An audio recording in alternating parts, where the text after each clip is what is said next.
Yeah, welcome everybody to the PulpMX Show, presented by Motorsport.com, Fly Racing, and Decal Works. Coming at you. It's Monday, July 14th, 5 p.m. Pacific. Thank you for watching and listening. Lots to talk about today. Millville was incredible, and mostly for one reason, and he's on the show tonight. Man, what a day it was in Minnesota. That's super cool series. We'll talk about Millville. We got some Canadian moto to talk about because right now Canadian Motocross Series is drunk. It is 3 a.m., it's drunk, it's possibly on mushrooms, and shit's getting nutty up there. So we're going to have some Canadian moto talk tonight as well on the show. 702-586-7857. Give us a call if you want to talk about Millville or Canada or anything else going on. MXGP this past weekend. Lucas Coonan closing up that points lead on Febra as well. So, yeah, again, thanks for listening and watching. Jeremy Martin will be on, the star of Millville. We got Phil Nicoletti coming on, the star of Sandali. Probably not. Valentin Guillod is having a hell of a season. The Swiss rider is a privateer in the 450 motocross class. Got an 8th this weekend. And he's going to call on as well to talk about his season and what he thinks of America and more. And then Ryan Gauld, the voice, the face of Canadian Moto. Because, again, we added him to the show because everything's going crazy up there. So we got lots to get into. 702-586-7857. We'll tell you about Millville. We're talking about PulpMX Gives Back as well. It's a nonprofit foundation we've started to help injured riders. Also, we will have some whole shot contest talk. It's happening this Friday at Washougal. Myself and JT are going at it. It's really sad to hear my co-hosts here are not on my side. We'll get into that and more. And, again, thank you to the sponsors. Go to PulpMXShow.com, sponsor deals. Click on the logos of the sponsors. There's codes to save. So whether it's Guts Racing or WUSA or Wiseco, whatever, Atlas Brace. Dylan Wright wears Atlas Brace, and he needed it this weekend. Maybe 3 or 4 times he needed it. There's codes to save on PulpMXShow.com. Thank you to all of our partners. Motorsport.com, Fly Racing, Decal Works, X-Brand Goggles, Race Tech Suspension, Renthal, Michelin, a Chairbeast Firepower, Maxima USA, OGO Power Sports, Pro Filter, Guts Racing, Cardo Systems, Renegade Race Fuels, Atlas Neck Brace, Twisted Tea, MotorcycleIndustryJobs.com, Works Connection, Get Data, WUSA, Fox Factory Vehicles, Wiseco Piston, MTX Braking, Factory Chassis Parts, Luxon, Ethica, Troll Training, all on board with us. And, again, you are too. So, J Mart, Valentin Guillod, Ryan Gauld, Phil Nicoletti calling in tonight. We got the X-Brown Goggle Terras, Motorsport.com tweet at Tallon. We got the Twisted Tea, I Don't Know Man. We got a Race Tech Rant segment coming up. So, yeah, strap in, buckle up, man. It's going to be 5 hours of pure fun. Couple of good buddies of mine in studio here today. They both haven't been in for a long time, but they certainly know the sport inside and out, and looking forward to talking to them tonight about Millville and more. First up from Stacyc. You've heard him on the PulpMX Fantasy podcast as well over the years. Clayton Murillo. What's up, Clayton? How are you, buddy? Thanks for having me in. Yeah, thanks for coming in. Yep. Looking forward to it. Yeah, lots to talk about with you when it comes to Stacyc as well. So yeah. I got a call from Dave Ginolfi today. 100%, your old coworker. Yeah. So maybe we'll make fun of Dave. Yeah. At some point. I'd love that. Yeah. We should just call him anyway. Can we do the cold call still? Is that a thing? I mean, we can do a cold call. Yeah. Yeah. We can try it. Also here, what's your title at Stacyc? I don't. Sales guy. Yeah. Sales guy. Sales guy. Okay. Yeah. Also here from Stacyc, former pro rider. He's was the subject of a re-raceables that we talked about recently in the last couple of months. I think we brought his name up from Stacyc as well. Used to be at 100%. Used to be at Pro Taper. He's come in 5 or 6 times already. It's been 2 years. Charles Castloo, what's up, buddy? How are you? Good, man. Thanks for having me. Yeah, thanks for coming in. Yeah, it's been a while. You moved back to Texas for Stacyc. Yep. So that makes it difficult for you to get in studio. Yeah. But used to just jump on 15 and come north. And yeah. Parabinos and I used to come quite a bit. We'd drive home after, but right. Got to get on an airplane now. It's a lot more work. It's not fun. Yeah. Trust me, I know that. But yeah, you are. What are you at Stacyc? I don't even know. Sales and marketing guy. Okay, sales and marketing guy. That. Sure, sounds good. You were in the results on a re-raceables and really, and we were like, hey, look. I listened to re-raceables. Haven't heard that one. Yeah, we were like, hey, look, Castloo. Probably an outdoor race. Maybe or yeah. LCQ. No, I think it was an outdoor race. It's gonna be an outdoor. I'm gonna. And I think spoiler alert. I'm gonna be 25th to 40th. Right. And maybe Rarick said that you should quit. I don't. He was right. He might have. He was right. Right. Yeah. Mm-hmm. I've heard his stance on that, and I have to say I fully agree. This week it was Ryan Huffman was in the crosshairs. I heard that. Yeah. I'm not sure I agree on Ryan Huffman. He turned out to be pretty good for get off the track and sell your dirt bike, I think. And you're fat and whatever else, right? He was really big on his physique. Yes, he was. He was fat. He was. I don't know what he thought he was supposed to be, but. So we're giving away a Stacyc. You guys got a new adults-only Stacyc. We all know, obviously, Stacyc brand is crushing it with kids and seeing all these things going on. We're going to give away an adult one later on in the show. We'll tell you how to do that. Yep. I've got one as well. I've been riding it around. Pookie's been riding it more than I have. Yep. She's ripping. Yeah, she's been ripping it. Absolutely. All right, taking your calls in the corner there, holding things down. He's coming out with me on Wednesday to practice some hole shots. We'll get into that later. Great off-road racer, by the way. Really? Former beta shop man also. Okay. The Tallon Taylor. What's up, Tallon? I like the intro today. How's it going, buddy? I say I'm going to go help you once, and I get like a much nicer intro all of a sudden. Yeah. It's crazy. Well, he's going to have you kick starting the bike or electric starting the bike and then going. He's setting my start hook. He's dropping the gate. He's doing all that. It's 100. Yeah, are we doing dead engine on Wednesday? Or No, that's only for you. Hand on your helmet? Off-road hand on the helmet. Yeah. Off-road kooks. Also working on the app, working on the PulpMX site, working on the PulpMX show site, working on fantasy. Keep going. Working on Keep going. the admin, Keep going. the commercial scroll. Yeah, you got Yeah. plenty to go. The Travis Marks. What's up, Hello, Marks? Steven. How are you? Good. Thanks for coming in, I'm buddy. happy to be here. Yeah, no problem. It's been a long time. Yeah. I missed you. Yeah, Nick covered last week. Did a great job. Nick really does a good job. He really does a So- great He's got job. a cool name, too. Yeah, Nick Powers. Yeah, that's cool. All right, everybody. Let's talk Millville and more. But first up, Chuck Castloo, brought to you by the folks at Decal MX. We know you're a berm lord. No, I'm a decal guy. Oh, are you? Yeah. I thought you were a berm lord. No, Nick's my guy. Oh, you just knew the berm lord guys. Yeah, I know. That was Yeah, it. Okay. yeah, Texas thing. Dark is No, the dude, I've been decal works. I actually so saw a- subconsciously maybe that's why I did this because there was some connection. perfect. Right. Perfect. I actually was texting with Nick earlier. Oh. I found a picture of me on a KTM in the end of 2001 with decal 21. works. So that's 24 years. Yeah. Listen, JT was running SoCal gear in like 02. Yeah. You know, Yeah. running it. DecalMX.com. Use the code PulpMX25 to check out. Nick, Sean, Ron, everybody I like down it. there. We got Nick first. I like it. Sean's my guy, but Okay. Nick, dark. Nick should be your guy. He's Dark's guy. Okay. No, my guy. He's your guy too. Okay. DecalMX.com. PulpMX25 is a code to save. Red Bull KTM, Husqvarna Off-Road, using them as well. And thanks to the folks at Decal Works for coming on board, bringing you Charles Castloo on the show tonight. And appreciate those guys coming on board. Great company. Use that code and save with all things graphics. So, look, Jet Lawrence won again, and Hunter Lawrence won a moto, but it's Jeremy Martin. It's Jeremy Martin. He's on tonight. Millville was Jeremy Martin's day. Yep. He didn't even win the damn race. He got second overall. But, dude, I'll start with you, Charles. That was awesome. And I mean, if you had said, what is J Mart's best case scenario for Millville? I would have said 5-5. Best case. Okay. Like he gets Did you good. pick him in fantasy? Yeah, I did. Okay. Yeah, he maxed out. I would have said 5-5, gets a couple of good starts. You know, obviously he came into the series with low prep, but I mean, he was struggling at Hangtown and Paula. Yeah. And would it have gotten better? Yes, it would have got better, but Sure. he didn't look anywhere near a 3-1 guy No. at the first. So, I mean, he ripped the stars. It was just cool. It was cool. 2 starts, 2 hole shots. Like I don't 5-5. Yeah, sure. I couldn't even put a number on it. Right, coming off of Hangtown where he was riding around in the upper teens and flipping down the track, like, and then go, okay, he's going to take some time off, get a little healthier, and then come back at Millville. Like, what were you going to? What was the inclination that he's going to be top 10?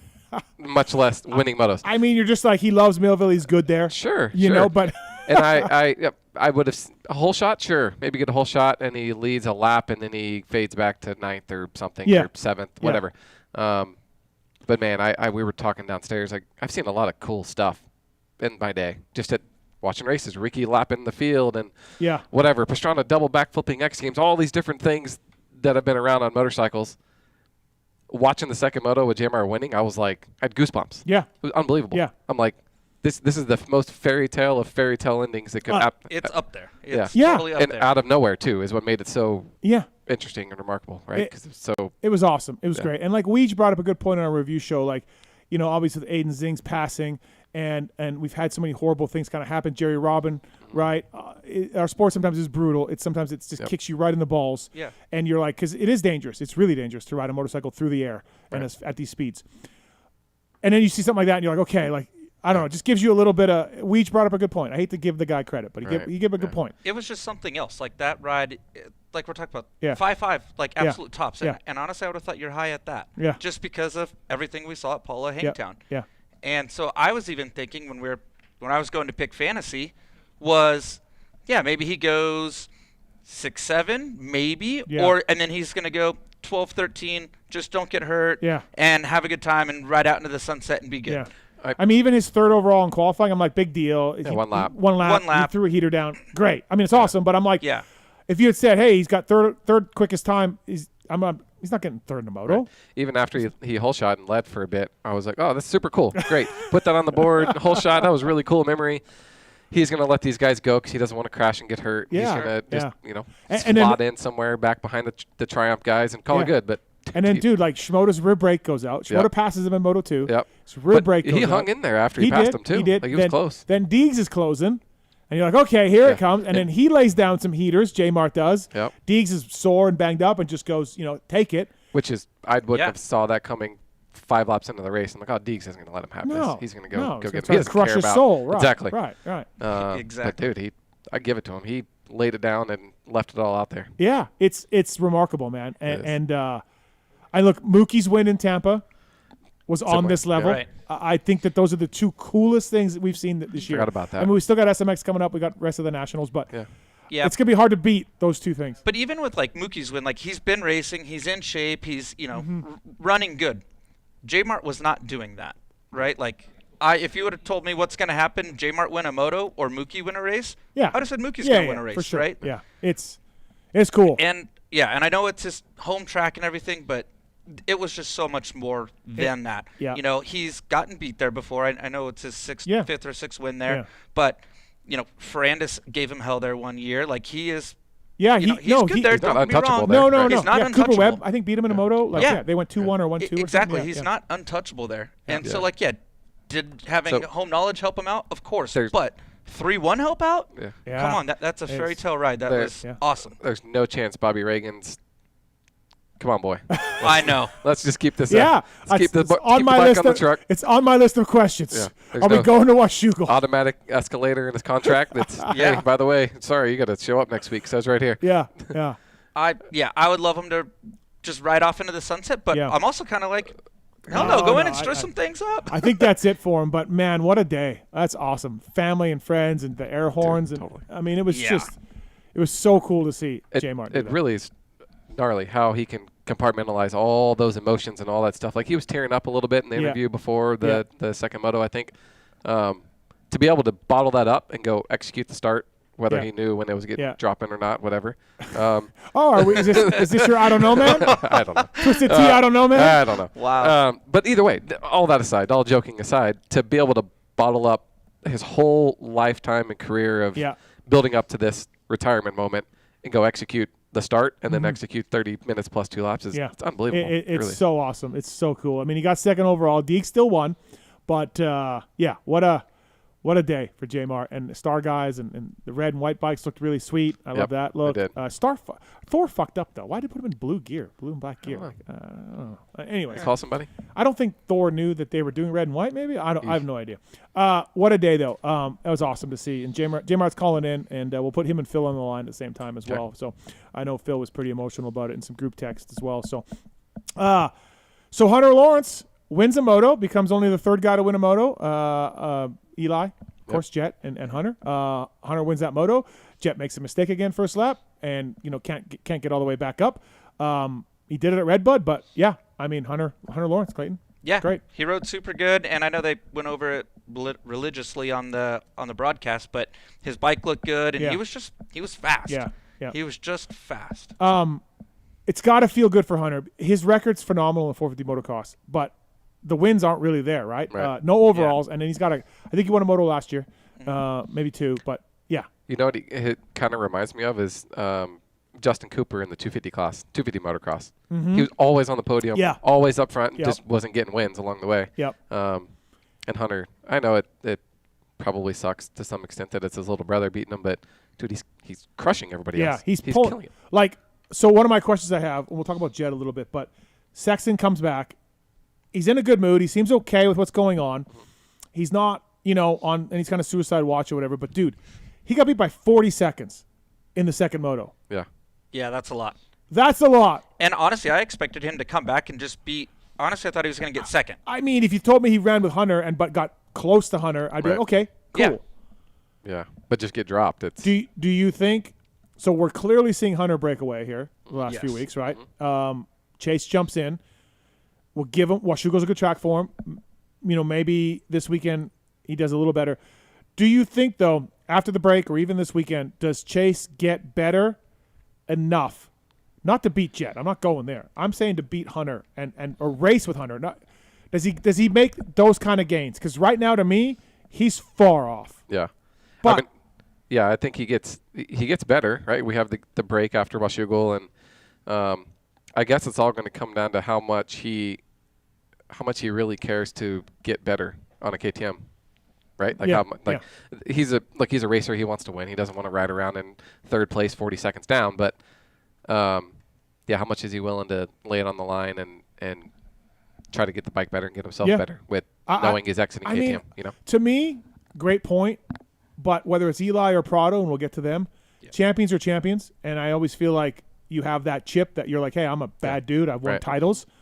And you just don't take getting beat laying down. Right. In my eyes, that's what, that's what I see. But then when you look at that, to me, so when I look at that, I totally get I give Chase all the credit in the world. Like, hey, you just jumped in.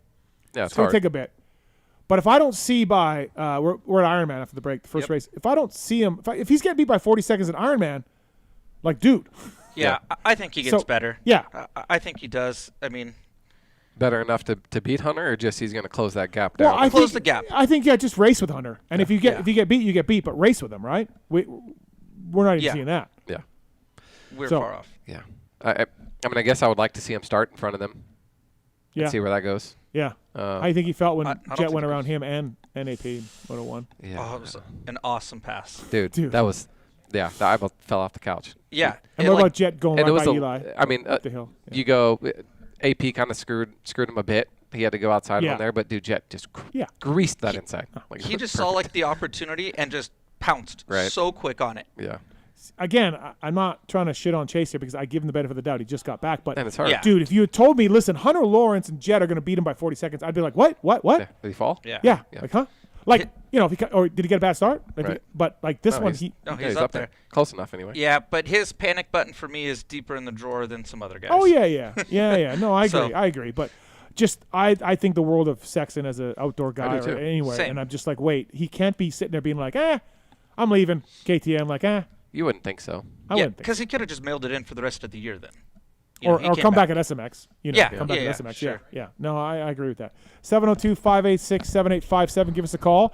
Clayton Murillo and Charles Castloo here from Stacyc. We're going to give away an adult Stacyc later on in the show. We'll tell you how to do that, how to win later on in the show. We got some Stacyc questions as well. But for now, we got some phone calls. Joe's on one. What's up, Joe? Hey, what's going on, guys? Good. How are you? Pretty good. First time, long time. I was just wondering, have you guys heard anything about the new Cali two-stroke? It's been quiet. I haven't heard nothing about it. I heard the fall. So we're July now, so September, October? Do we know what it is? I don't. Yeah, no speculation? I think it's a 150 and a 300. And they're race bikes. They're not going to be foo-foo bikes from what I'm hearing. Like just off-road bikes? No, race bikes, like race bikes, yeah. Wow. Yeah. So that's what I heard. And I heard the fall. So, yeah. Joe, I think let's wait till September, October. Yeah, all right, looking forward to it. All right, thanks. It is. I will say this, though. They put out that teaser, got everybody excited. Like in February? Right. It was a while ago. Yeah. You would think if they are coming out in the fall, like I was told back then, there might have been a part 2 teaser. Yeah, like keep everybody on the hook a little. A little? Like Triumph? Even Triumph was putting out photos of the brake lever. Yeah. Here's a Kickstarter. Here's a Kickstarter. So yeah. Maybe it's not the fall. Maybe because of the lack of secondary. Did you get, is it fall 25? Yes, fall 25. Yes. Make sure you got clarity there. And I believe they're race bikes. I think they're gonna be a 150 and a 300. That'd be cool. Yeah, actually. Yeah. So that's kind of cool. It is. It is weird that they kind of put it out there so hard early on, and then they just backed away. And crickets since. Yeah. Interesting. So I don't know, Joe. I just shot a text off, so we'll see if I. Joe, get a he's reply. got sneak peeks. All right, Bryce is on 2. He's got Eli Tomac theories. Bryce, what's your theory on ET? All right, so I got 2. I have to give credit to one of my buddies because we've been talking about the whole Tomac debacle after that just horrendous, I'd say, ride this weekend. I mean, I'm a big Tomac fan, but seeing him in 10th, getting passed by Hampshire just hurt. We do have a quote from him. Bryce, we do have a quote from him. What he said. It was a difficult couple of motos this weekend. We'll get back to work and try to be stronger next weekend. That was from the PR. Nailed it. Nailed it. Yeah. I feel like that's typical Tomac response. So I guess I'll take it. You know, it just hurts. Like I said, big Tomac fan. So seeing it happen, you're like, where's beast mode? But the 2 theories. One my buddy brought up. It's like, okay, MX Nation's in Ironman this year. We hear the rumor about he's going to KTM. What if he's maybe? Now I don't say tanking because that just doesn't seem like Tomac's MO. But what if he's kind of just like, hey, I'm not going to give it my all because maybe he doesn't want to go to KTM. If he picks MXDN, that's longer time on a Yamaha, less time on a KTM, and then it's going to be less time to get ready for Supercross. So do we think maybe he's kind of just riding it in, like I guess what you, Weege, and JT talked about on the review show, like how Stewart said, maybe just kind of like riding it in and kind of just being like, oh, I'm getting past whatever. I'm still getting paycheck at the end of the day, because kind of thing. I don't think you can tank. He's a racer. I think if he would just come on and say, hey, I'm switching teams. I can't race the Des Nations this year. Unfortunately, I'm going to have to bow out. Like, let's say he was a strong candidate, right? He's not. He's just going to say, hey, I can't go. I don't want to go. Or I can't go, or whatever. Like that's and that's a legitimate excuse, right? If he's really changing teams and all that. Like, and no one's going to hold his feet. Easy way out. Started off the season really good. Yeah, no one's going to hold his feet to the flame. Yeah, and I don't think he's somebody that's really going to care either. Right. So no, I don't, Bryce. So that theory, I say no on that one. All good. And then what if maybe you start off good, everything looked great. Yeah, maybe something's going on he doesn't want to tell us because we know Tomac's super secretive. But what if just like the season doesn't get better? Do you think there's a chance that he's like, you know what, screw it, like I don't even want to race for KTM next year. I'm not even going to race. We'll just call it. No, because what if there's one thing I know about John and Eli, they like money, and the SMX is coming up. That's true. SMX is coming up. That's true. It pays really good. Eli is, he's going to qualify for that. He's going to try to no, he's going to race to win money from SMX. That's fair. I just hope it doesn't. I hope he does good on the KTM and doesn't go out kind of like a Chad Reed thing where he comes out, killing it, and then all of a sudden now we're seeing 7th, 10th, and 8th Eli because seeing him get passed by RJ. Not saying RJ's a bad rider, but like, come on, it's Tomac and RJ. Bryce, if you listen to anything I was saying preseason, I was a little bit of a skeptical, a little bit of doubter on ET, and I was taking some heat for it. But Father Time's undefeated, man. He's trying to do something. He's trying to do something at 32 years old that's never been done, as far as being over 30 and winning a title. He's not raced outdoors for 2 years. He's raced 2 races in 2 years for outdoors. Yeah.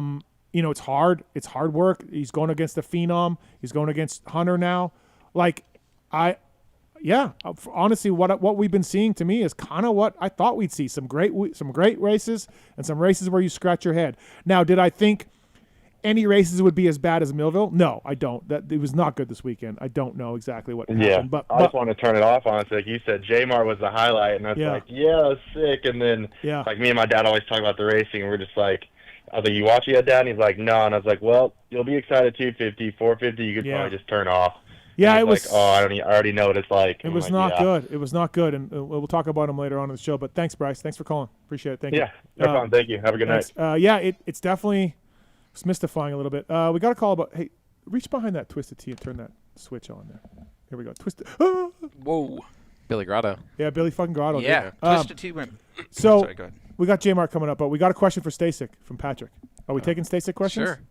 Who's taking it? Clayton or Chuck will hit him. We'll see. Because technically, Chuck's your boss, right? Is it tech support? What do we? I don't know. I'm not the guy for that.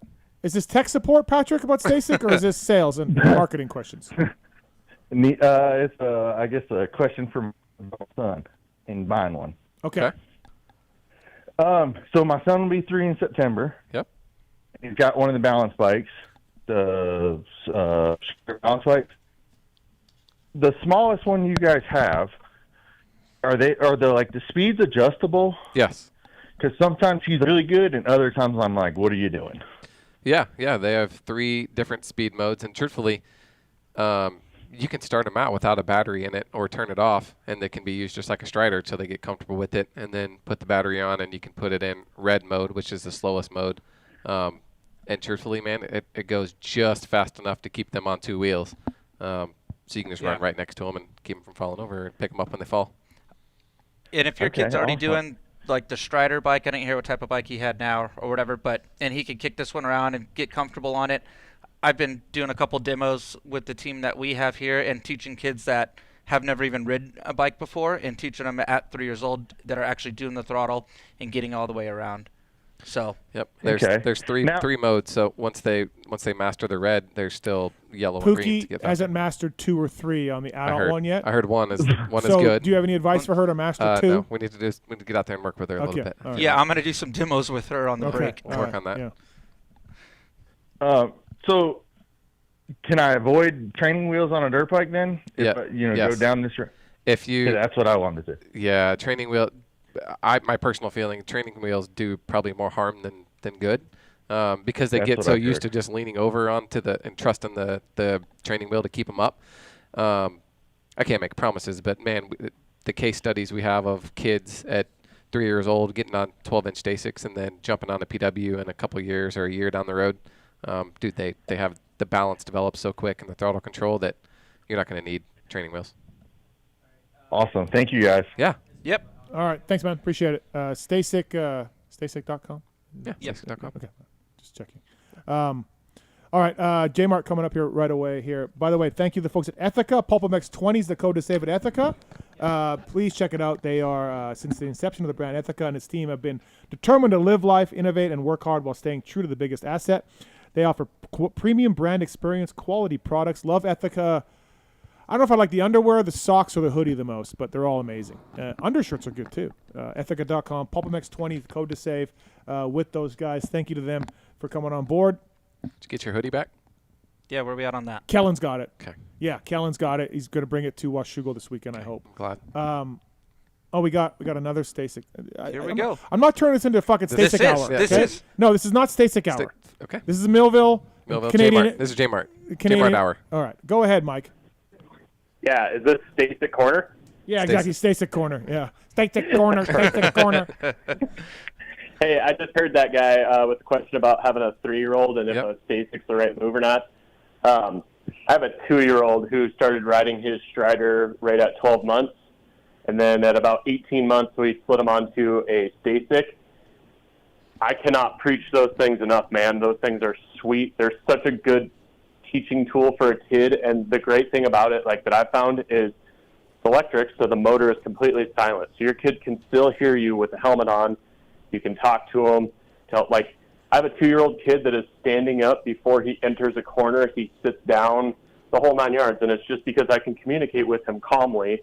I don't have to yell and scream at him the whole 9 yards. Like, I'm such a huge proponent of Stacycs, dude. Those things are freaking awesome. So if that guy had any fear about doing it, and like you guys are saying, on the slowest mode, it is literally just fast enough for them to not tip over. So if your kid can handle going down any sort of incline or decline on a Strider, totally ready for a Stacyc for sure. The only thing I would recommend is buy a second battery, because it is absolute hell when that first battery dies.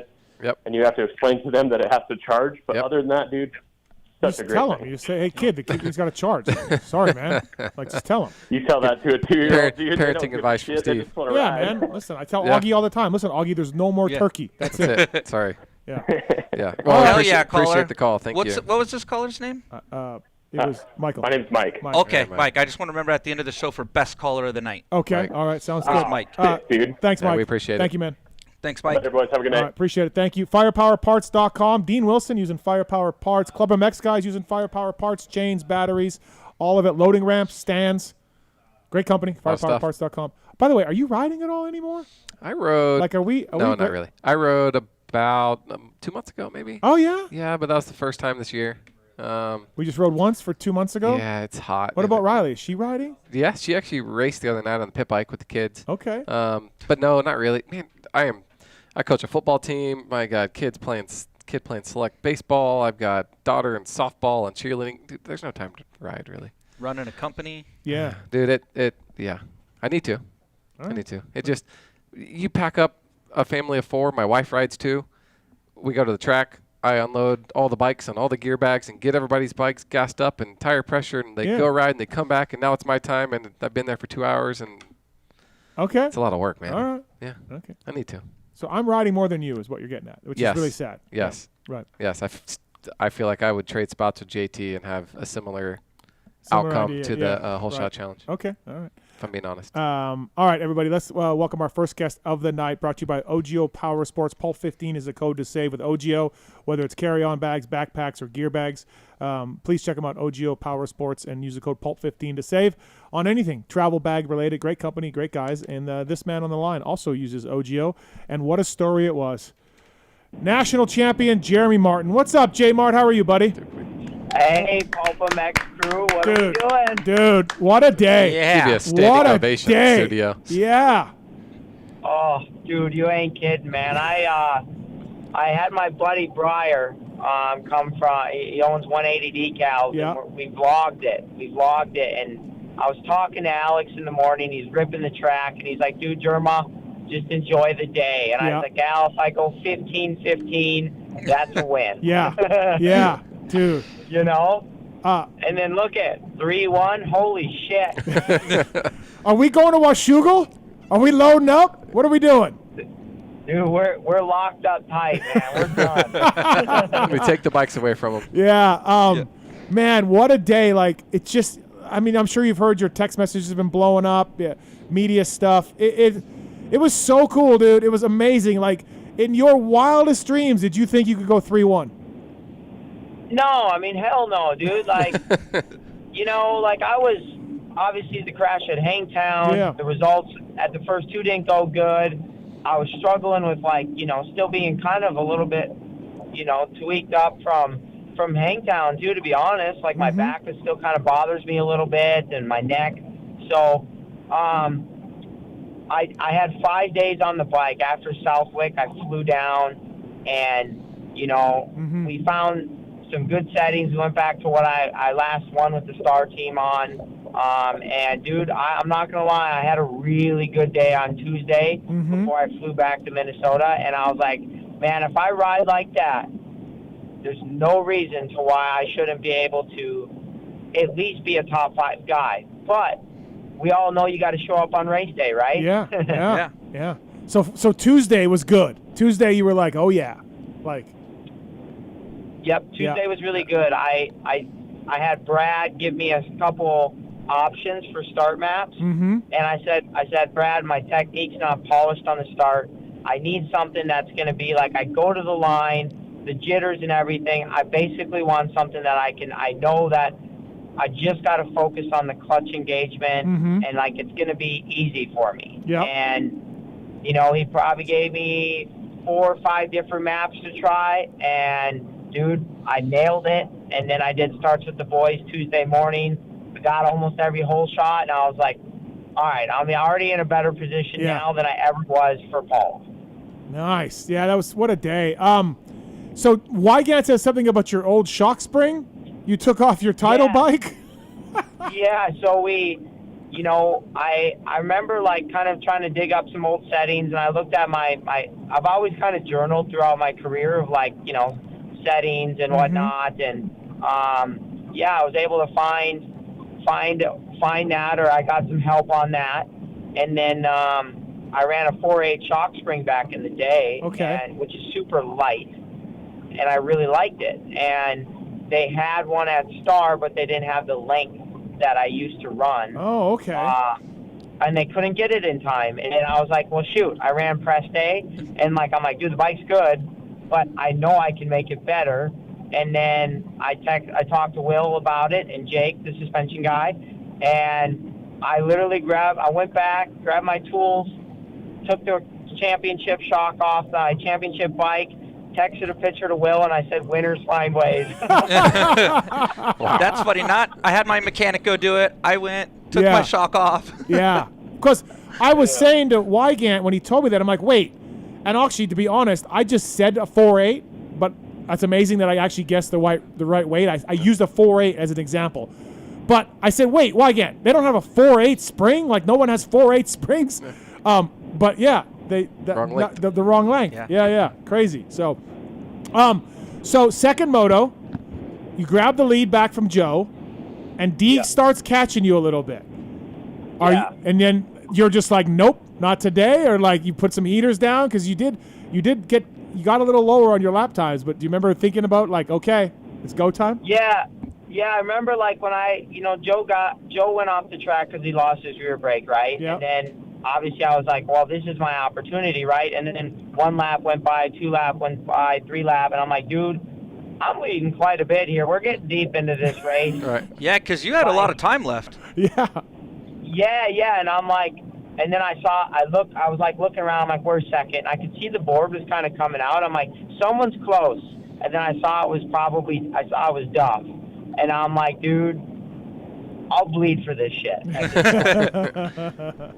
Like, I will, and I remember seeing 5 laps to go, and I knew that I was in the danger zone. I saw it was Deegan, and Deegan doesn't care about nobody else when he's got his helmet on, right? Yeah.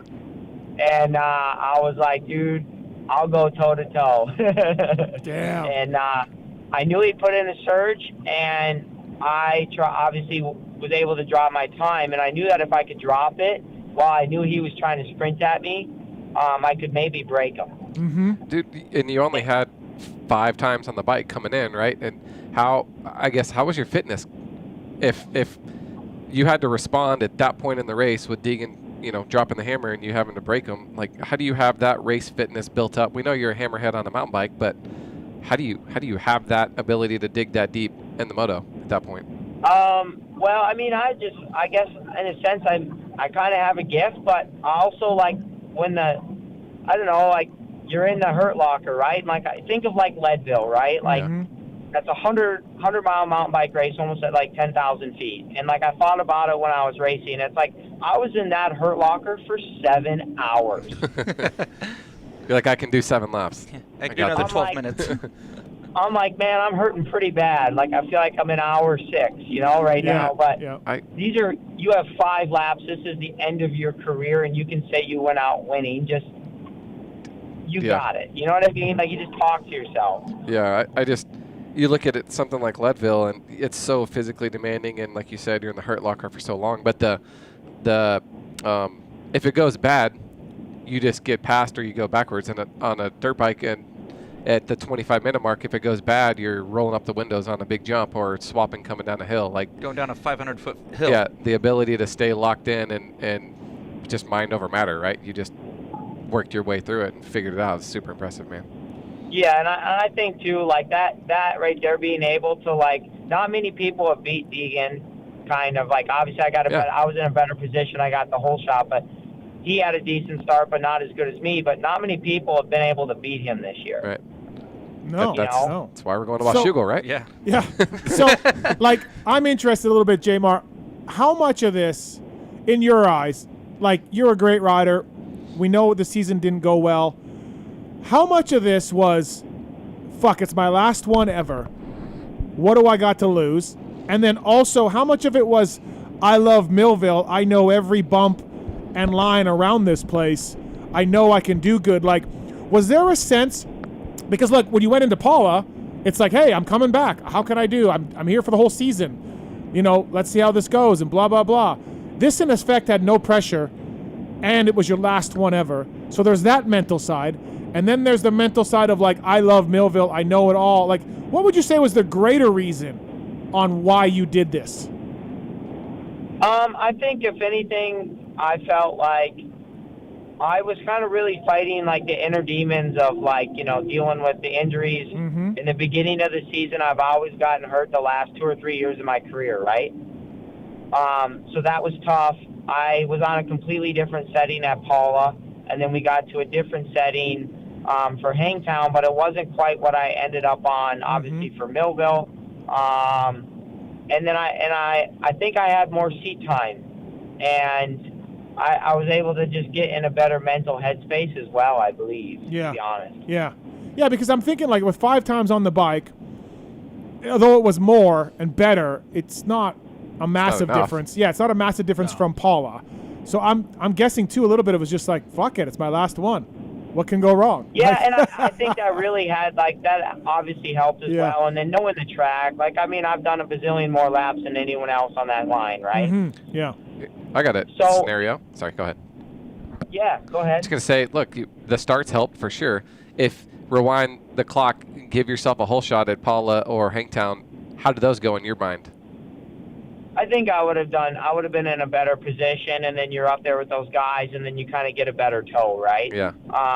So I think it would have been a little bit better for sure, but I was definitely more dialed in and just more all-around confident on the motorcycle coming into Millville after, like, you know, even just coming back and doing those 5 days. Like, after day one, Will and some of the guys came up to me, and they're like, damn, dude, you look horny. Okay. You look good, you know? So it was just from the rip coming back, I think, like, I was just better, Weege said something about you were trying to ride differently to start the year, trying to stand up more, like what you see like Eli do and Hurlings and Chase. And then the Star guys are like, stop doing that. Just ride like you used to ride? Yeah, I kind of, for sure, like, I highlighted that a little bit and talked about it. You know, everyone nowadays is all about, like, technique, and, you know, that was, like, a big thing that, you know, my last program was, like, finger on the clutch, feet on the pegs, you know, like, and when I rode the bike, obviously, I did the tryout with Star, they're like, dude, you're fast. Like, that's how I got the ride, right? But then as time went on, they're like, dude, what's going on with your corners? Like, we have never seen you turn this bad. And I'm like, well, I was really focused on, you know, finger on the clutch and all that stuff. And they're like, hey, just go back to being good in the turns because when you were good in the turns, you won. Right. And they go, we used to have people, like, we taught people how to try to turn like you. Mm-hmm. And then they're like, just focus on getting your turns good and doing what you used to do, because what you used to do was you used to win. Let's go do that. Simple math. And they're like, get that back, and then we'll see what happens then. And I think that was, like, you know, an effort to get back there. It doesn't happen overnight, but I just went back to kind of doing what made me good. And that was finger off the clutch and doing what J-Mark does. Yeah, just like you're kind of a compact guy, so you don't stand up a lot and you just rail turns. You sat down and just rail turns, Yeah, and those guys just were like, hey, we'll make you comfortable, and you know, they really helped me kind of get back. They're a big part of the reason why I was able to do that performance, the Star Crew. Yeah, no, it was awesome, man. It was quite a story. OGO Power Sports bringing you Jeremy Martin on the show. So, were you getting a little emotional on the last lap of the last moto? Were you thinking about stuff? Sure. Like, yeah. I was having a hard time. We took a family photo before opening ceremonies, and I'm like biting my lip. I'm like, shit, dude. Like, I'm like wanting to cry and stuff. And then the Grand Marshal thing came up, and I got an award, and I couldn't even barely speak. And I'm like, dude, I even said, I'm like, I got to hold it together. I got to lock in here. I got 2 motos to do.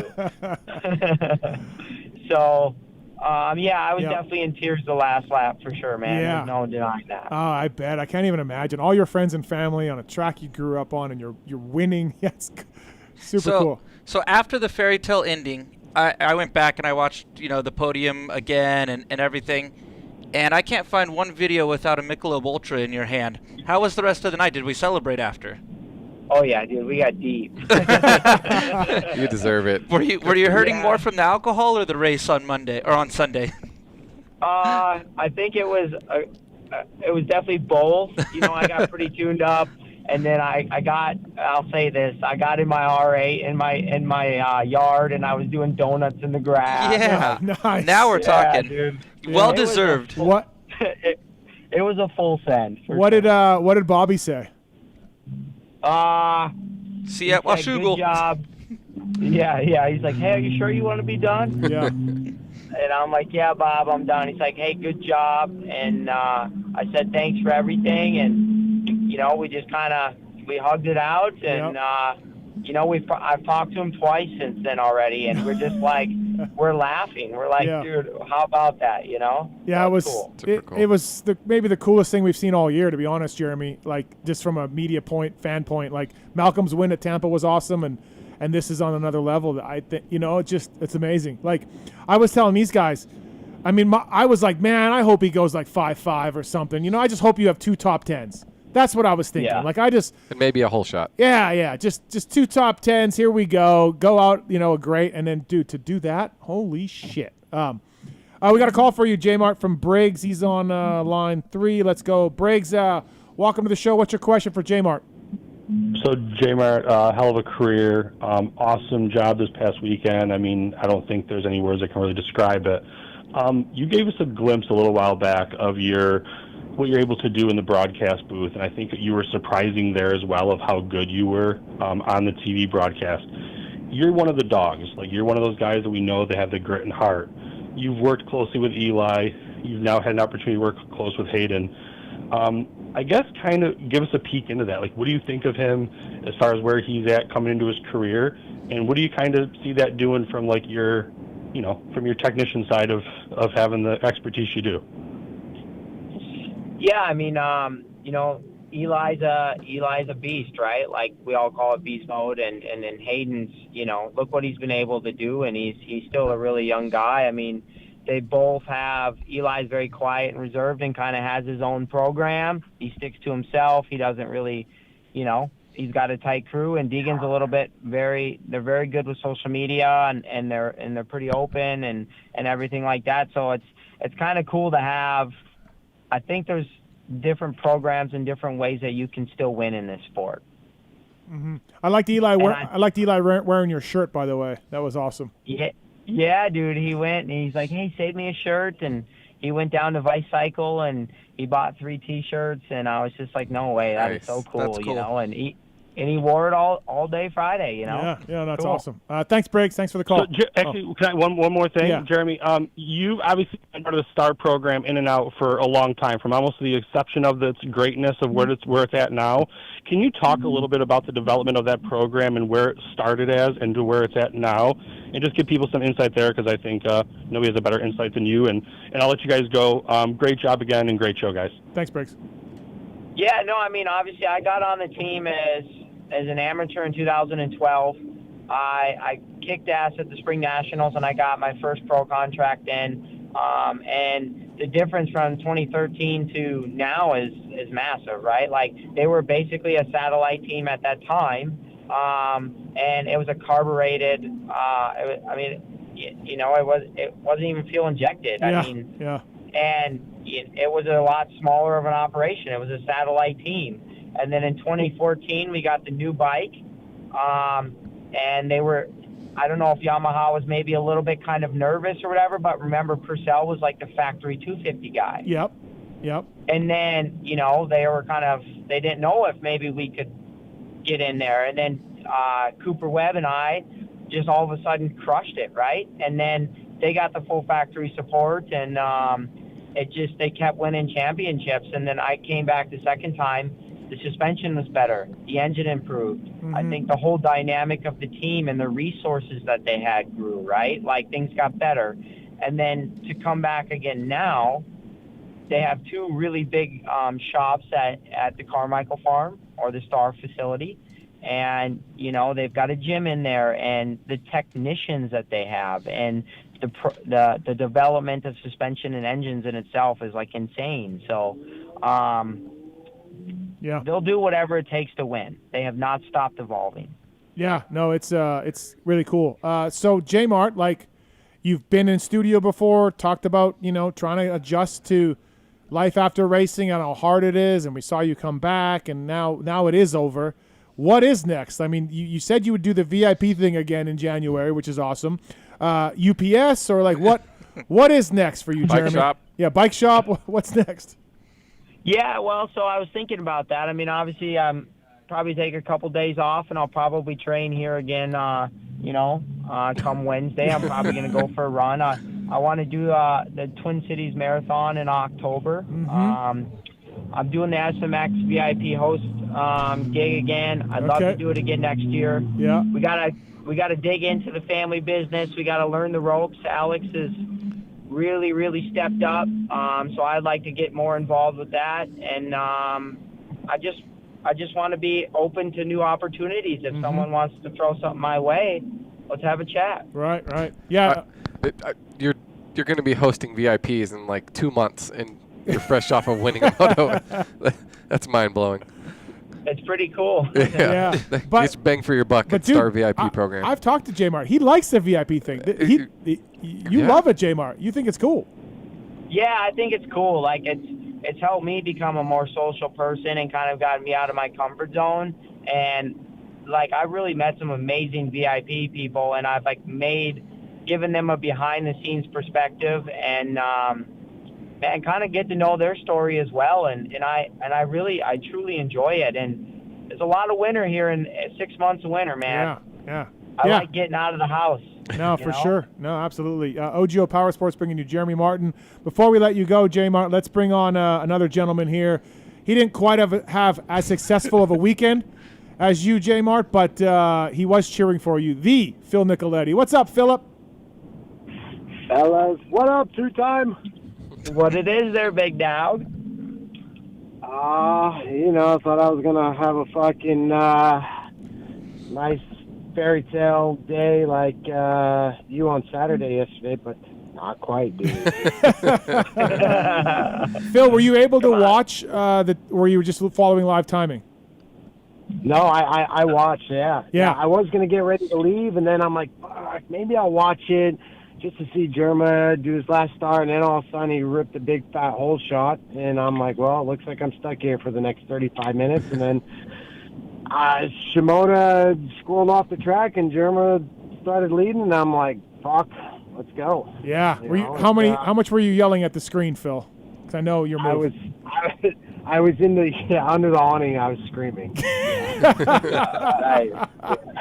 It was a little embarrassing, but it was all right. I was cheering from far, Yeah. I don't think ever in his entire career he's ripped 2 hole shots in one fucking day. That's a good point. Yeah, it's true, J. Mart. No, I know. I've never been that lights out on the gate, and thank you, Brad, dude. That's a hell of a start map. You got the second moto. You got the jump with Deeks side by side, like neither one. Yeah, and then you just yarded them. Like it wasn't like your jump was any better. Right. It just as soon as you grabbed third or whatever, J. Mart, you were gone. Yeah, I think maybe I'm probably the lightest I've been in quite a few years. I'm 138 pounds right now. Oh, geez, that is light. That's horsepower on a star bike. Yeah. Phil, I haven't talked to Jerma since the race. I was going to call him today, but I had such a bad day yesterday. I didn't ask him because I talked to him when I called night, and just wanted to wish him well, and we just talked like maybe hopefully it could go 9-9 on the fucking day, and end it on a fucking banger. But holy shit, dude! How about when Deeks was catching him, Phil, and then he just lays down like some heaters, and you're like, oh, he's got it. Yeah. Like I don't know, lap 14 he threw down a 2-minute, and I'm like, dude, he's still got it. Yeah, we're good to go. Yep. The 2-minute was really sealed it for me. I found a line. So Moto 1 going down Mount Martin, I was scared. I literally was like, man, I live here and I'm butthole puckered. I ain't into this. But I will say they kind of groomed it for Moto 2, and I was like, all right, this is nice. But I found a really badass line going down Mount Martin about halfway through Moto 2, and it was a game changer. Where was it? What was it? It was. Yeah. I wheelied over one of the bumps about halfway down, and then I was able to, by wheeling, the bike handled better, and then I was able to jump the next set and then jump again, and the momentum just from that alone, it was like a game changer. I was unlocked. Yeah, it's crazy.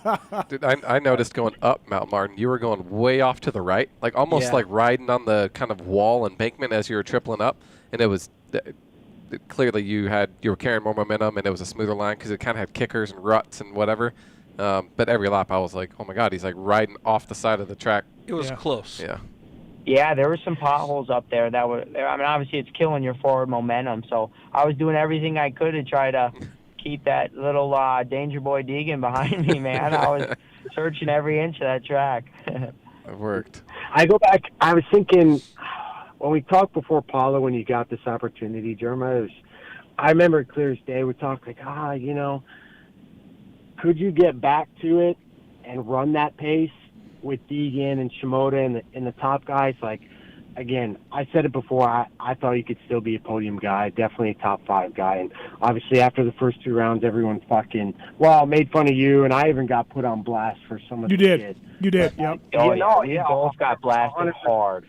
Oh, yeah, 100%. But, like, I mean, obviously, not to sound like, like I'm stroking you off or whatever, but, like, I always believed you could, and to see you actually do that and latch on to the speed in the first moto after the 15-minute mark when they didn't blow you off the back and you latched onto that pace, I was just like, well, he found the speed again, and I thought for sure the second moto you would still have it. Obviously, we all know you're super fit and you had a lot more time on the bike, but to see it finally translate and get back to where you were 3 years ago was, fuck, dude. I'm still amazed.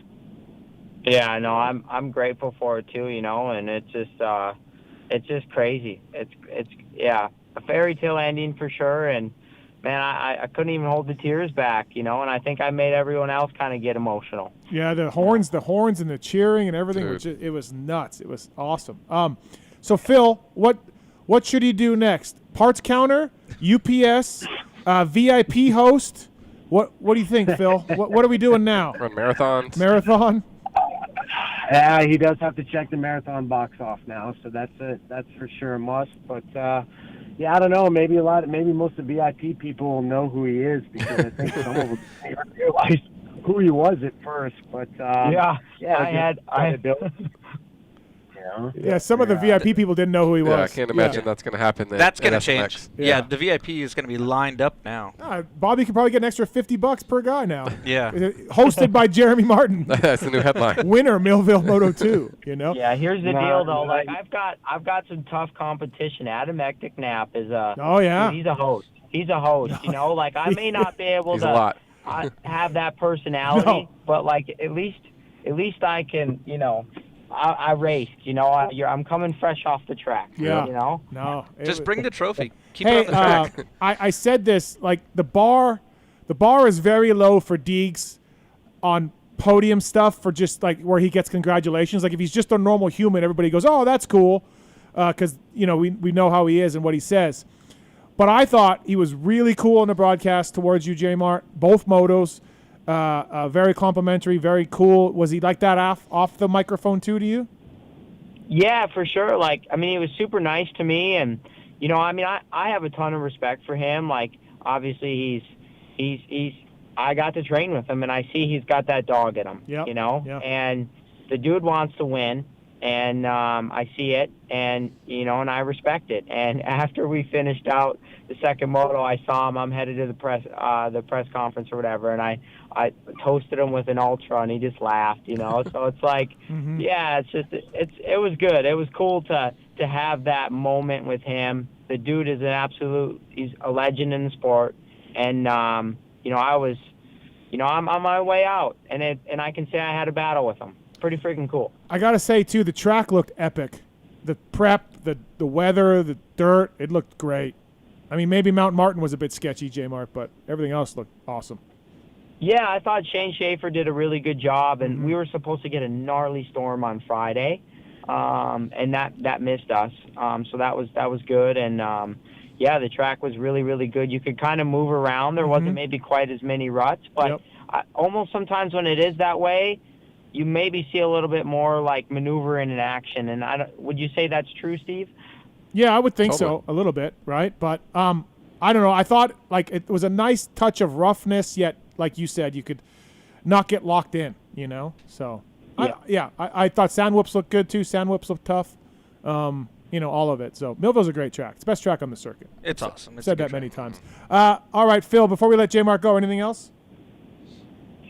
No, proud of you, kid. It was awesome. So I wish I could have been there to do it, see you do it, but, it's, yeah. I'm not emotional or whatever, but it was, it was badass, buddy. Yeah, it was.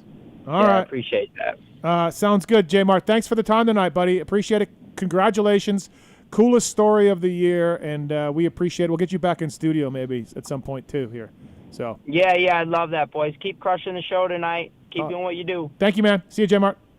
Yep. Jeremy. That's Jeremy Martin, brought to you by OGO Power Sports. Luxon, not Luxon, FCP bringing you Phil Nicoletti, FCPRacing.com. They're looking for dealers, by the way. They got race cups. They got engine mounts. Phil Nicoletti's using them on his Walton Kawasaki as well. And please check out the race cups. It's something that only factory teams had for years and years, and now you can use it as well. I've got a set in my Yamaha. PulpMX-chassis is the code to save with them. And it's Phil Nicoletti. Phil, what the fuck is happening up there? What is going on? Like chaos. Like with you, with the series, with anything. What is going on? I don't know. The way best I describe it is just like the Triple Crown Series is like purgatory. We don't know if we want to go to heaven or hell. It's just like we're kind of like stuck in the middle, dude. It's something else. Shit's going left, right, and center. At beginning of the season, Jess Pettis and Dylan Wright liked each other, and they were going to go 1-2 at every race. Phil was going to get third, at every moto, and we were all just set, and everything was good. And then it is fucking. I mean, Dylan absolutely destroys himself in Sandley. He saw God. He hits a tree. He gets DQ'd. He takes out Pettis. He crashes over the bars. That was after the whole. Oh, he takes out Amiot. Yeah, after Gopher Dunes, running out of gas. Yeah. And bike, the people in Canada are getting their money's worth. Has anybody had a rougher 2 weeks than Dylan Wright? Dylan Wright and Jess Pettis, I don't know. They're equally. I mean, Dylan's hit the deck a little bit harder than Jess multiple times now. But, between the two of them and, Steve, I don't even know. Just like, compared to the U.S. and the drama, like, dude, it's... Yeah. Everyone's yelling at each other. Everyone's friends up there, but they're all yelling at each other right now currently. Not anymore. They're not friends anymore. Phil, so you go 2-5 on the day. What happened? So first moto or second moto, you crash in the first turn, dead last or so forth, way back and came to fifth. I get that. First moto though, like Dylan was up there and then crashed, or like did Tanner beat you by a lot? Or take us through that first moto for your aspect, because I'm not exactly sure what happened. Yeah, I was just ripped the whole shot. Tanner was second. I was third. Dylan came through, passed me, and then I can't remember the events, but Jess ended up blowing up. Yep. I just see his bike smoking, and then it was Tanner, Dylan, me, and next thing I know, I'm coming through a back section, and I just see this massive pile of dust, and I'm like, what the fuck just happened? Next thing I know, I see a number 9 that turned into a number 6 because it's upside down, and I just see Dylan sprawled out across the track. And I thought I was a lot closer to hitting him. And then Tanner ended up winning. I changed some stuff on the ignition, and I was kind of detonating a little bit, so I kind of laid up. Tanner rode really, really well. Mm-hmm. And we had a rain delay. Lightning came through, pushed everything back, and then the second moto just fucking wreaked havoc, dude.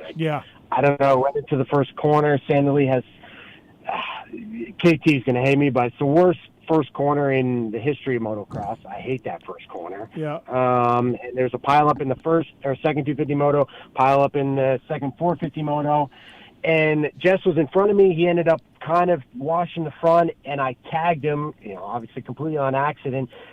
And I thought me hitting him took him out of the race because I came by, it said number 1 out. Okay. So I'm like, fuck, dude. You're like, oh shit. Yeah. Yeah, and then, I got smoked, and I didn't have a front brake the whole moto, got back to 5th. Well, Dylan came through, he passed me, And then, I don't know, Dylan pulled like 5 or 6 seconds, and all of a sudden I don't see Dylan anymore. But I had no idea Dylan launched off the track, smoked the hay bale, and went into the tree. So, I don't know. And then I got off the track, and I'm like, dude, I said, I got to go apologize to Jess. I said, I fucking smoked him. That's on me. And they're like, no, you didn't smoke him. I'm like, what do you mean? They're like, no, Dylan smoked him. I'm like, no, I did. And then I saw the video, and I'm like, yeah, fuck. That was a fucking hit. You know, so you made it. You made it to fifth. I was going to ask you? Did some of Gopher was tough? You know, it was hot. It was rough. Did you feel okay coming in? Like, was there still lingering effects from Gopher, or did you have a good week and everything else? I didn't have a great week, but I mean, I felt okay. I mean, I made it as far as I didn't. When my bike got ran over in the first corner, I ripped my fork guard off, and my brake disc caliper spun, and it pushed my front brake, so I didn't have a front brake. And Sandal is a super tight corner, so I made it as far as I could. Like Daniel Elmore was too far ahead, and I was just like, I'm here, you know. So 2.5 on the day. That's all I had. Yeah. But, when does Dylan take out Amiot? What moto is that? First moto. Okay, first. So there's that involved also. Yeah. Which, I didn't even know that happened. Like, so. All of this, Tanner Ward gets the last 2 overalls. No one would have thought he would have won an overall. He's a good rider, but he's 8 up on Phil now. And Phil, there's 3 rounds to go. Like, Pettis is 46 back. Dylan's 50. They're done. Who's third? Yeah. Third is Amiot. Oh, okay. I actually have still a question. In it a little bit. How far out is he? Amiot's still in it. He's 15 back. Okay. But Phil, Wright and Pettis are done. They're not winning this. Oh no! Right? No. I mean, they need so much help. If they go, there's too many people. There's only 3 races left. There's 6 motos left. So at the beginning of the year, you were, Dylan Wright. We know how good he is, and Pettis, and it seemed like you were in your mind, racing for third, right? You're going for third in the championship. But now that you're in this thing, and you got Tanner Ward in front of you, are you coming into the weekend just like with a whole different mindset? No, I mean. No, I don't. No, not really. I mean, does it change a little bit? Yeah, Tanner's riding well and stuff like that. But at the end of the day, it's still supposed to be fun for me. Yeah, and I know you're going to do as best as you can, right? You're not going there laying up, but. Yeah, but ultimately, everything kind of changes now a little bit. Like I was just kind of gonna get third a little bit, because we're all speed-wise, Dylan and Jess are a bit more superior than me, obviously. Tides have changed, and now it's a different game plan. And dude, it's unbelievable. So when I talked to the GDR guys, Dylan got disqualified for Moto2 for outside assistance. Now I get it, rules are rules. Dylan hits the tree. According to the GDR guys, the guy ran over there and picked the bike up because he's like, well, Dylan's dead. So he's done. Yeah. So the kid picked the bike up because, I got to ride it back to the pits, or we got to figure medics are tending to ride it off or whatever. Right. Was it stuck wide open? But Dylan gets up like a zombie and grabs his bike, and he gets disqualified.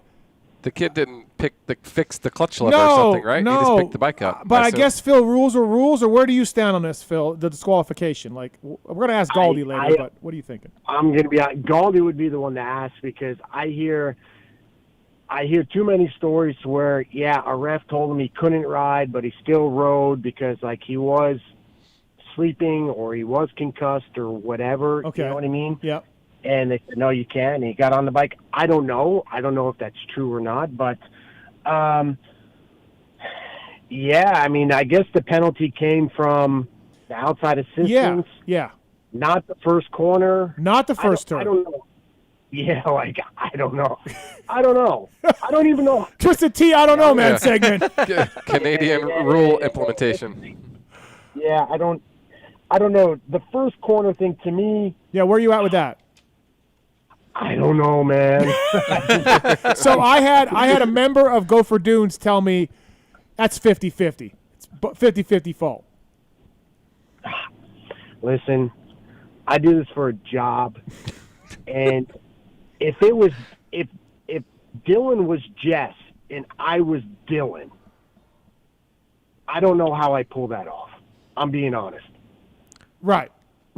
You get what I'm saying? Yeah. Like, if I was Dylan in Dylan's position and Dylan was Jess and I just got on my bike and I saw Dylan and I'm like, I just don't understand how that happened. Well, like Dylan was going to be ahead of Jess if he just goes 3 feet to the left. He passes Jess.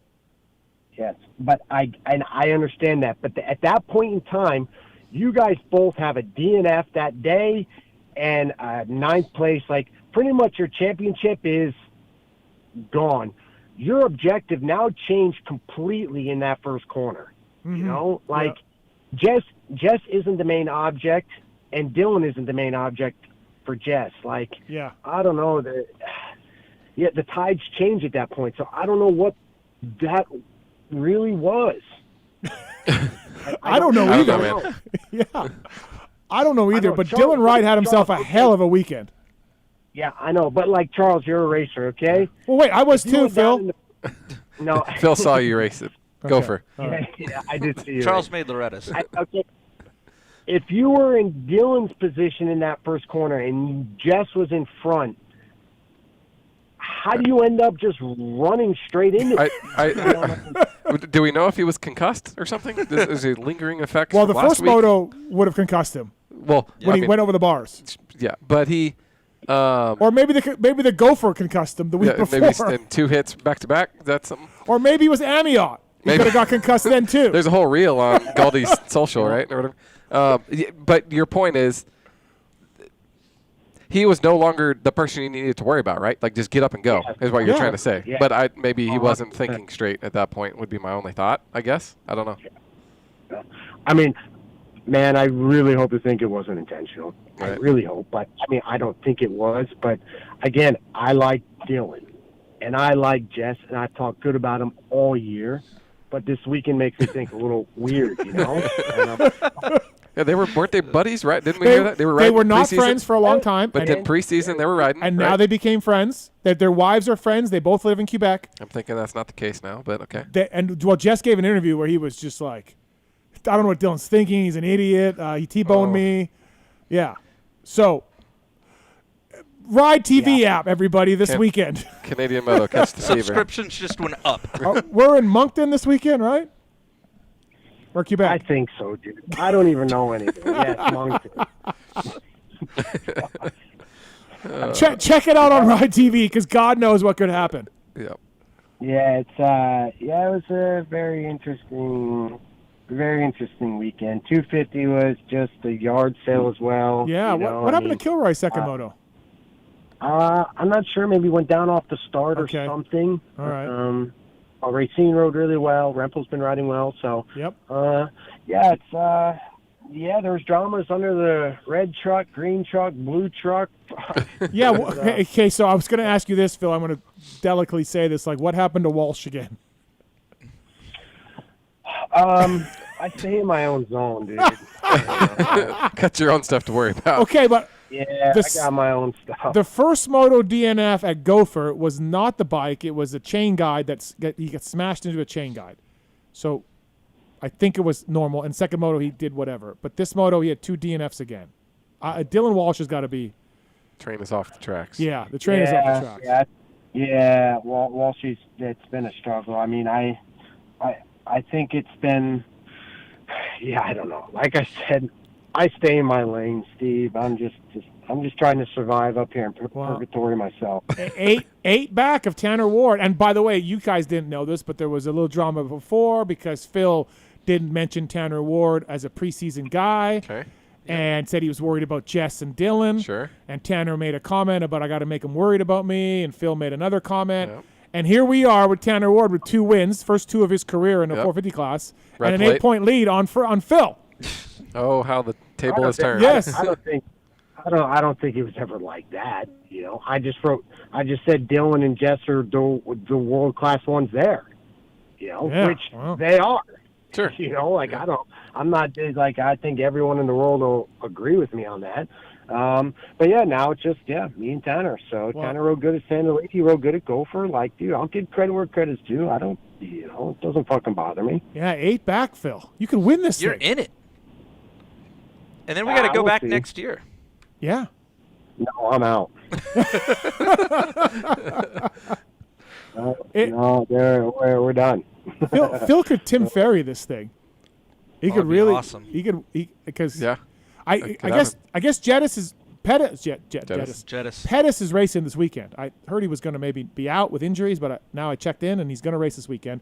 I don't know about Dylan. There's possibility Dylan's in the hospital. I don't know, but yeah, I don't. I mean, if Jess consider, I mean, he was riding really good the first moto still. Yeah, he still had a 10-second gap on us, and kind of was just maintaining it. And obviously, whatever happened to his bike happened to his bike. So, absolutely. I mean, hopefully him and Dylan are still good to go, but hopefully whatever happened at Sandali, whatever that was, just stays at Sandali. There's always drama at Sandali. Yeah, same race that you had to call bingo from as a punishment. Yeah. Threatening lives. I mean, right. Dylan landed, that, and Dylan landed on me in 2020 there. Oh, yeah. It's just like, right. Yeah, when did we go to that Canadian National? What? Remember we went to a Canadian National, Clayton and I. Oh, you did? Yeah, you were there. Calgary. 19, you 20. guys went to Calgary. Yeah. 19? Yeah. There was a big fire. Yeah, smoke everywhere. But that was 19. They almost canceled that year. Yeah. I was there. Yeah. I went to one 2 years ago too. I don't even remember. I don't know. Man. Anyway, yeah. Get your tickets. Get your tickets for Moncton this weekend. It's absolutely nuts. We'll see. FCP bringing you Phil Nicoletti on the show. Gauldy's coming up later on. We'll get more opinions from Gauldy on this Canadian series. Gauldy, I'm not the one to ask. He's on the inside of all that shit. You know what I mean? I'm just a fucking bystander. 2-5 this weekend at Sandali for Philip. All right, let's talk Millville a little bit. Obviously, J-Mart was the story, Phil. But Hunter Lawrence won a moto. Jet couldn't catch him. Now, obviously, Jet went down, but Hunter won a moto in a strong fashion. And then what the hell is going on with Eli Tomac? I don't know, man. There it is. I'm not sure. Were you there on the weekend? No, I stayed home. Pookie's birthday. I have no idea. I have no idea what's wrong with Eli. Okay, so we'll move on to this. Phil, you've been a staunch defender of Jorge Prado. Would you like to comment on that first moto? He had a fierce battle with Cody Schock for a while. It was not good. Like, at some point, he was like, I'm out. Classic Prado Schock battle. Prado was like, I am not involved in this race. I don't want to be here. Yeah. Now, look, second moto, we got a fifth. So I don't know if they made changes to the bike or whatever, but. I mean, I would imagine they make changes. How much changes did they make? I don't know. I'm not sure, but I kind of feel bad, Oscar was at club all week trying some stuff. It's not for a lack of effort. Did he go back? Huh? Did he go back? He went back, right? Yeah, they're in California now. Okay. Yeah. So they're there in California, and hopefully, I'll probably do some more testing out there with, I would imagine, all the Showa guys in Kaipo and stuff. Again, I like Jorge. I'm a fan of the kid. Yeah. I think he can still do it. Second moto was still, was okay with fifth. Yeah. But, it's not what anyone wants. But I asked Chad about it. I said, "Hey, Chad, what was up with the first moto?" He said, "We've moved on from that first moto." So I didn't really get a comment from the CR22 on this. That one didn't happen. I mean, I don't know. I can't really relate to Jorge because, again, I'm not on Factory Cow. Yes, I ride Canadian Kawasaki, but it's not the same stuff. You know what I mean? It's not the same. So, but no, I mean, what I experienced. I mean, I can understand. I can understand a little bit, engine-wise and stuff like that. But again, Cowies can fix and come up with any sort of solution, whatever. But Washuga might be a little bit better if if it is a chassis thing or engine thing with being a little more hard pack and stuff. That's what I had that to say, Phil. So that, as usual, you hit the nail on the head there. Washuga, whatever he's battling with, lack of horsepower or chassis stuff, whatever the issue is, and it could be all of that. It's got to be a combo, right? Both, probably. It's going to work better or different at Washougal.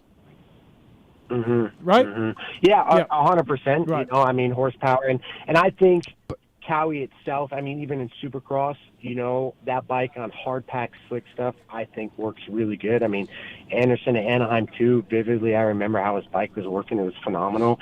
And even Jorge's bike earlier that day in practice before he got hurt. But I think the Cowie does excel on those types of terrain. Mm-hmm.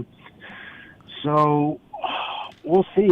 I mean, again, I've become okay friends with him, so I can't really say too much. But like, I know on the gas or whatever, he's used to air fork and this and that, and he's on Showa. And Showa to me is the cream of the crop with some stuff. Like if it's an air fork and that's kind of a feel that he's looking for, you think that they could just get him an air fork. I mean, KYB or whatever, they can go from Showa to air and back and forth. Like, try something different, you know? Yeah, but Phil, they don't like they have to order that stuff. Like they have to figure out like, hey, you know, it's like when Kenny wanted the BFRC shock and he got all mad. Yeah. Lars is like, dude, we don't have any. We didn't order any. You chose the non-BFRC. We can't just shit one out. And I think Cowie's in the same spot. Cowie can't be like, hey, we just can't produce an air fork. We didn't order any. We don't have any. You would think if it's unraveling this poorly, they would just figure it out, right? Go. I mean, get one from KRT over there or whatever he needs, right? Like, I don't know. I don't think, like, I don't know. He can make any fork work, longer, shorter, whatever. Yeah. Just swap the lugs. I mean, I don't know. Different clamps. Like, I don't know. I'm just thinking. I mean, yeah, it's a bit unfortunate. You know, and again, a rider has a feeling that they're looking for. I mean, I've been there, not at that level. I mean, I'm currently there. I'm in Canada, you know what I mean? Looking for engine stuff here, there, and still working on suspension at a much smaller level. But at that level there, you think it'd happen a little bit quicker. But, you know, again, Oscar was there. Like, I'll give him credit. He was there by himself working with, you know, Ben Schiermeyer during the week, and they're putting in long days. So it's kind of Oscar's smart, too. Sure. I mean, he's a friend of mine, so I'm biased. But I think Oscar's a very smart guy, you know? So, no, I agree. And, you know, and it's not that he's afraid of looking outside the box and stuff. Like, I think they've gotten to that point, you know, and I feel like KTM had gotten to that point as well. Like, you got to go outside of what the norm is or whatever the company thought it was okay in. But, I don't know. I think sooner or later they'll get it, you know. And then you get out the box one time, and then it just starts fucking rolling over, you know. You don't want to see him quit like that, at least in my eyes anyways. You know? You're like, Jesus, dude, like, come on. Like, I get it. You're a professional. It looked like it was just unraveling in his head, right? Like, it was just. I know. There was people passing him that he's never heard of or seen before that he's embarrassed by, that it just went. Yeah. It went off the rails quick. Well, I mean, obviously, Valentino or whatever, it's like, when has he ever been close to Jorge? Never. Ever. Never. Yeah. You know what I mean? It's just like, okay, ding, ding, ding, what's going on? And he's just on a privateer Yamaha, you know? So, it just seems, I don't know. Seems like the dart's just not hitting the dartboard at the moment, but nope. I don't know, maybe they'll get it situated. And certainly, like you said, the bike's going to handle different at Washougal, but I'm a little more pessimistic than you about it being better. I mean, his best rides came at Southwick and the second moto at Millville so far, right? Which are softer terrain than we're going to see at Washougal. Yeah, and even when he was up front at Redbud before he got whatever happened that second moto, like, he made it look somewhat effortlessly, you know, like he had a good flow or whatever. But it's there. They just need to hit the mark. How, I don't know, but I'm just saying, like, if he's used to an air fork and that's the feeling, then go to the air fork. Get an air fork from somewhere. There's got to be a show ones around there. Somebody can find something. I mean, you don't agree, Steven? What's that? You don't agree with that? I just don't.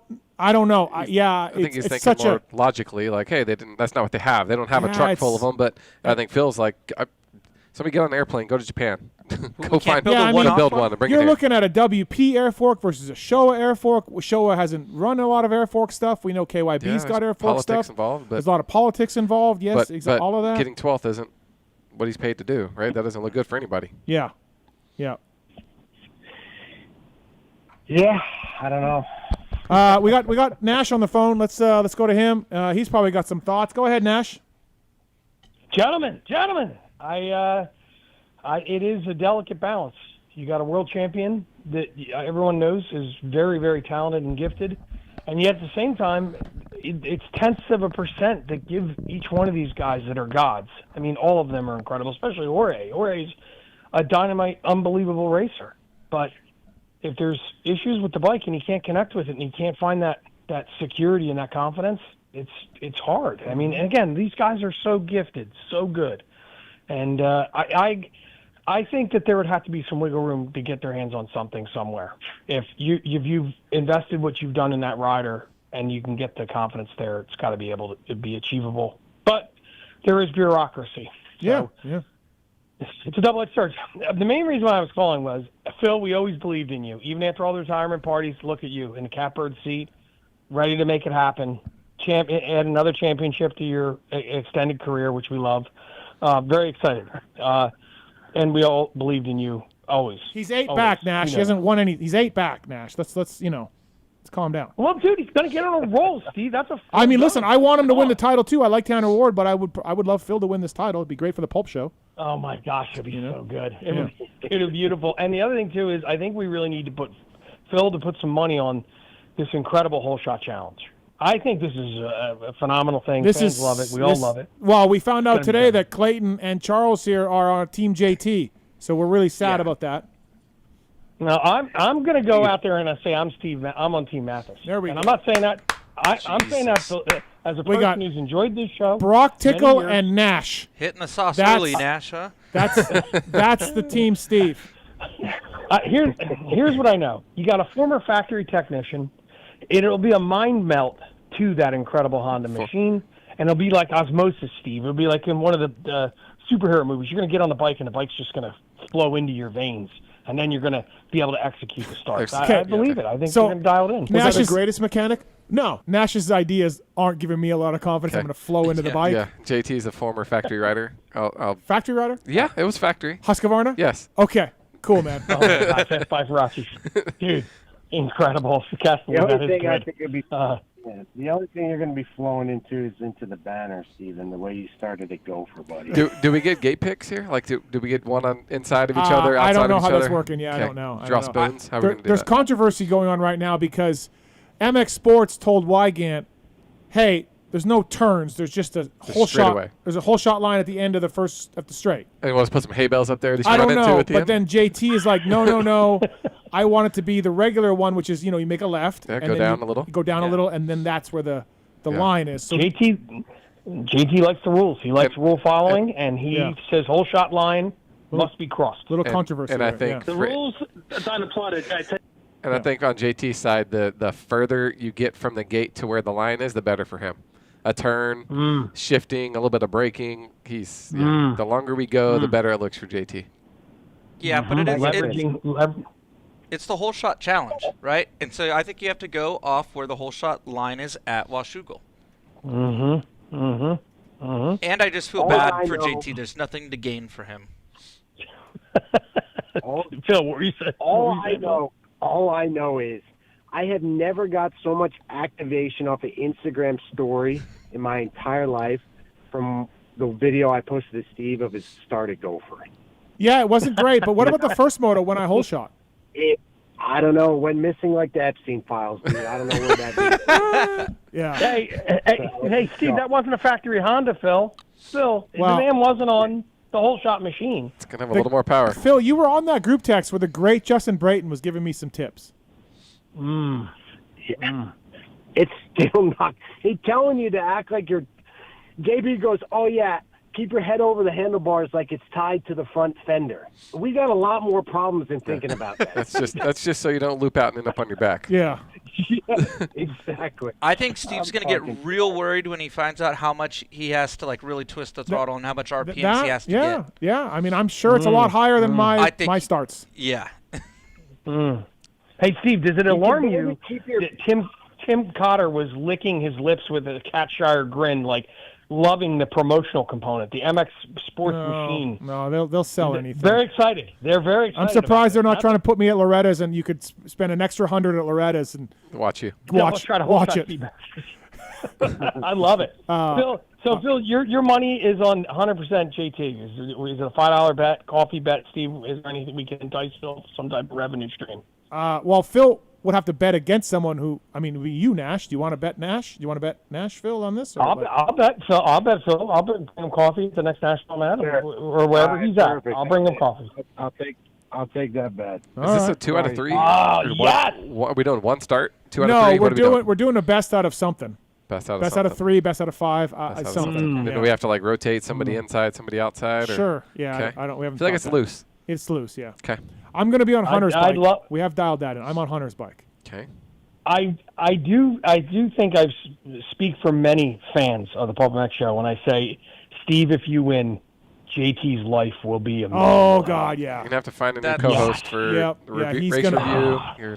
But all of you, Phil, yeah, everyone, all of you, you're all getting texts. You're all getting. I might fly a banner. All the haters are gonna. Yep. I might fly a blimp around the next race. Have it teed up for Washougal, knowing you. Yeah. It's almost like at Redbud when the president of HRC was there. Lars will have that same joy that man had with, mind you, 250 and 450, 1-2, as seeing Steve Holshot and just the adrenaline. Lars will have the same feeling as the HRC president. Look at my machine. Look at my man. Lars, look at this. Lars is on the record. He wins either way. He's a win-win. If JT beats me, it's like, look at the production bike. Look how awesome it is. Yeah. And if I win, look how great our race bikes are. They take an average, they take a vet B rider and make him be the pro. Make him whole shot. Like Lars is like, I win either way. Right. So I'm very excited. I'll be glued to it. I can't wait, boys. Phil, how are we feeling, bud? Are we feeling good? Are we feeling good? We're a little rough after the weekend, after getting mowed over by a couple people, but we're fine. Yeah. All right. Live to fight another day, Nash. All right. Thanks, Nash. Thanks for calling, buddy. Hey, Phil, go get him. Cheers. Have fun, fellas. Have fun. All right. Thank you. Appreciate it. That's Nash, everybody. Phil Nicoletti, brought to you by FCP Racing on the PulpMX show. So, how many more? So 3 more rounds. Is there any weekends off, or are we straight through? No, 1 weekend off. It goes Moncton, Quebec, week off, Walton. Okay. How are we feeling about those tracks, Phil? I'm not a fan of Moncton, but it's okay. I love Deschambault. I won there, and I've won at Walton twice. So, okay. Yeah, be okay. All right. Good. Yeah, be good. I like it. So, look forward to. I stayed up in Ottawa this week. I was actually over at MX 101 today, quite a bit. Committed. Yeah, just kind of hanging out. Wait, are we not riding this week? We're gonna ride the race bike? Yeah, I'm gonna ride tomorrow at Sandley. Oh, okay, all right. What is the track I in didn't Ottawa? get enough of it on Sunday. Okay. What's that, yeah. Clayton? What was the track in Ottawa? You guys That's Sandley. That's where they just were. Oh, that's the one I went to 2 years ago. Oh, okay, yeah. Little sandy. Yeah. Not as sandy as Gopher, but yeah. But, well, Sorry. Listen, Phil, this is great. I mean, my group text, like, everyone's like, what is going on up there? We thought it couldn't get more crazy after you went like, what did you go? 22-4? No, I'm joking. 9-7, 8-7, 7-6 whatever. for the red plate. And got a red plate. Yeah. And that was just a nothing fairly normal weekend. No, that was like beyond normal compared to this past weekend. Yeah, it's. I'm telling you, shit completely hit the fan this weekend. Is everyone yelling at everybody? Yeah. Yeah, a little bit. There's not even 800's not even racing. Yelling. Yeah, 800's not even there. Yeah, he's kicking himself now. Yeah, it's something else for sure. So check out the Ride TV app, everybody, and we can check out the race in Moncton this weekend. It's on the far East Coast, and it's not a bad track, Phil, but yeah, definitely I think the other ones have been better a little bit. Before we let you go, Phil, let's bring our next guest on in here from the CMX Youth Unfiltered and Ammo, Ryan Gauld. Gauldy? What's up, dude? So What's Phil, going on, Steven? It's been a long week, man. Where's my fucking parts? Where's my parts? The parts are on their way. The parts are on their way. Phil's on the phone here, and every time I ask him about the penalties or his thoughts, he said, just ask Gauld. Not his department. Well, I mean, it is my series, right, Phil? I run everything. I'm the guy to blame. Yeah, I'm you the run guy that does everything. it all. You're fucking, you're Canadian moto to a T, dude. So Yeah. he keeps hitting me with these fucking hard questions, and I'm like, dude, I'm a rider. I don't have nothing to do with the rule book. I'm not in any fucking meetings. I don't know nothing, you know? You know, it's funny, all the slow throat gestures, the middle fingers, the anger and everything, this fucking guy's just like a flower up here right now. He's not involved in anything.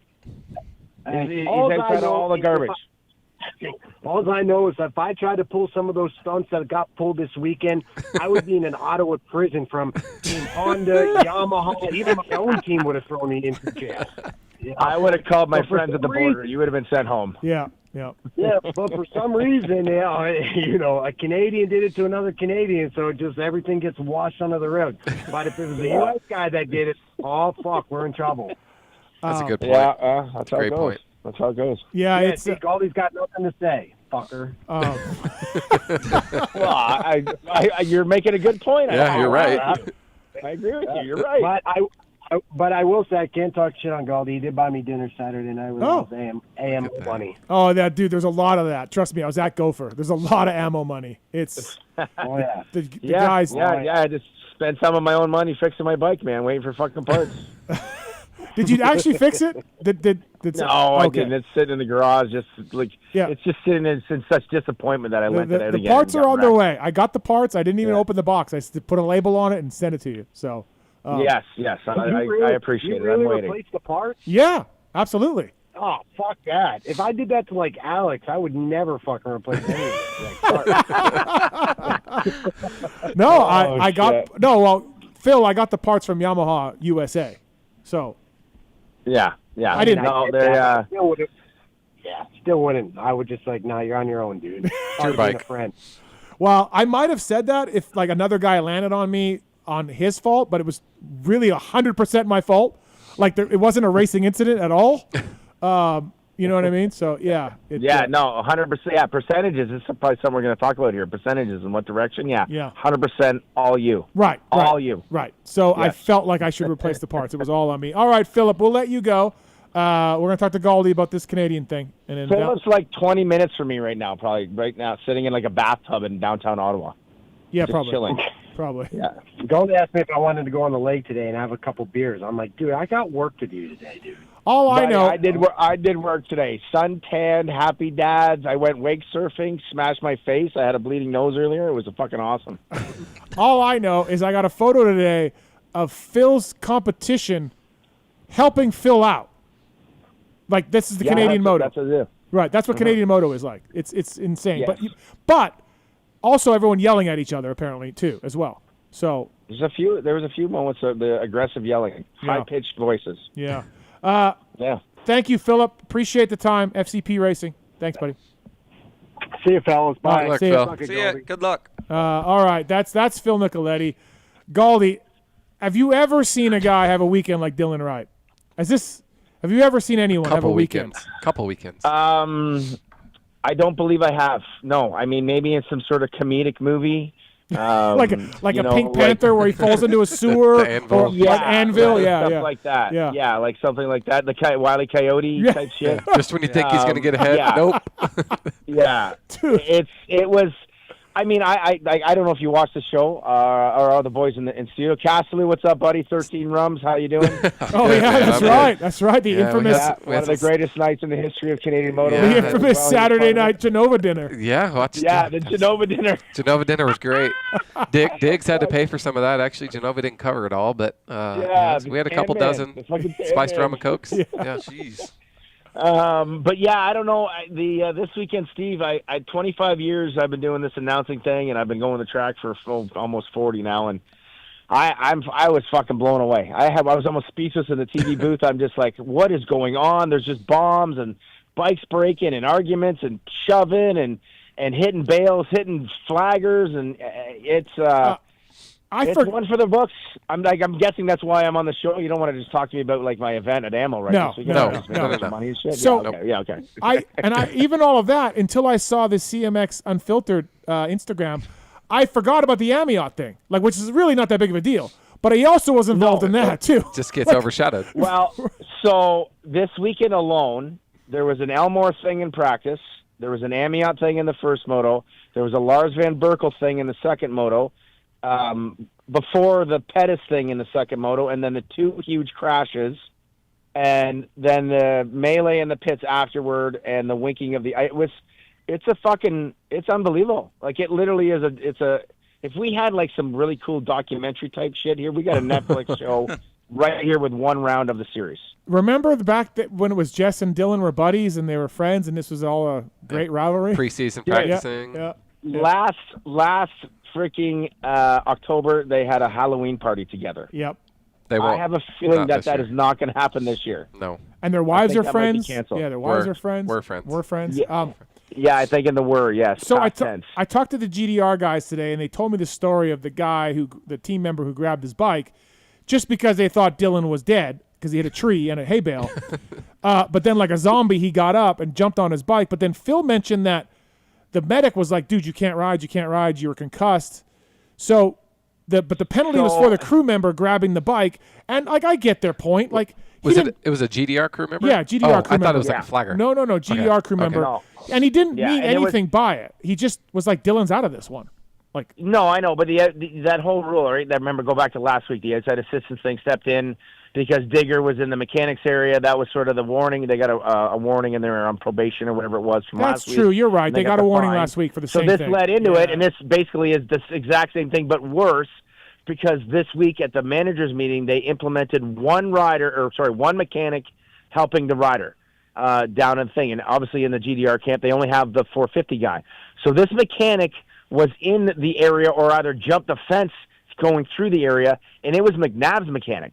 So it wasn't even a 450 guy helping. It was McNabb's mechanic who wasn't even racing all day that ended up jumping the fence. So it really did break the structure of the rule, like the nature of the rule in that sense. And that is why. So you're fine with this penalty? Down. You're fine with this penalty? I'm 100% fine with this penalty, and so is Diggs and GDR. Right. I don't know if they want to just like, I'm watching it. Like I talked to Diggs today quite a bit, and it was 100. This is why that rule comes into play. Last weekend was a bit of it was in the mechanics area, so was it okay? Right. Is this right? And stuff like that, because the nature of the rule is the outside assistance outside of the track, like, or outside of the mechanics area. That is the nature of the rule. So this one here was blatantly outside the rule. And as far as the medic saying, I believe I don't know if there was like, hey man, you got to stop, you're done.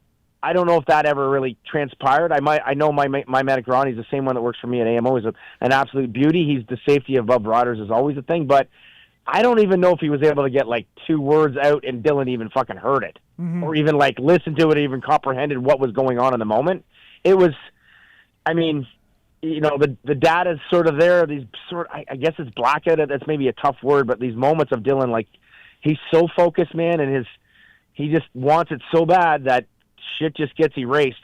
And we see moments like this, and this isn't the first time incidents, you know, like the Pettis one, you know, has happened, right? With the Phil one at St. Louis a few years ago, and the Osby one years ago, and it's not a reoccurring thing, but it's been something that's been happened, and now this year it seems to be just fucking tenfold as far as incidents and you know, dramatics and emotions and fired up. It's these last 2 weeks have been like, you know, like holy fuck, like it's just like everybody just decided to turn on. Holy shit, what's this UFC thing? Look at this, blood, guts, tears, dying, fucking let's go, drinking it, buy tickets. Like, it's unbelievable. Ryan Gauld here, brought to you by Acherbys, at Acherbys USA.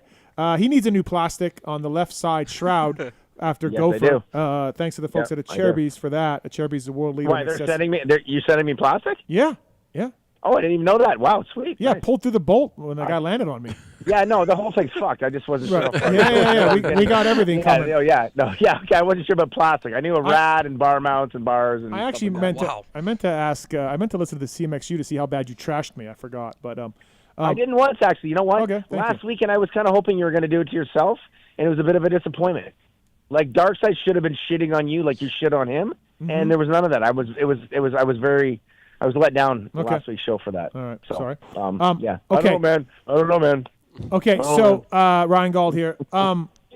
The first turn thing with Jess, like, I don't think Dylan was like, hey, there's Jess Pettis, I'm going to knock him down.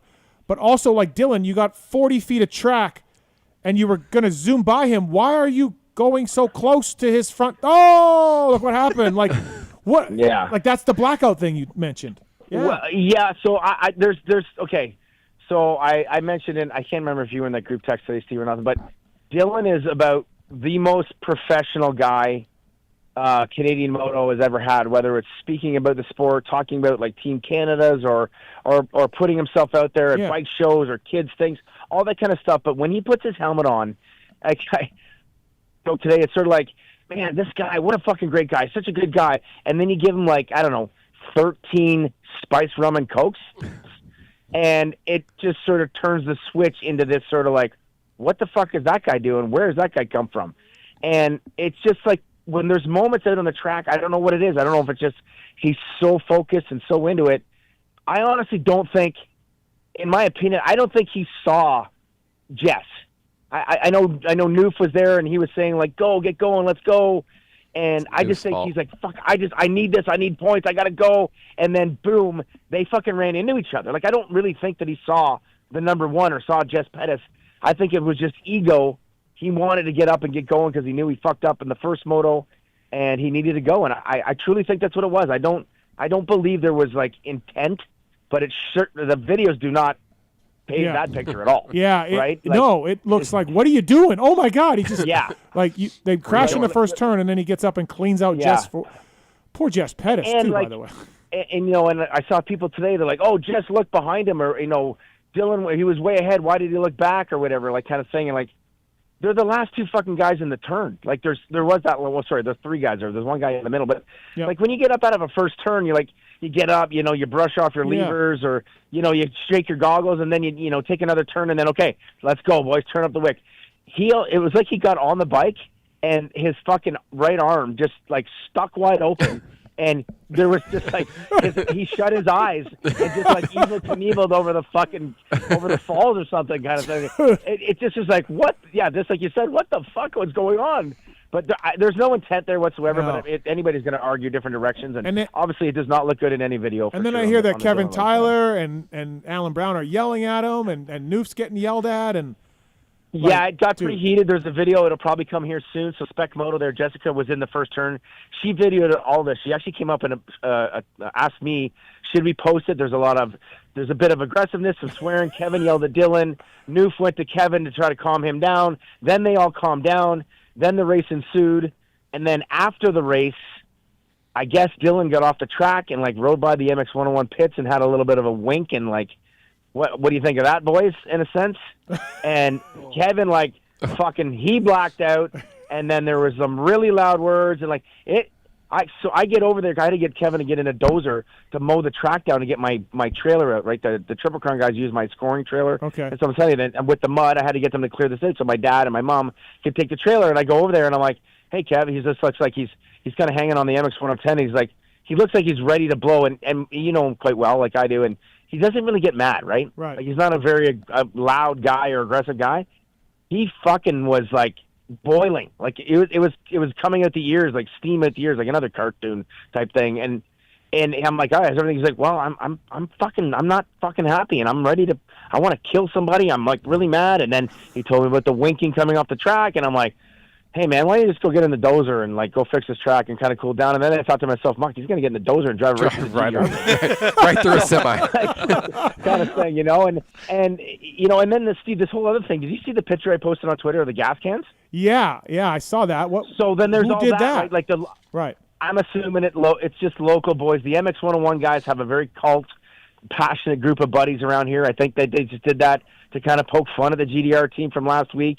And that, started the day with some turmoil and some heated conversations, and there's about fucking $7,000 worth of fucking empty Pro 6 cans of fuel there, and then the signed GDR, and obviously it was a joke back to the gas stop last week, and so it was just a kind of a compiling thing of it all, and then and then you mix the emotion of poor Jess's bike breaks in the first moto, right? And you add all that to it, like The crazy thing is, 3 races to go.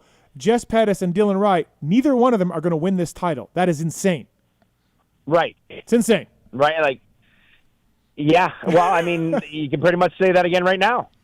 They're Dylan's 43 back. Jess is 46 back, I think. Yeah. With 6 motos to go. I mean, okay, so Steve, let's go back 4 months. Hey, Steve, Tanner Ward and Phil Nicoletti, 9 points apart with 6 motos to go. No. You don't have Drink to go. the Kool-Aid, buddy. You go back a month. Yeah. And it's just as wild. Go back after round 2. Yeah. Right. No, but I mean, when you're like preseason, Phil's like, "Oh, I'm a top 3 guy. Yeah, fuck, I'm just here to fucking collect, and I'm just here to hang out." And and then he makes fun of Tanner Ward at the fucking press conference, and Tanner Ward's like, "Fuck you, man." And then now they're the guys battling for this title. Like, it's, I mean, and I feel bad a bit for Tanner Ward because yes, he got a break to win at Go for Dunes, won his first ever MX1 overall, but this weekend. I mean, again, he got some breaks, but I feel bad for Tanner Ward. He's got the red plate. He's up 8. Right. He's won 2 in a row, and like no one's talking about Tanner Ward. Like no one. Well, I actually threw a tweet about that. I'm like, behind all the craziness, Sebastian Racine wins his first ever overall. Kind of gets tucked under the rug just a little bit. Yep. Tanner Ward goes 1-1 on the day for the first time ever in his career, because even with his 250 win and last week's win, he's never won 1-1. Right? And then. The Rempo is just a consistency crazy right now. Quinn Amiot sold his bike literally.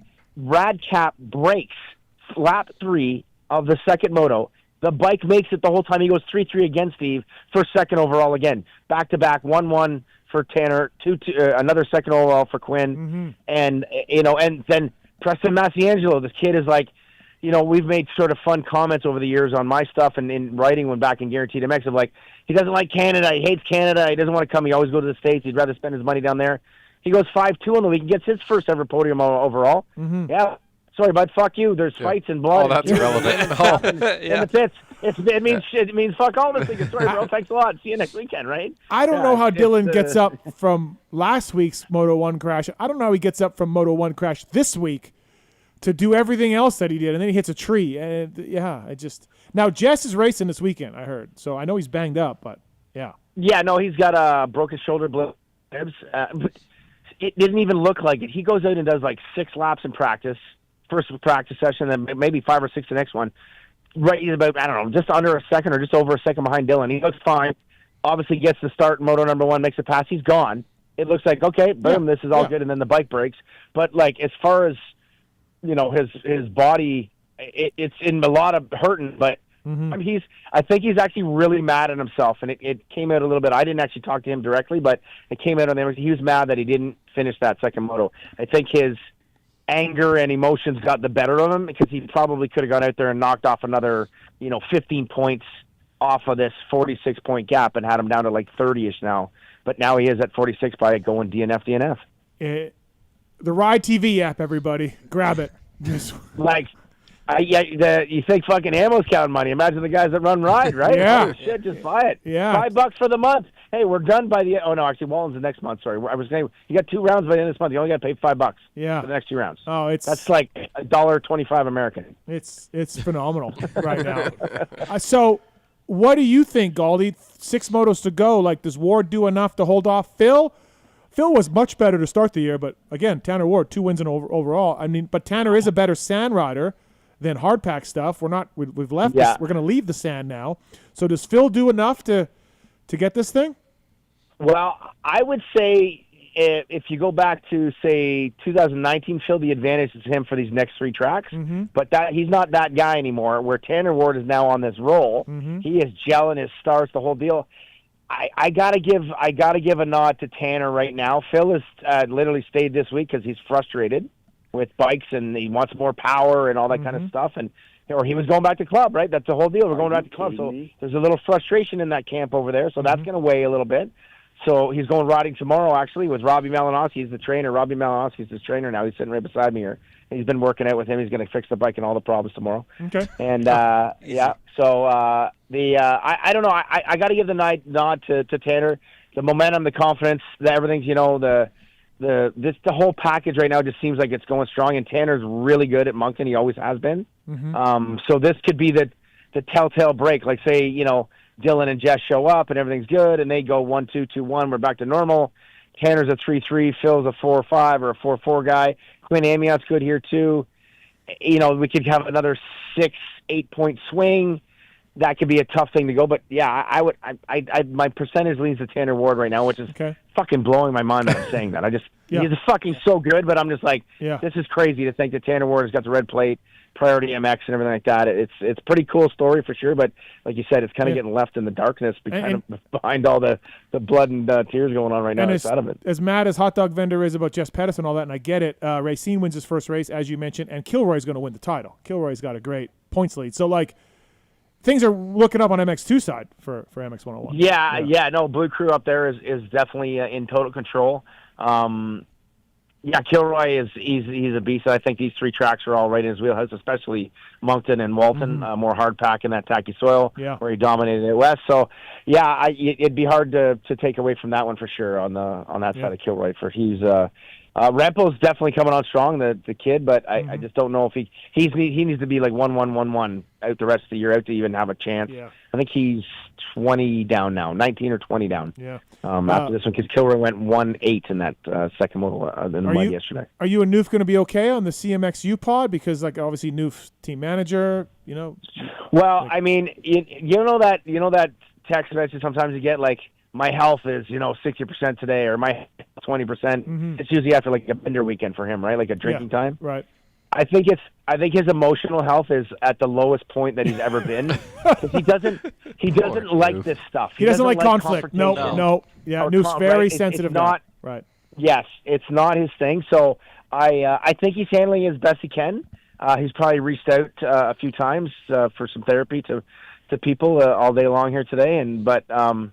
Hey, whatever, man. It's a fucking job. You got to figure it out right now. And poor dude. And poor dude. Get a bunch of spice into him, Castloo. He'll be fine. Fuck. Because McNabb pulled out of the motos. He's done. He's out. He's done for the series. He's done. Yeah, he's done for the series. Yeah, and a new thing for Dylan. So with the protocol this weekend and some conversations between the series and the team, both Digger and the series, he's got to get a full concussion test before he's allowed to race this weekend. Probably a good idea. Good. I would recommend that. Yes, right. For the rider safety is on top of everything. But it's the consensus is it's time in a sense, I guess. So you mentioned it earlier. He's an awesome guy. He's okay with it. You mentioned it earlier. He's a great guy. We had him on the show 2 weeks ago. He's an awesome dude. But this weekend that's not safe for your health.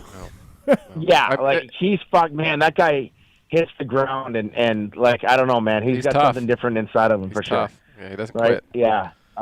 There's no quit on him for sure, but maybe it's definitely time to give a little bit of a checkup, I guess. Yeah. Yeah, I mean, he's out of the championship. Like, I'd get my head looked at and make sure before I. At Cherby's USA, bringing you Ryan Gauld on the show. CMXU pod up tomorrow. Gauld? Yeah, well, we were starting 7 a.m. I had to put it on the back burner today. I enjoyed a little bit of regular life with my wife and kids on the boat today. And some drinking and some laughs and some water and all that fun stuff. So Noof's driving. Ken's got some fucking family thing like he always does. He's got 1,800 fucking cousins and uncles and aunts. He's got dinner every goddamn night, it seems. So we got to always trail. So anyway, tomorrow morning, the pod will be out by 10 o'clock Eastern Standard Time. Take a look at that. Racetech.com right there. Take a look at that. And all right, buddy, thanks for the time tonight. And enjoy Moncton. I mean, in the TV booth, it's been the best thing that's ever happened to the series. I'll tell you that right now. It's been amazing. Remember last year we were like, dude, it's so cool for the series. All these amateurs are coming up. These USA amateurs. It's awesome for the series. Who cares? Who cares, dude? Way better. Yeah. This is way better. Thanks, buddy. In, boys. Yep. Yep. Thank you, Gauldy. See ya. Gauldy. Anytime. Bye, guys. That's Gauldy. God. Do you want to talk about that dinner you had at Calgary? That was a great dinner. That was my first Gauldy experience. First Gauldy experience, really. Because you text me maybe the next day. Yeah, first MCR team dinner where everyone has to stand up and do a speech. And thank somebody. As part of the dinner. Yeah, that was interesting. I don't remember. Gauldy did a speech, I believe. It was loose, if I remember right. But yeah, Canadian Moto, it was different. It was, you're joking about everybody's friends and whatever, but it totally was like that, right? Like there was Gauldy and Dylan and 800 was racing that year, and him and Dylan obviously were going to be going for a title that year, but they were there standing up and giving a 3-minute speech in front of the whole team. It was interesting. Yeah. But Gauldy's one of a kind. And at some point, the Spice Rums came out, and Gauldy said, "Hey, Genova, you picked this up." But then it somehow Digger ended up having to split it with Genova. Genova's a bajillionaire or whatever, but Diggs they split it. But all right, PulpMX show with Charles Castloo, Clayton Murillo in studio. Cardo Systems, PulpMX code to save. Have either one of you guys used Cardo stuff? I have. It's great. It's fantastic. Yeah. Yeah, we used them, I think, on some Baja rides back in the day. Yeah. Like 2.7 and Valade and Parabinos even, I think. We took a Rocky Baja ride. They were super cool. Pack Talk Edge. Edge phones are waterproof, dirt-proof. Coach to rider, rider to rider, mechanic to rider, all of it. If you want to communicate, they got a JBL sound system. They sound crystal clear. They add a new dimension of safety, fun, and efficiency to moto at Cardo Systems on the social stuff. CardoSystems.com, code PulpMX to save. Thank you to them. And MTX Braking as well. Code PulpMX when buying direct. Over 2,000 stores carry MTX Braking. Paul P., Michael Brandis, Cade, Starling, all using MTX braking pads. They're all about power, modulation, and silence for your mountain or road bike.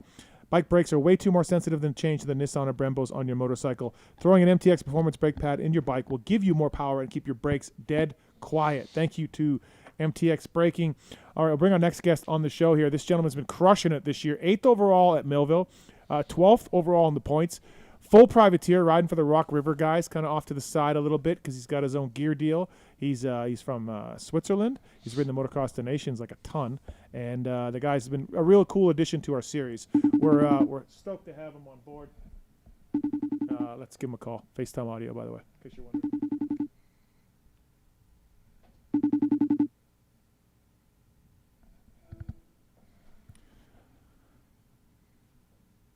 Valentin. Hello? Hey, hello. Yes. How are you? Hey, I'm fine. And you guys? We're good, man. Thank you for calling into the show. Appreciate it. We're calling you, I should say. Really impressive Millville for you, man. Good job on that. What'd you think? Look, Valentin, I've said this for years. I've said Millville is the best track on the series. I love it. Everything about it. What do you think of Millville? Yeah, it was a really cool weekend. The layout is really nice. I really like it. Uphill, downhill was really nice. Little struggle in down of the track with this wave section with the sand. It's quite slippery. Yep. But yeah, the layout is really nice, and I had good fun. How was your race? Was pretty good too, man. Good job. Yeah, thank you. Yeah, it was cool. The second race was nice. I really rode my my real speed. So that was cool. Yeah, it was a good job. 8th overall. I talked to you earlier this year. You told me your motor was stock. Obviously, you got a Kropovich exhaust and your suspension and everything. But you still running a stock motor, or have you done something to it? No, it's a full stock bike. Full stock engine. Also, the electronic. It's the standard electronic that I can manage with my phone. And just on exhaust. And that's it. Dude, that's awesome. That's so cool. It's such a great advertisement for Yamaha, you know, that the bike can be that good and run that, run that fast. Yeah. Do you adjust adjust it much with the phone? Would you do the Yamaha Wi-Fi tuning? Do you do much? No, you have 3 maps, like one soft, standard one, and aggressive one. That I choose between, and then for sure. But I don't really know about that. Then you can make your own map. But I don't want to try that on the race because I don't want to break one engine. No. Listen, there's some good maps out there. Like Travis Preston at Yamaha, he's developed some really good maps. I can get you one if you want, and he loves it. And he's a great rider, right? He's still a really good rider, Preston. So, I don't know, Valentin. You should try some new maps. You might like it a little better. I don't know. We're putting it in the top 10. Yeah. Because like in Europe, I was riding also with the same stock bike, same exhaust, but with the fuel from the pump. But like in Europe, we have 95 or 98. So I was racing with 98 normal fuel, and the bike was okay. And here in US, I'm riding with the VP fuel, and the fuel is more aggressive, more explosive. So the bike is a bit too lean. So that's maybe the next improvement that I have to do on the bike. The mapping. How was Mount Martin? I mean, Majora's got some big hills. There's a few out there, but how was Mount Martin for you? It's nothing you can. Okay, Majora to downhill where you jump down. It's a nice wall, but it's not really like Millville. Millville, it's really long. And more you're going down, more it's getting stiff to the braking zone. So it's really nice. Nice. You talked about your stock engine and the maps and everything. What's your week preparation like? Do you have a practice bike, and are you flying in and out to somewhere to practice during the week, and where are you based out of? So I arrive the Saturday before Pala in California, and I stay 1 month till High Point in California. But I really saw it that California it's nice for holiday, but not for practicing, because there is not many tracks, and it's too much people, too much amateur on track. So in one side it's dangerous because there is too much level difference between the amateur and the pro guy, and then the track are too easy, too flat, too hard pack. And then you can't really work, me, when I arrive on track, I want to take my time and do my session. And here in SoCal, it's not possible. It's guys who go everywhere, full gas, making like rev to RPM. So I didn't like, and also it's a lot of traffic and stuff like this to go to the track. So after High Point, I decided to come to PulpMX, and now it's 3 weeks. I'm staying here in PulpMX. It's incredible the compound they have.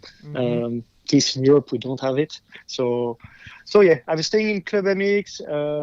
I have one practice bike, but to be honest, I don't really practice during the week. And then I'm trying to the race. Yeah, you told me you've been battling because you had some ups and downs in MXGP, and you were telling me at Lakewood about this fatigue you get, and if you ride too much during the week, if you exhaust yourself, you feel it on the weekend. So how you ride best is very little practice, Valentin, right? That's how you race the best? Yeah, exactly. We say age is a number, but no, unfortunately, it's a fact that when you are getting old, you have to adapt your training and your recovery. So I really saw now with the time that when we do race after race, I'm not practicing on the bike between the race, because I prefer to arrive fit for the weekend than to say I was riding on Wednesday, because everyone said we have to ride on Wednesday, but if I'm not riding, I'm not going to go slower, or even I don't going to go faster, Right. Valentin, but that's with the age that you learn that. Yeah. So this last week you went 10-6. You're putting it in the top 10. It looks you're 12th in points now, but it looks like you can get in the top 10 in points. Are you satisfied with your season so far over here? Yes, when I'm racing like Millville, I'm really happy with it. To be honest, when I'm racing around 15, 18, I'm not really happy with those results. Sure. But it's I know I have to speed to race between 8 and 12 every weekend, but it's not easy to arrive on the race, to learn the track in 15 minutes, to go for a fast lap, to adjust the bike, and then to go for the race. So I need a little time for that, and also the style of racing, it's different as Europe, because in Europe, when you start, you have like the first 3-4 laps, it's really like a lot of intensity. But in Europe, we have only one or 2 lines. So you are a bit aggressive in the first few corners, and then it's okay. But here in the US, there is so many lines that the guys, they pass you in every side. One guy on the left and the right, and this I'm still struggling. I have to still improve my first few laps. Mm-hmm. On the race in Millville, I start on the all shot line. I'm 5, but at the end of the first lap, I'm 10th because Justin, Malcolm. You're like, what the hell happened? Really aggressive and yeah. It's and really, that's the big difference in the US. That you have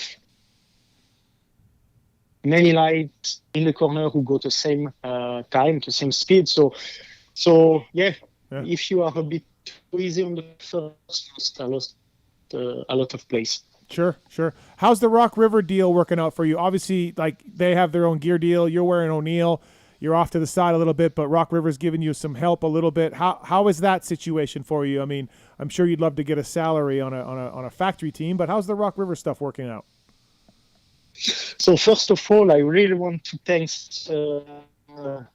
Rock River Yamaha for and also all the sponsors, like they own sponsor who run the team, and also like Bellefer, Rental, AVS, ASV, O'Neill, and all the guys who this adventure, because without them it shouldn't be possible. So big thanks to them. And I fly Saturday before to come over here, but I had nothing. I had no plan. I said I come to race Pala, but I had no bike, nothing. And then when I land Saturday evening in LA, we can give you bike for practice, and I can manage that. We bring you the bike on every races, and you can use a bit our hospitality, and I say okay, let's do that. So it's cool. It's a nice atmosphere. Really pleasure to race for them, and like the smaller arrangement we find is that they put me next of them team truck. Like this I can use my sponsor, and I represent also them sponsor, and we finish 8th overall in Millville, so it's quite cool. So you take your stock bike, Valentin, your Rock River bike, and you're passing Jorge Prado in these motos. And you raced him many times, and he's a 2-time. Are you like, what the hell is going on? Yes. I mean, no offense. Like, you're older, you're on a stock bike, he's on Factory Cowie, he's an MXGP 2-time champion. You have to be like, and like you're passing him at these races and a few times, and you're just leaving him. So it's got to be pretty crazy for you. Yeah, and already twice this season. One time in Thunder Valley. I don't remember. I think the second race when I finished 8th, and Millville first race, and then second race I catching back from 10 seconds, and I was back in his rear wheel. So I'm like I don't know what I have to think. In MXGP I passed him only one time last year, and that's it.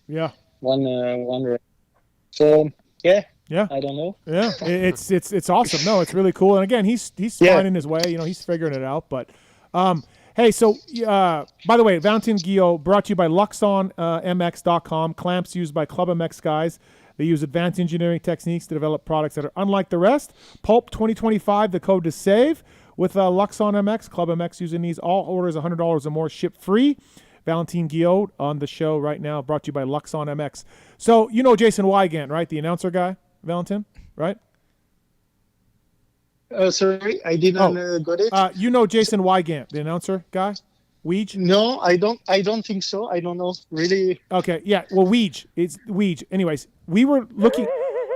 He's the guy who does the announcing. So we saw you with your shirt off, I think at Thunder Valley, Valentin, and you have some crazy scars on you from collarbones or shoulders or something. I don't know. What are those from? Those scars on your chest and is that collarbone stuff? Unfortunately, yeah. Okay. Yeah. Holy smokes, those are big scars, dude. So yeah, I race 6 MXGP race beginning of this season, and my last race was the Grand Prix of Switzerland. So in my country, in your home race, 2-hour drive, and unfortunately in the second motor I was on 5th position, and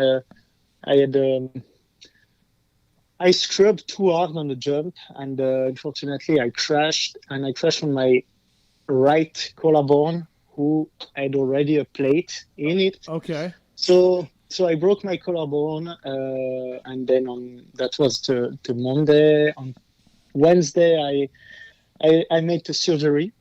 So they removed the plate. They put a new plate, longer, on all the collarbone, and yeah, then 30 days after I was racing in Pala. Okay.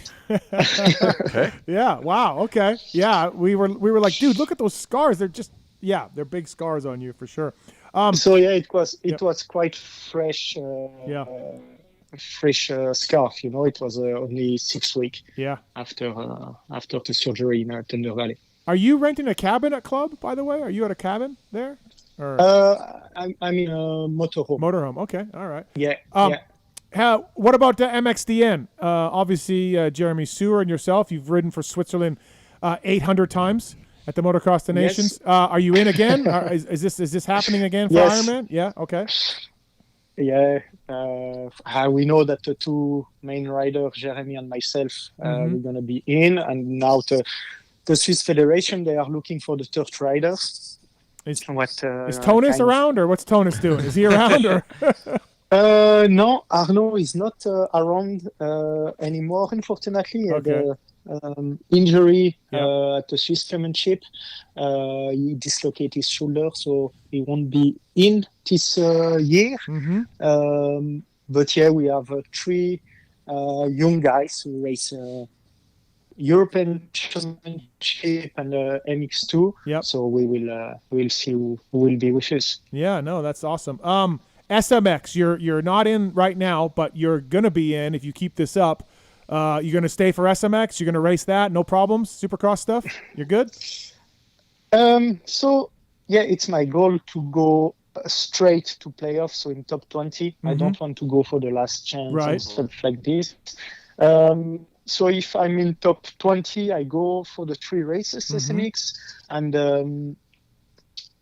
yeah, Supercross. Okay, we can't compare Europe and USA because it's 2 different worlds. Yep. Oh. PulpMX Wi-Fi. And Valentin. Still there? Yeah, still there. Oh, nope. Gone. Nope.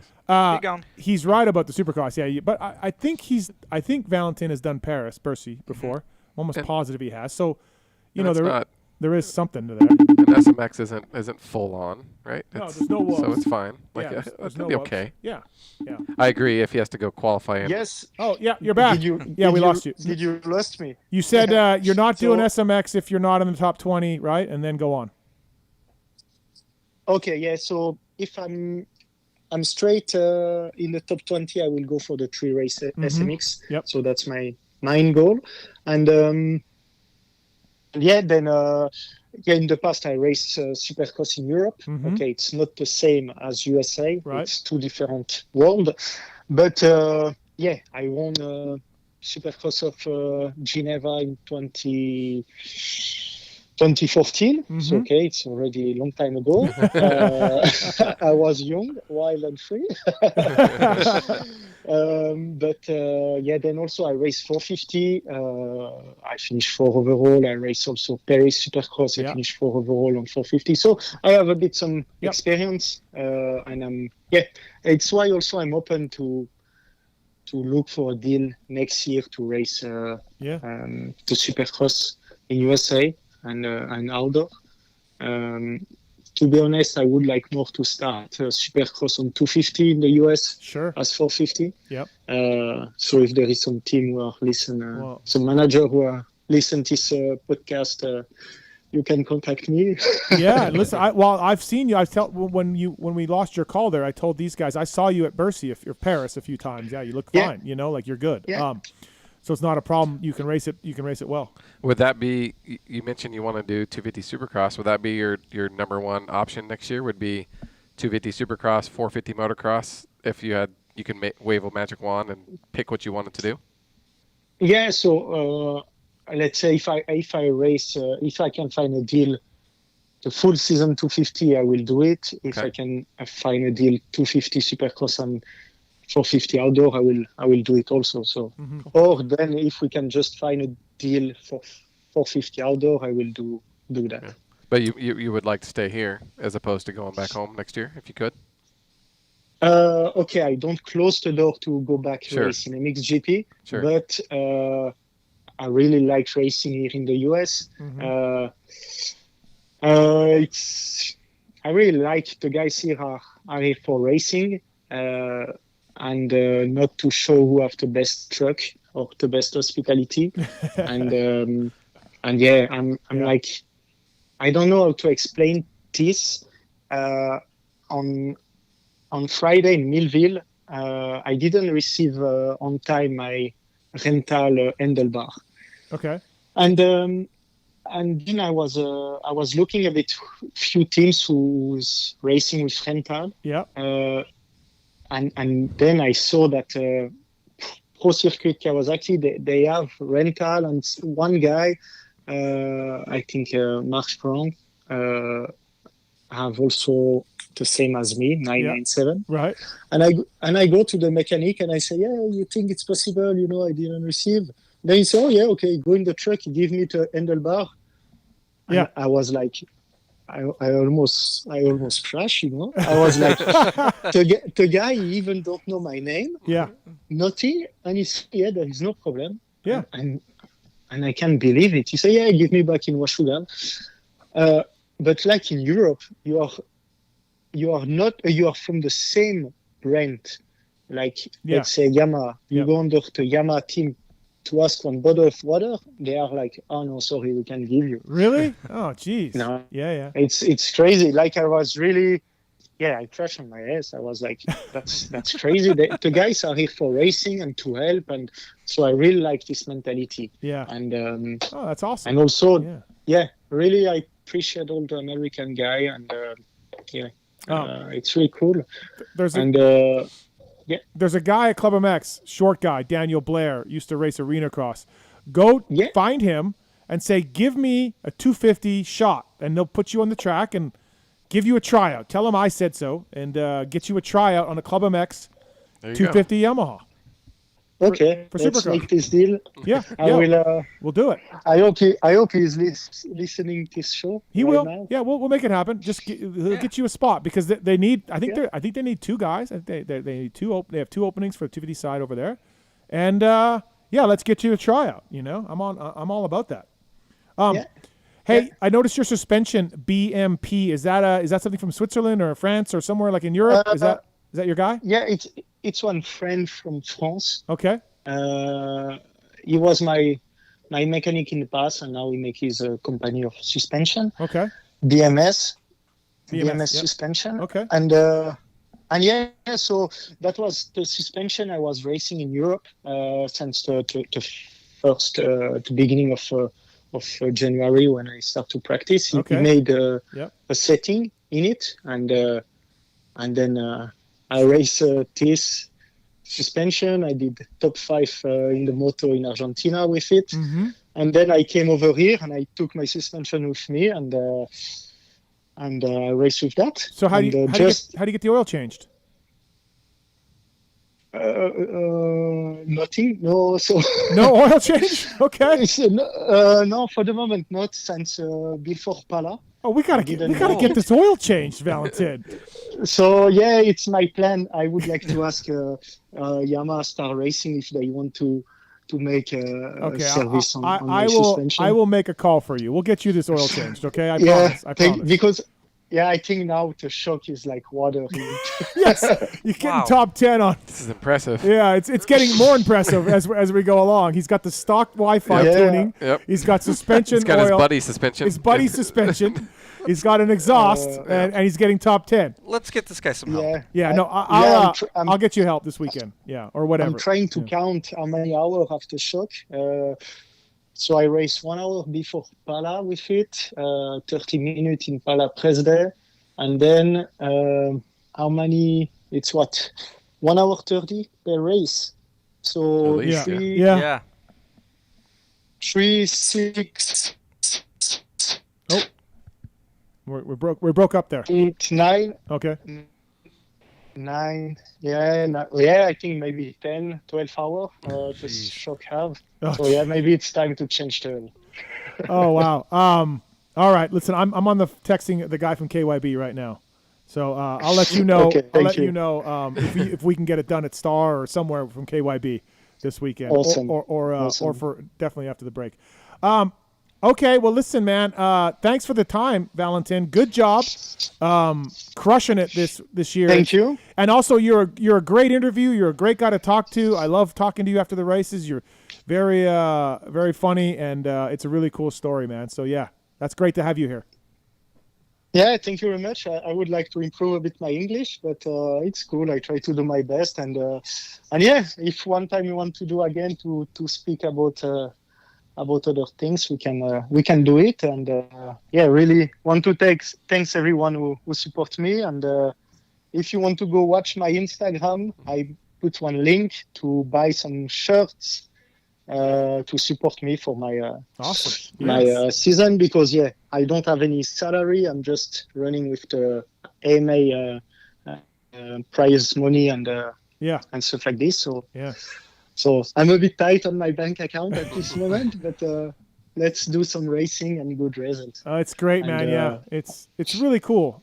Good story. Yeah, it is. Yeah. And let's see if like some factory team who have injured riders, they want to have someone for the last few races. I'm here. I'm open. Yeah. Listen, what was it? Cooper Webb's out. That's right. I'm trying to think of Cooper Webb's out. Star's got a 450 over there. Let's do this. At least some suspension. Listen, Rich Simmons, you're listening to this. Get him on the bike. All right. Thank you, Valentin. Okay, cool. Good job. Thank you. Thanks, guy, and see you next time. See you this weekend. Thank you. Valentin Guillod, brought to you by Luxon MX. Learned a lot. Yeah. Dude, he's honestly, I've talked to him a few times this year, and I obviously know his name. I'd never talked to him in Europe, really. But really fun guy to talk to. He's 1 point behind Cody Schock and Joey Savacci. If he comes back or not, they'll both pass him. If he doesn't, he'll be close to top 10 in points.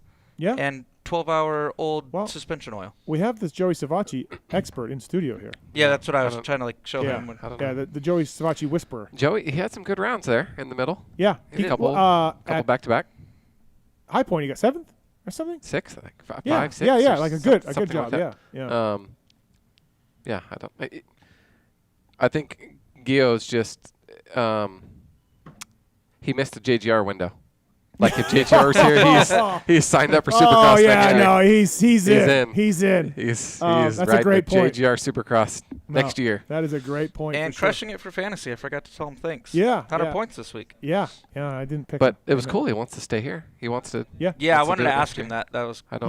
A little bit of Supercross experience, so he's not starting from scratch. I definitely would recommend the 250 class. I think he's right, and I think Prado. I would recommend the 250 class for Prado as well, but it's a little late for that. It's insane that the rule is, you in MXGP, motocross, you can't race 250 Supercross. It's an insane rule. Switching gears, does he know about the Canadian series up north? Could he join that? Can we send him up there? I mean, at this point, why not? Let's go. Yeah, Put him in there. That'd be fantastic to have that. 702-586-7857, and please check those guys. Please give us a call if you can, and we're gonna give away Stacyc later on in the show as well. All right, Chad's on one. He's got a funny story. Go ahead, Chad. Hey, Steve. Long time, first time. Got a funny story about Charles. I don't know if he's gonna remember this. It was like 2005-ish. Met him at Millville. He was on Bardwell Yamaha. And me and my old man met him. He had his bikes out front. They had their bikes out in like the pits, amateur pits, I think it was. Mm-hmm. And he had a couple of his practice bikes up for sale. Got to know him and had good chats. And I'm watching live. And I think by the look on his face, I think he's putting it together here. Okay. All right. And anyway, so got to know him and watched him on Pro Weekend. And being a 15-year-old kid, I thought I knew everything. 25th to 40th. Something like that. Yeah. Oh, I didn't make the motos in 06. Anyway, keep going. Sorry. So anyways, me and my old man went and watched him in practice, and at that age, I was just on 85s, which is why I was interested in his 250F. And when I watched him in practice, I came back, and I said, I think I know your problem. And he was like, oh, really? And I said, yeah, I think it's your corners. I think you're a little slow in there, bud. Wow. You remember this? Yeah, kind of. Oh. Yeah, did he? At first, when he was talking, I was thinking he bought a bike for me and was about to tell me it blew up and he needed me to pay for it or something. Yeah, so we're going to get to that. That's where, so. that's where we're going. That's where we're going. Okay, all right. We're heading there. So I bought his practice 250F and met him up and bought it following us, Monday, I think it was, in Rochester. And met him up and never started 250F, and he's like, let me give you a quick run through. So he's in flip-flops, and we're in the Walmart parking lot, and he cranks over on his flip-flops, and he gets off after he starts it, and he looking down, hold his leg, and he's like, yeah, don't ever do those in flip-flops ever again. Yeah, and recommended. So anyways, ride it for a while, works great, put maybe an hour on it. And I call him up and I said, yeah, this thing just locked up going over a double, dude.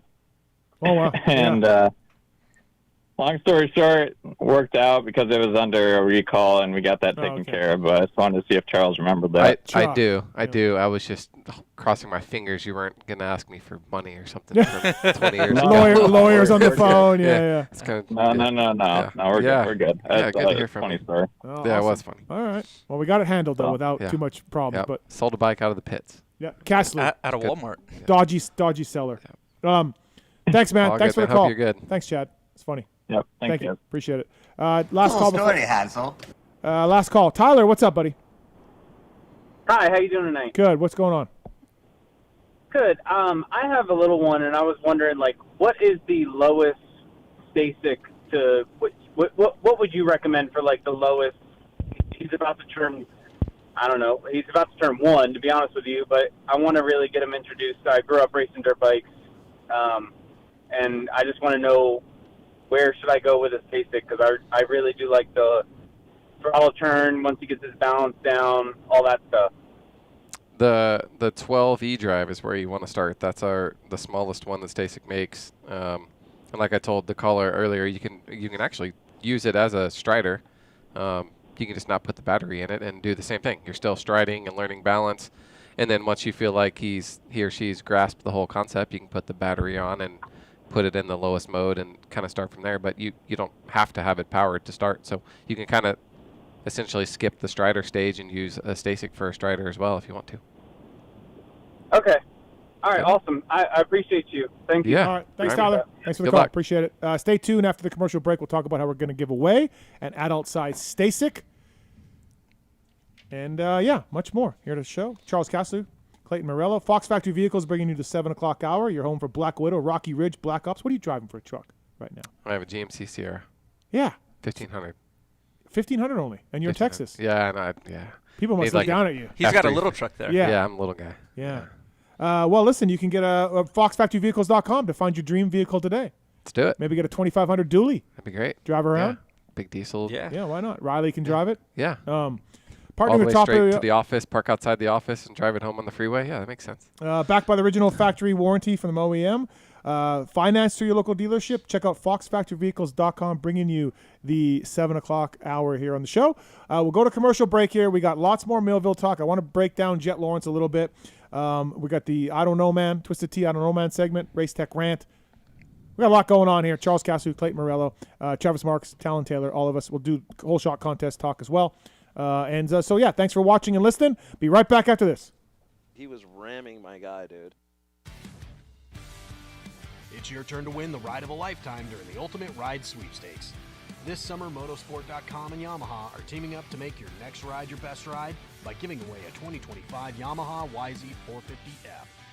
With weekly prizes from Fly Racing, FMF, Turner Performance Products, G-Brakes, Alpine Stars, OGO, HP Tools, Hinson, Muck-Off, Decal Works, Dunlop Tires, VP Racing, Mika Metals, ASV, Achurbis, Works Connection, and the grand prize, a 2025 Yamaha YZ450F prize package. Now's your chance to win the ultimate ride during the 2025 Motorsport Ultimate Ride Sweepstakes.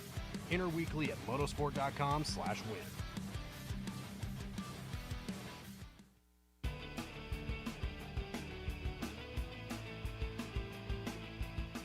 You likely know Racetech as the suspension and engine tuner of choice for the world's fastest privateers. But what you may not know is behind the scenes, Racetech is the trusted source for many OEMs and factory teams throughout the motorcycle industry. For nearly 40 years, Racetech has been producing high-performance suspension and engine components and services right here in the USA. Racetech doesn't just specialize in motocross. In fact, they have many off-road, hill climb, flat track, road racing, and supermoto championships on the mantle as well. Not a racer but want to smooth out the ride on the street or add some performance to your Harley? Racetech offers a full line of suspension solutions including industry-leading built-to-order G3S custom shocks. All Racetech products are 100% guaranteed to exceed your highest expectations. Don't wait. Experience the Gold Valve advantage today by logging on to racetech.com. Don't forget to mention PulpMX when ordering for a discount.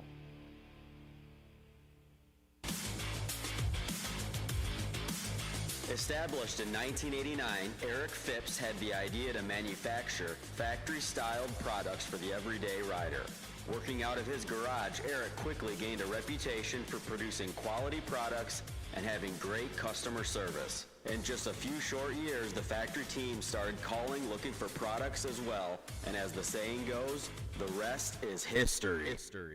Fast forward to 2024, and they are on their 35th year of producing high-quality products while still providing exceptional customer service.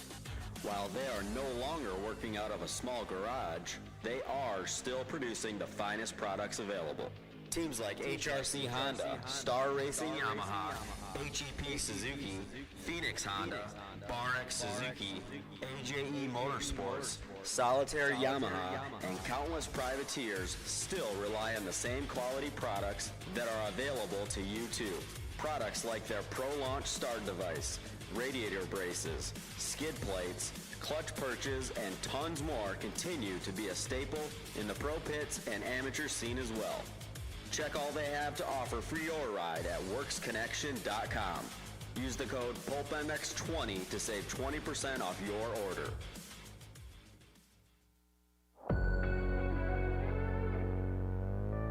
Wiseco Piston has over 80 years of experience manufacturing pistons in Cleveland, Ohio, USA. Wiseco pistons are developed and proven through professional racers, teams, and engine builders, including factory Honda HRC, Club MX, DBTV, Twisted Development, and many more. Wiseco is rooted in supporting grassroots racers across the country. Wiseco has been a sponsor of Loretta's and GNCC Racing since their very first events. Wiseco has a piston to fit the needs of any type of rider, from reliable rebuilds to serious racers. Wiseco is still the piston expert. However, the brand has evolved and has a complete range of performance components, including engine rebuild kits, clutch and valve train components, crankshafts, gaskets, and more. Wiseco has all of your power sports machines covered, from dirt bikes to UTVs, ATVs to jet skis. Find what you need at wiseco.com or wherever you like to buy your parts.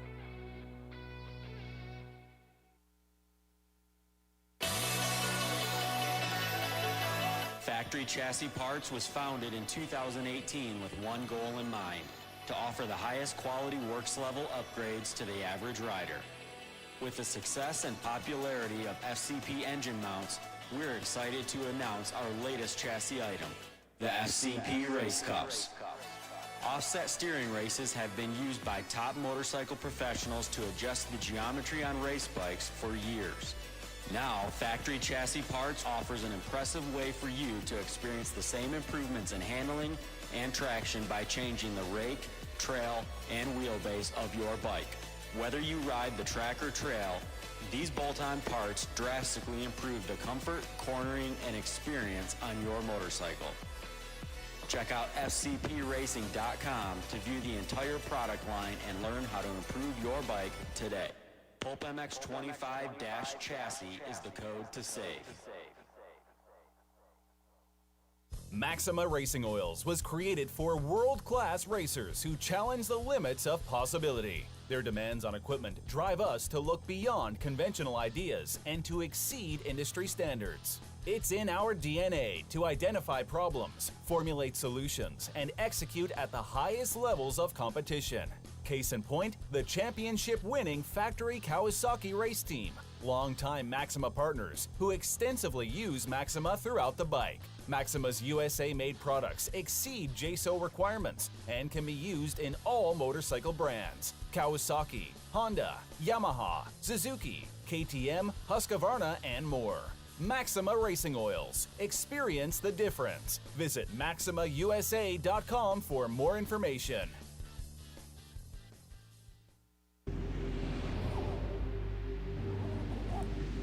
I'm Cooper Webb, and I choose OGO. I'm Christian Craig. I'm Dean Wilson. I'm Aaron Plessinger. I'm Jerry Martin. I'm Nate Thrasher. I'm Shane McElrath. I'm Hunter Lawrence. My name's Jett Lawrence. I'm Jordan Smith. I'm Talon Hawkins. Stargate Hampshire. I'm Hayden Deegan.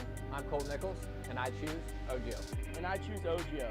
And I choose OGO. I'm Tom Biala. I choose OGO. And I choose OGO. And I choose OGO. I'm Jiren Ferrandis, and I choose OGO.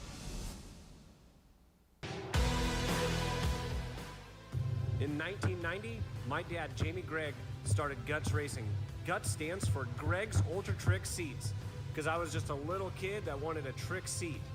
And if you're out there looking for a trick seat, go to gutsracing.com, your local dealer, or Motosport, and place your order. Support the people that support PulpMX. You can use Pulp 2025 for 20% off at gutsracing.com.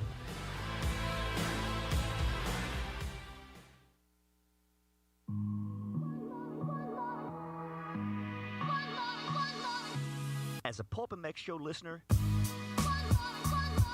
you all know about the Michelin Starcross 6-tire range that are designed to win in a wide range of conditions and terrain.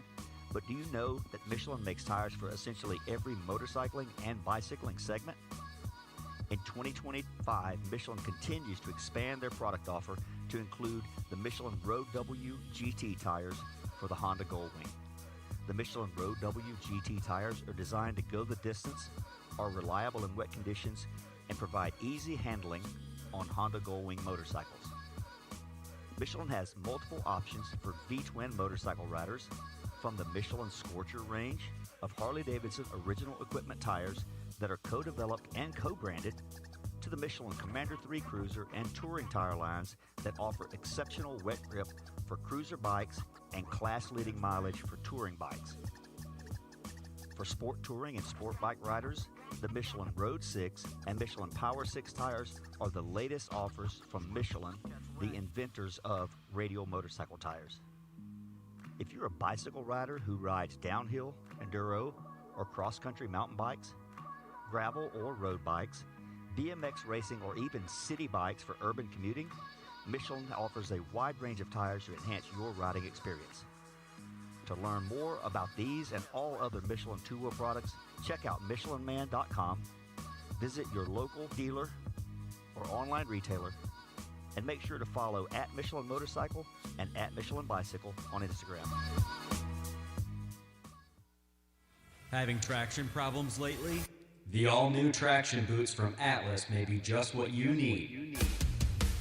Developed as a premium entry-level boot for the masses, they are super lightweight and durable, featuring a modern Velcro-free enclosure, molded sole, and plush memory foam around the ankles for maximum comfort. An incredible value at just $199 in the United States. Atlas traction boots are available in MX and Enduro sole versions to suit the needs of all riders, racers, and weekend warriors. The addition of boots to the Atlas product line is just the start.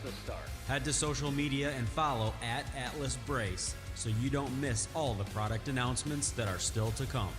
To shop now, visit atlasbrace.com. From beginners to seasoned vets, race teams, project builds, and magazine tests, Decal Works' mission is to cater to those who love to ride, upholding the true definition of quality, service, and knowledge. Visit decalmx.com and use promo code PulpMX23 to get 20% off your custom graphics. Decal Works, #1 for many reasons. It's your turn to win the ride of a lifetime during the Ultimate Ride Sweepstakes. This summer, Motorsport.com and Yamaha are teaming up to make your next ride your best ride by giving away a 2025 Yamaha YZ450F.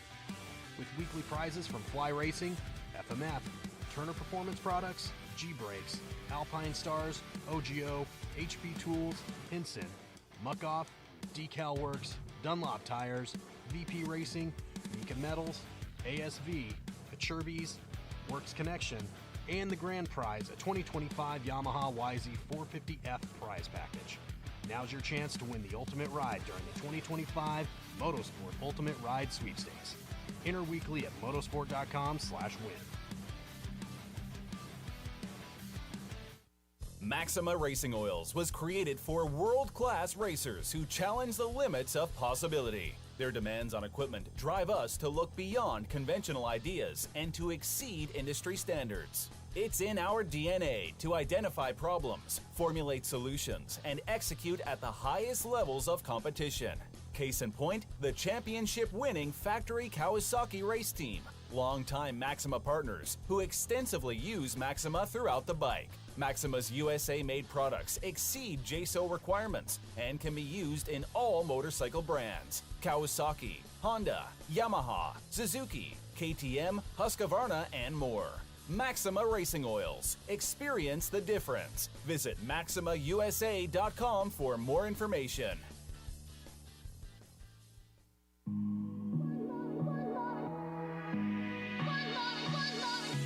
As a PulpMX show listener, you all know about the Michelin Starcross 6-tire range that are designed to win in a wide range of conditions and terrain. But do you know that Michelin makes tires for essentially every motorcycling and bicycling segment? In 2025, Michelin continues to expand their product offer to include the Michelin Road W GT tires for the Honda Goldwing. The Michelin Road W GT tires are designed to go the distance, are reliable in wet conditions, and provide easy handling on Honda Goldwing motorcycles. Michelin has multiple options for V-twin motorcycle riders, from the Michelin Scorcher range of Harley-Davidson original equipment tires that are co-developed and co-branded, to the Michelin Commander 3 Cruiser and touring tire lines that offer exceptional wet grip for cruiser bikes and class-leading mileage for touring bikes. For sport touring and sport bike riders, the Michelin Road 6 and Michelin Power 6 tires are the latest offers from Michelin, the inventors of radial motorcycle tires. If you're a bicycle rider who rides downhill, enduro, or cross-country mountain bikes, gravel or road bikes, BMX racing, or even city bikes for urban commuting, Michelin offers a wide range of tires to enhance your riding experience. To learn more about these and all other Michelin two-wheel products, check out MichelinMan.com, visit your local dealer or online retailer, and make sure to follow @Michelin Motorcycle and @Michelin Bicycle on Instagram.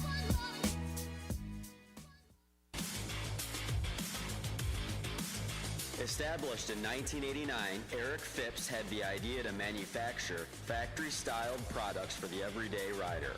Working out of his garage, Eric quickly gained a reputation for producing quality products and having great customer service. In just a few short years, the factory team started calling looking for products as well, and as the saying goes, the rest is history.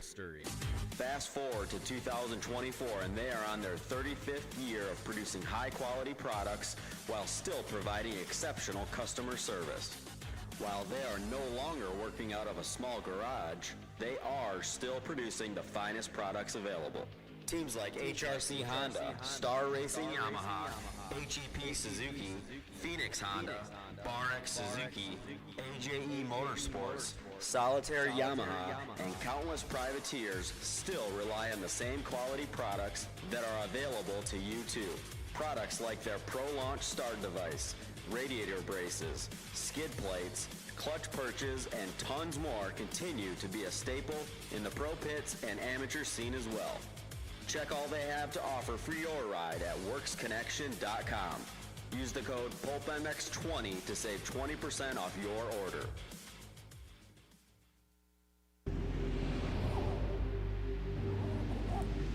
I'm Cooper Webb, and I choose OGO. I'm Christian Craig. I'm Dean Wilson. I'm Aaron Plessinger. I'm Jerry Martin. I'm Nate Thrasher. I'm Shane McElrath. I'm Hunter Lawrence. My name's Jet Lawrence. I'm Jordan Smith. I'm Town Hawkins. Stargate Hampshire. I'm Hayden Deegan. I'm Colt Nichols, and I choose OGO. And I choose OGO. And I choose OGO. I'm Tom Diallo. I choose OGO. And I choose OGO. And I choose OGO. I'm Jiren Ferrangis, and I choose OGO.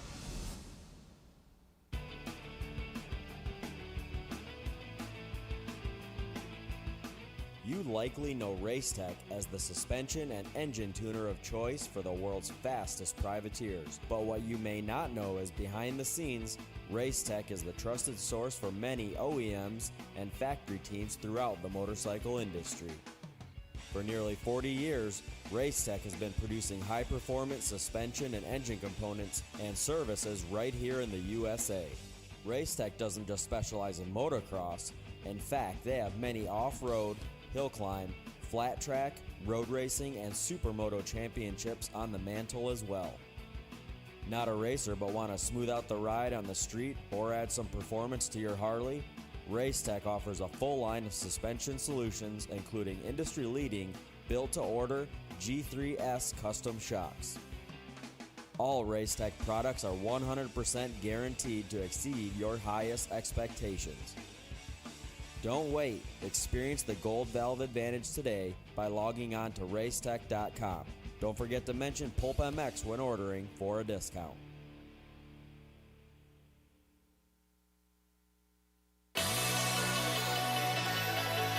Factory Chassis Parts was founded in 2018 with one goal in mind: to offer the highest quality works level upgrades to the average rider. With the success and popularity of FCP engine mounts, we're excited to announce our latest chassis item, the FCP Race Cups. Offset steering races have been used by top motorcycle professionals to adjust the geometry on race bikes for years. Now, Factory Chassis Parts offers an impressive way for you to experience the same improvements in handling and traction by changing the rake, trail, and wheelbase of your bike. Whether you ride the track or trail, these bolt-on parts drastically improve the comfort, cornering, and experience on your motorcycle. Check out fcpracing.com to view the entire product line and learn how to improve your bike today. PulpMX25-chassis is the code to save.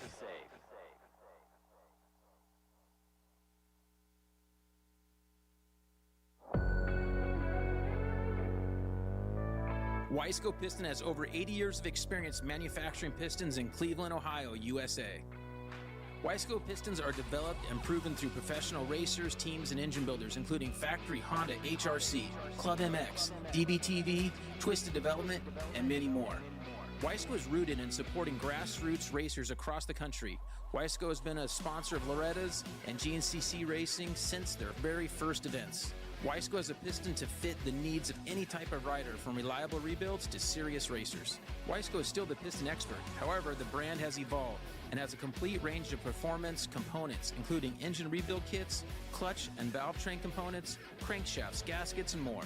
Wiseco has all of your power sports machines covered, from dirt bikes to UTVs, ATVs to jet skis. Find what you need at wiseco.com or wherever you like to buy your parts.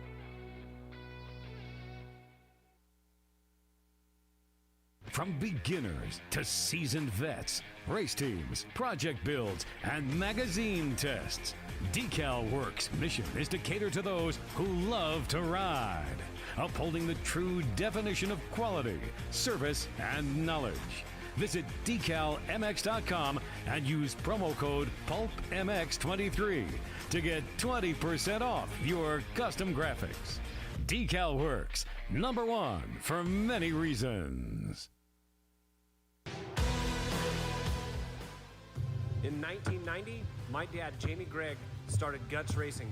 Guts stands for Greg's Ultra Trick Seats, because I was just a little kid that wanted a trick seat. And if you're out there looking for a trick seat, go to gutsracing.com, your local dealer, or Motosport and place your order. Support the people that support PulpMX. You can use Pulp 2025 for 20% off at gutsracing.com.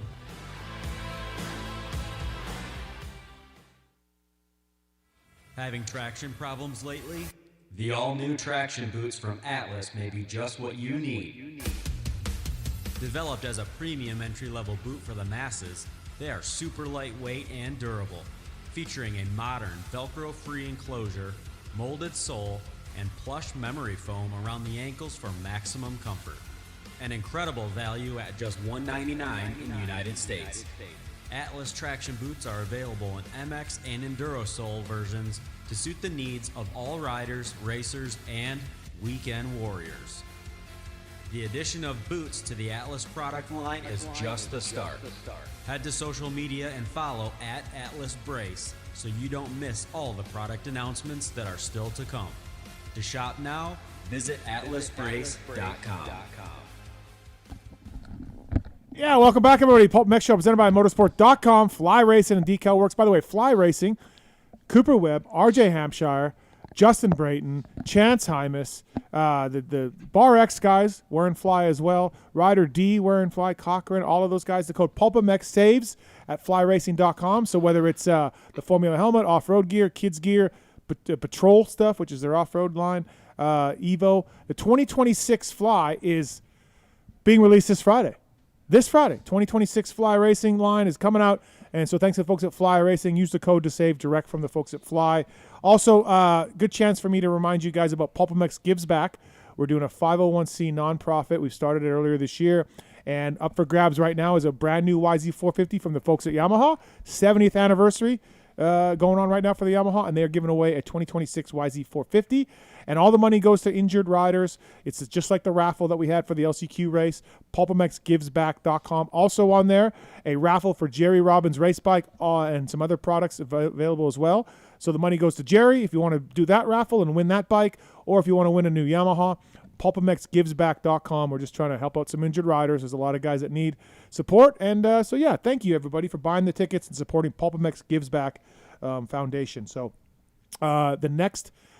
After SMX, we'll do the draw for the YZ450, and the next experience we're going to have is pretty cool. So stay tuned for that. You'll have a chance to bid on that, and all the money, again, goes to injured riders. PulpMX Gives Back. Clayton Murillo, Charles Castloo from Stacyc as well, on board with us. Renegade Race Fuels, racers that win, pour it in. Will Hahn. Remember, you guys know Will Hahn? No? Nope. Yeah. So CT manager at Star? Yeah. Maybe. Well, one of them. One of them. I think there's three. There's Rich. Yeah. There's Jensen. There's Will. There's Kuzo. Yeah. Yeah. Brad. It's unclear. Yeah. Anyways. Bobby. So, guy named Will Hahn won a championship. Yep. For some team, sometime, using Renegade Race Fuels. So racers that win, pour it in. PulpMX25 is the code to save for the cleanest, coolest, most consistent race fuel on the market. The best part of Renegade Race Fuel is they deliver it right to your door. That is actually pretty. That is pretty cool. Super cool. Yeah. I got a tub of MX4 delivered right to the door. RenegadeRaceFuels.com. PulpMX25 is the code to save. It is now time for the X-Brand Goggle Tear-Offs. It's the X-Brand Tear-Off segment. 15-second rapid-fire Q&A. Rapid fire. X-Brand Goggles, the choice of champions everywhere. Guys like Freddie Noren, who I don't know what he's doing, but he's split with his team, split with his team. We'll see Freddie soon, I hope. He's wearing X-Brand. He's good at Washougal. Yeah. He is good at Washougal. Hopefully he's there. Yeah. That's when I first saw Freddie, when he was like a 3-digit guy. He got like 8th overall in a Honda back in the day. And isn't he like coming up on the top starts? If he had ridden all 11 nationals, he would have been tied with LaRocco. That's wild. Another year. But he got hurt. He's missed some. That's crazy. Did you ever think Freddie Noren, right? No. No. Anyways, he's X-Brand Goggles. And Fred's a cool guy. EKSbrand.com. Pulp Show 25 is the code to save. The Lucid Goggle, quick change lens, all of it, new colors, new strap designs, all of it, X brand goggles. Choice of champions everywhere. And these questions are submitted by Corey Moser. Are you Clayton? Nope. Never heard of him. I don't think so. No? Okay. Corey, a guy? Girl? Could go either way. Nobody knows. Okay. Yep. All right. These questions, rapid fire. Here we go, I'm Marks. not ready. Oh, what happened? I was fixing the rundown on the top of the Thank you. screen. That was out of order. I don't know what you're talking about. Okay, I'm ready now. Okay. Steve. Yep. To adequately cover the sport, how many races does one in the media need to attend? Oh, wow.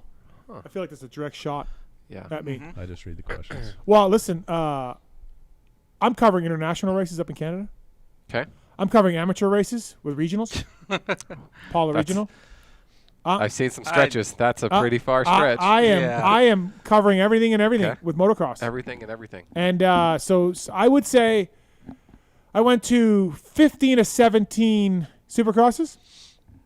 Okay. And I will probably go to 7 of 11 outdoors. I will go to all 3 SMX rounds. Not a bad year. 25 out of 32? 31? 29. 31? 31? Okay. So, yeah, whatever. The number is whatever I'm going to go to. That's the number. Okay. All right, 48 seconds. That's too long. Yeah. Charles, when will we see electric bikes start to be more prominent in racing?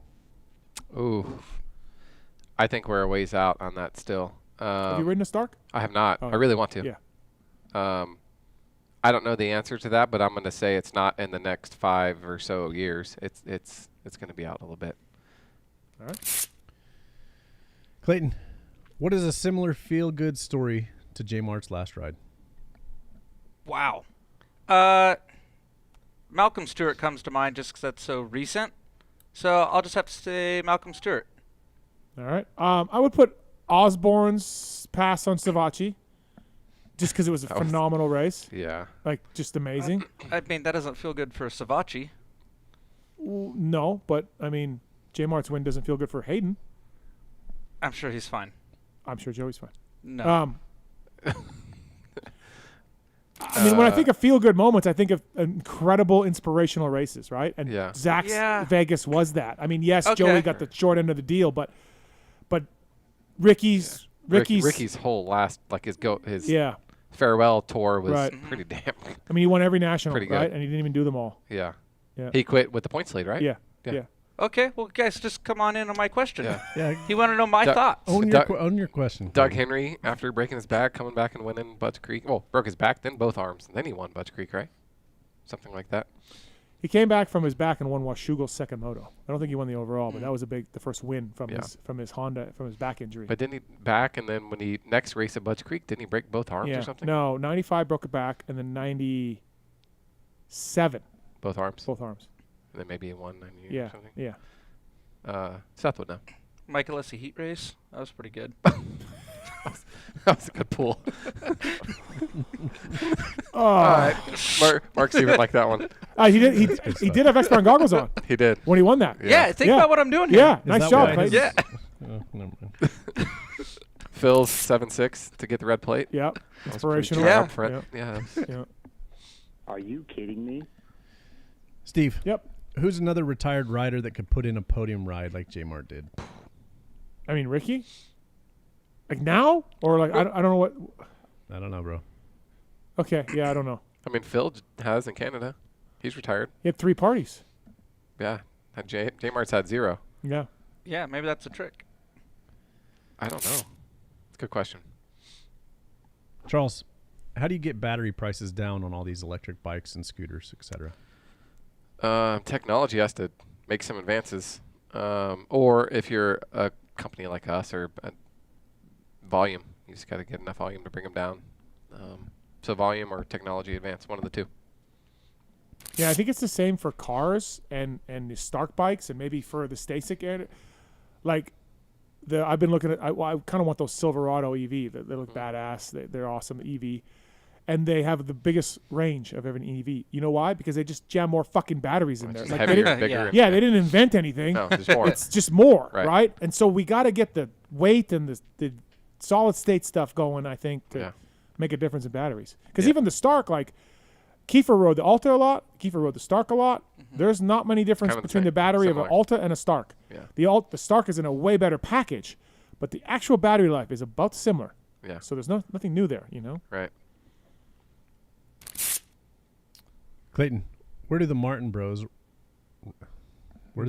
rant in fastest brothers racing career? Okay. Ooh. Yeah, good luck with that one. Are the Martin brothers faster than James and Malcolm? No. No, I don't think so. No. So Yeah, Malcolm's Supercross win really Helped Yeah. that, I think yeah. helps. 450 Yeah. Supercross win puts him over the top, I would say. Yeah. And then there's the Volan brothers. Yeah. They both podiumed in 125 Supercross. Mhm. Yeah. But Mookie also has a lights title. Supercross title and a 450 Supercross win. Mhm. That's pretty. And then James is Yeah, James. and James is James. Yeah, so second? What about the Tripes? Marty Tripes and Mike Tripes. Yeah, but Mike never did much. Not really, no. Yeah, I actually talked to Marty on the phone yesterday. San Diego legends. Yeah. Tripes. Yeah. I didn't know he had a brother. I'm tight with him. Yeah, Mike, Marty, and Mitch. Oh, is there a Mitch? Yeah, there's Mitch, Oh, too. I don't think I knew it. There was yeah, a Mitch. Mitchell. He's the littlest Okay. brother. Yeah, take that on your trivia night. Okay. Well, I knew Mike and Marty. Yeah. Gary and Dwayne Jones. Yeah. Yeah. Yeah, Gary. Dwayne won races. Gary won titles. Yeah. Lassie Well, brothers. how about the Lawrences? They're not done yet. Yeah, they're pretty good. They're not done yet. Holy Jesus! You guys are kind of letting those guys out. What the Okay, fuck? so I'm gonna have to scoot the Martins down one. What the fuck Yeah. is wrong with us? Too Wow. much Chick-fil-A. Yeah, I got a belly full of nuggets over here. I can't think straight. You know what? I totally thought about them, but the career's not over yet, so they Yeah. can be measured. Yeah, Jeremy and Alex exactly. just a little bit better than Jet and, Yeah. Jet and Hunter, right? Huh. This is riveting. Yeah, sorry, we blew that one. Steve. Yep. Is Truman taking bets on this whole shot challenge? What do you place your odds at? I don't think Truman's taking bets. No, I think that's Truman what is. you think. Truman is taking just. bets. Truman is just Team JT. So, yeah, I don't think there's any bets. But if anybody were to want to wager on Steve's side, I think Dan would be open. We got Tickle.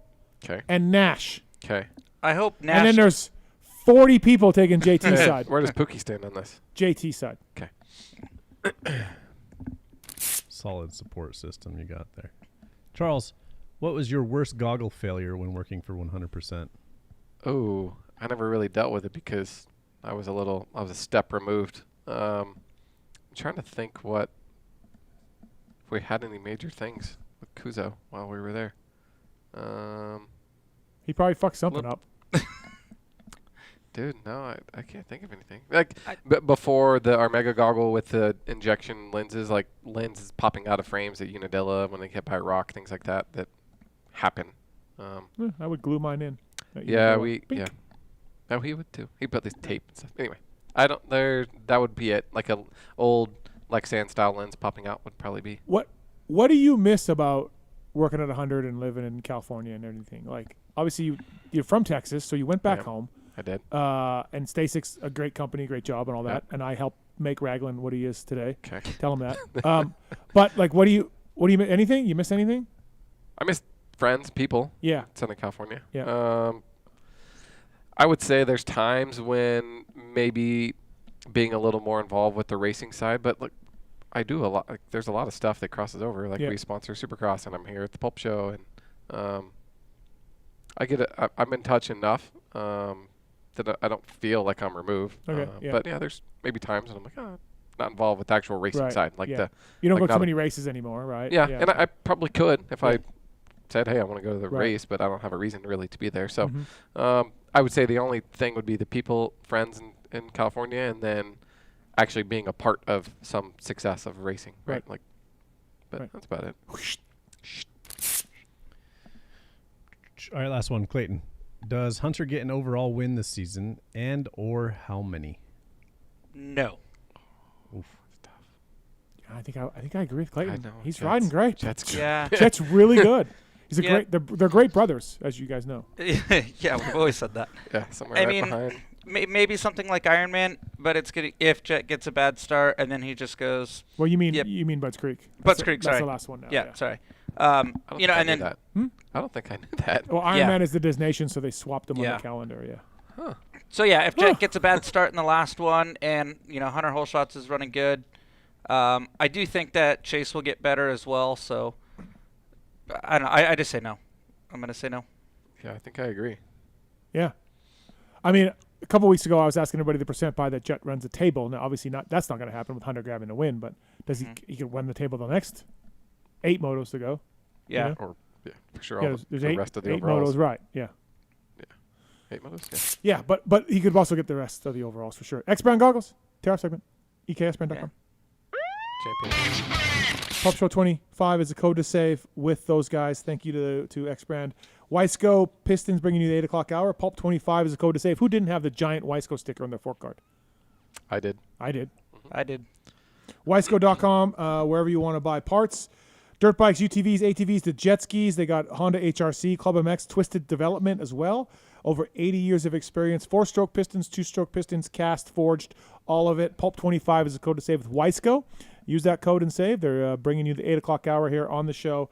Thank you to those guys. And also, Clayton Murillo, brought to you by Renthal. Yeah. Renthal. Yeah. Big Renthal guy. Paul P. Renthal. Yeah, Big all Renthal. Renthal. Go ahead. Renthal. Do the read. Talk about Renthal. Yeah. Renthal.com. Jet Lawrence. Look at Jet Lawrence, Paul Pierbino's Choice of Champions. That was the X Brand. No, I know, but I'm carrying it over. Championships, I would say. Honestly, I think of the back of magazines all the time. Yeah. When I think of Renthal. Over 491 major championships combined for Renthal. Over 100. Yeah. I was right. Yeah. Over 100. Not bad. Thanks to the folks at Renthal. Mountain bike parts are now available at power sports dealers nationwide. And, Factory Kawasaki, Red Bull KTM, Factory Honda. Yep. Renthal.com, universally regarded as the most trusted brand in the pro paddock and first choice of the world's premier athletes and race teams. Don't forget, Renthal makes chains, too. Sometimes they want me to talk about the chains. I used to, when Paul was at Pro Circuit and I was working at Thor, I was riding Cowies at the time, and I would just go over to Paul and he would give me chains and sprockets and all types of stuff for my bike. I wonder if Mitch Payton's listening. Oh. Yeah, that's fine. Can I get a bill? Yeah. Yeah. Mitch, not really gave me a pipe. He gave it to Dave at Thor, who gave it to me. But, yeah, no clue. Renthal.com for more information on that. Thank you to those guys bringing you Clayton Murillo. Decal Works bringing you Charles Castloo as well here on the show. How's that cherry Coke, buddy? It's great. Yeah? Great. Best cherry Coke I had today. It's good, right? Yeah. It is really good. Actually, it's pretty good. It's totally underrated. Yeah. It's the most underrated soft drink. Yeah. They should put some marketing behind it. Yeah, they really should. Thank you. What was it was Sophie. Sophie. Not from last week. Not Sophie Phelps, right? No. Sophie. Coke chick. Coke chick. Yeah. That Vital guy. Yeah. Yeah. The Vital guy. Vital guy. All right, so Stacyc. God, I feel bad. I forgot his name. Lewis. There it is. You shouldn't. You Lewis. should have just played it off because it was good with saying Vital guy. Yeah. Sorry. Right. Sorry, Lewis. Okay, Stacyc. We're giving away a bike. You guys came out with a new adult bike, so let's go back to that a little bit. Obviously, you made your name with like 12-inch ones and 16-inch ones for kids. Really popular. You're in Supercross doing the whole shot challenge thing. Why the adult bike? Like, what was the genesis behind this? Obviously, we've seen other brands do this, but like, how was it for you guys? Talk about that. Bringing it up. I mean, really, it's letting families. We can make something as good or better than that, and just let parents. Like I said, go make those memories with their kids on a Stacyc branded bike. Yeah. Right. And I would say we're trying to make it very easy with the 40-volt platform that we're on with batteries, and so we use the same batteries as the. So they're interchangeable for the other. The 18 and 20-inch bikes that we have.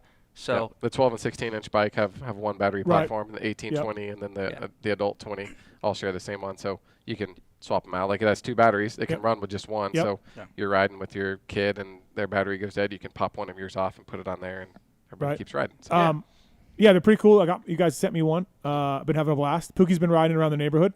Yeah. You see you rolling. So she's been riding around. We gotta do some testing. Dial in the speeds a little more. Yeah, she's very 2 is too fast. There's 3 modes on the one that we have. Guillod has 3 modes. Yeah.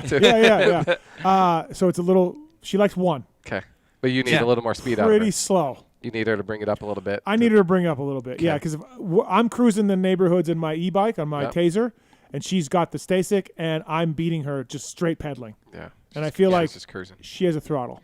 Yeah. So anyways, it's been a lot of fun. Guts made me a seat. So Guts Racing, if you guys want seats for that. They were so successful, the first batch sold out. Yeah, and first couple of containers that there were pretty much, we get them in, ship them all to dealers. Yeah.